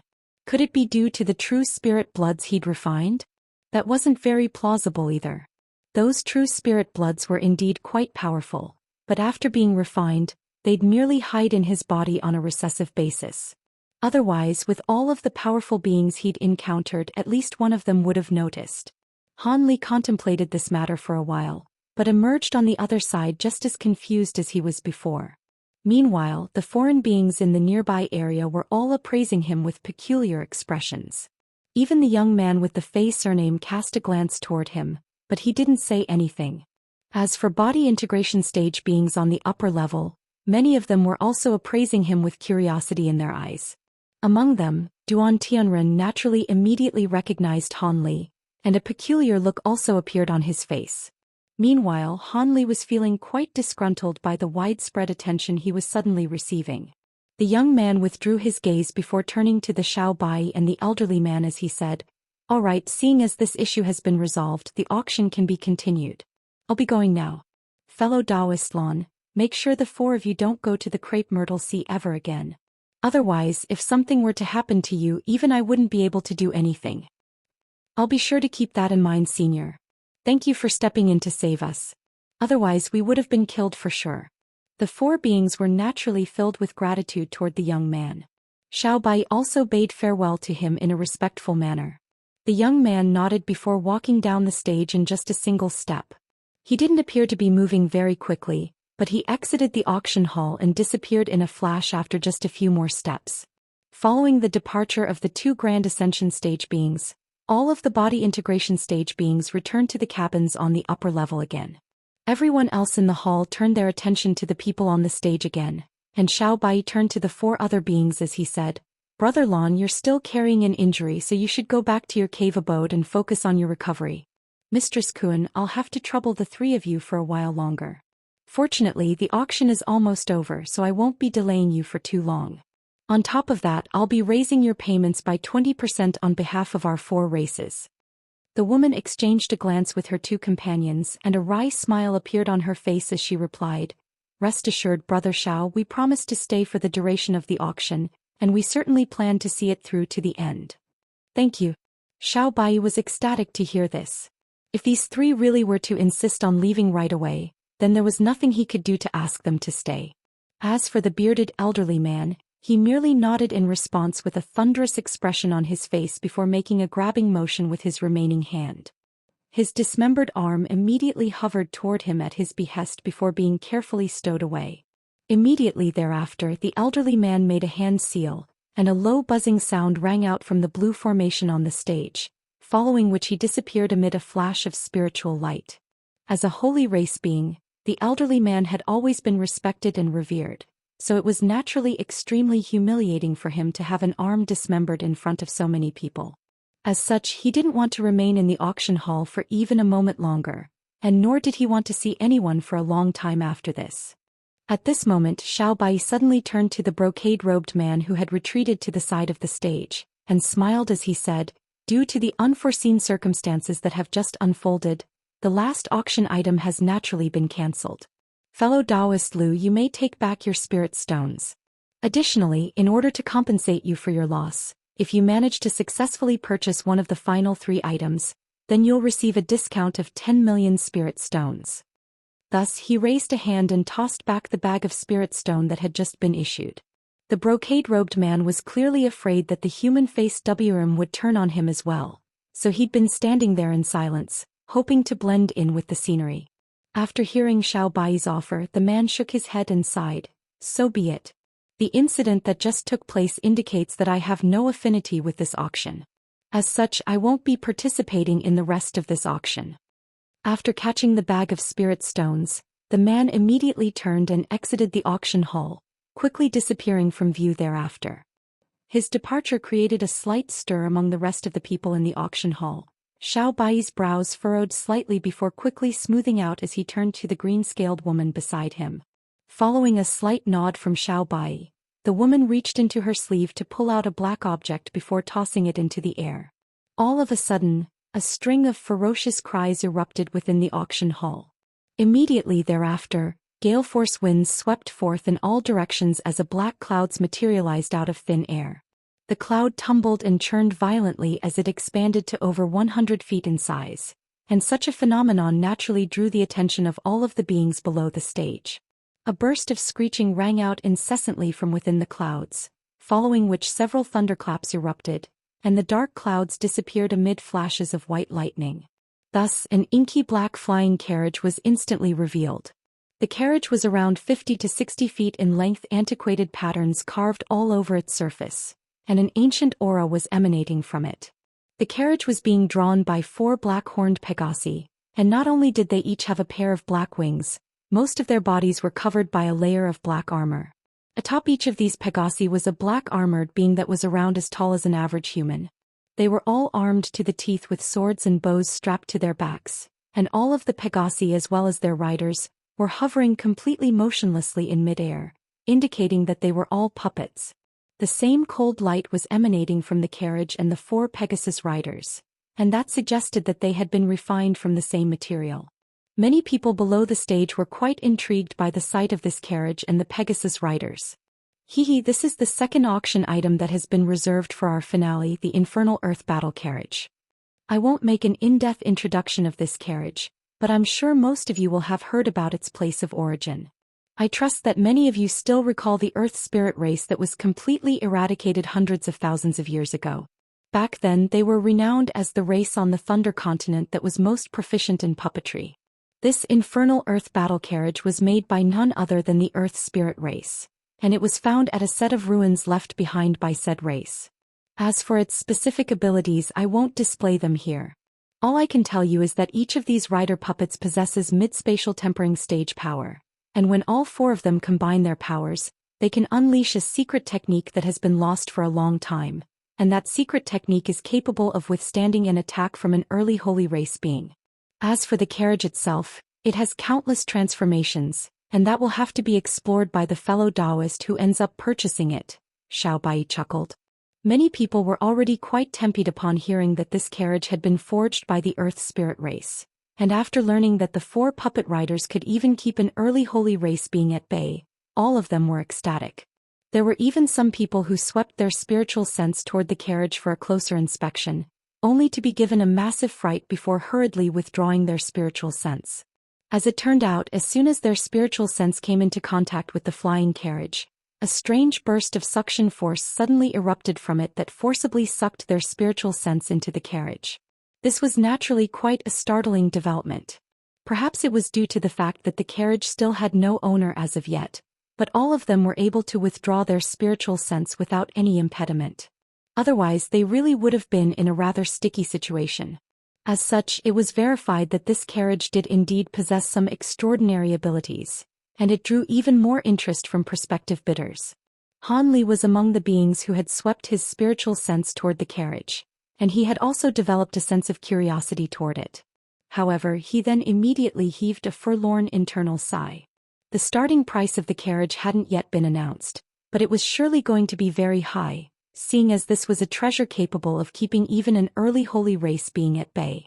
As such, he would simply have to act as a spectator while others bid of the carriage. However, the golden lightning bamboo still hadn't appeared yet, which meant that in the eyes of the auction house, it was even more important than this carriage and that spirit beast from earlier. Just as these thoughts were running through Han Li's mind, Xiao Bai finally announced the starting prices for this carriage. The starting price for this Infernal Earth Battle Carriage will be 120 million spirit stones. Han Li knew that the starting price was going to be quite a staggering one, but he was still taken aback by this massive sum. As expected, bidding for this Infernal Earth Battle Carriage was extremely intense, and the price was quickly bid up to over 200 million spirit stones. Even so, there were many people who were unwilling to give up. However, on this occasion, there weren't many holy race beings from the upper level who participated in the bidding. A few of them placed a bid here and there, but all of them gave up on the carriage after the price exceeded 200 million. In the end, the carriage was secured by a graceful woman with a veil over her face for the price of 220 million spirit stones. This drew a sense of bewilderment from many of the beings present, as this woman appeared to only be at the mid-deity transformation stage, so it was quite incredible that she'd be in possession of such a huge sum of spirit stones. Han Li was also rather surprised to see this, but he quickly cast these thoughts aside as the next auction item was a section of green bamboo. It was none other than the golden lightning bamboo that he'd offered to the auction house. This is a section of golden lightning bamboo, the source of the paramount wood attribute divine lightning. The starting price is 70 million. Xiao Bai's introduction was quite concise on this occasion, and he picked up the section of bamboo as he spoke before waving it toward the people below the stage. A loud thunderclap rang out as countless arcs of golden lightning erupted from the section of bamboo at once, instantly forming a large golden net of lightning. Golden lightning bamboo. Divine Devilbane lightning. Paramount wood attribute divine lightning. Cries of surprise and elation immediately rang out, and some of them had even come directly from the upper level. Many people's expressions changed drastically at the sight of the golden lightning net, and a massive stir ran through the entire auction hall.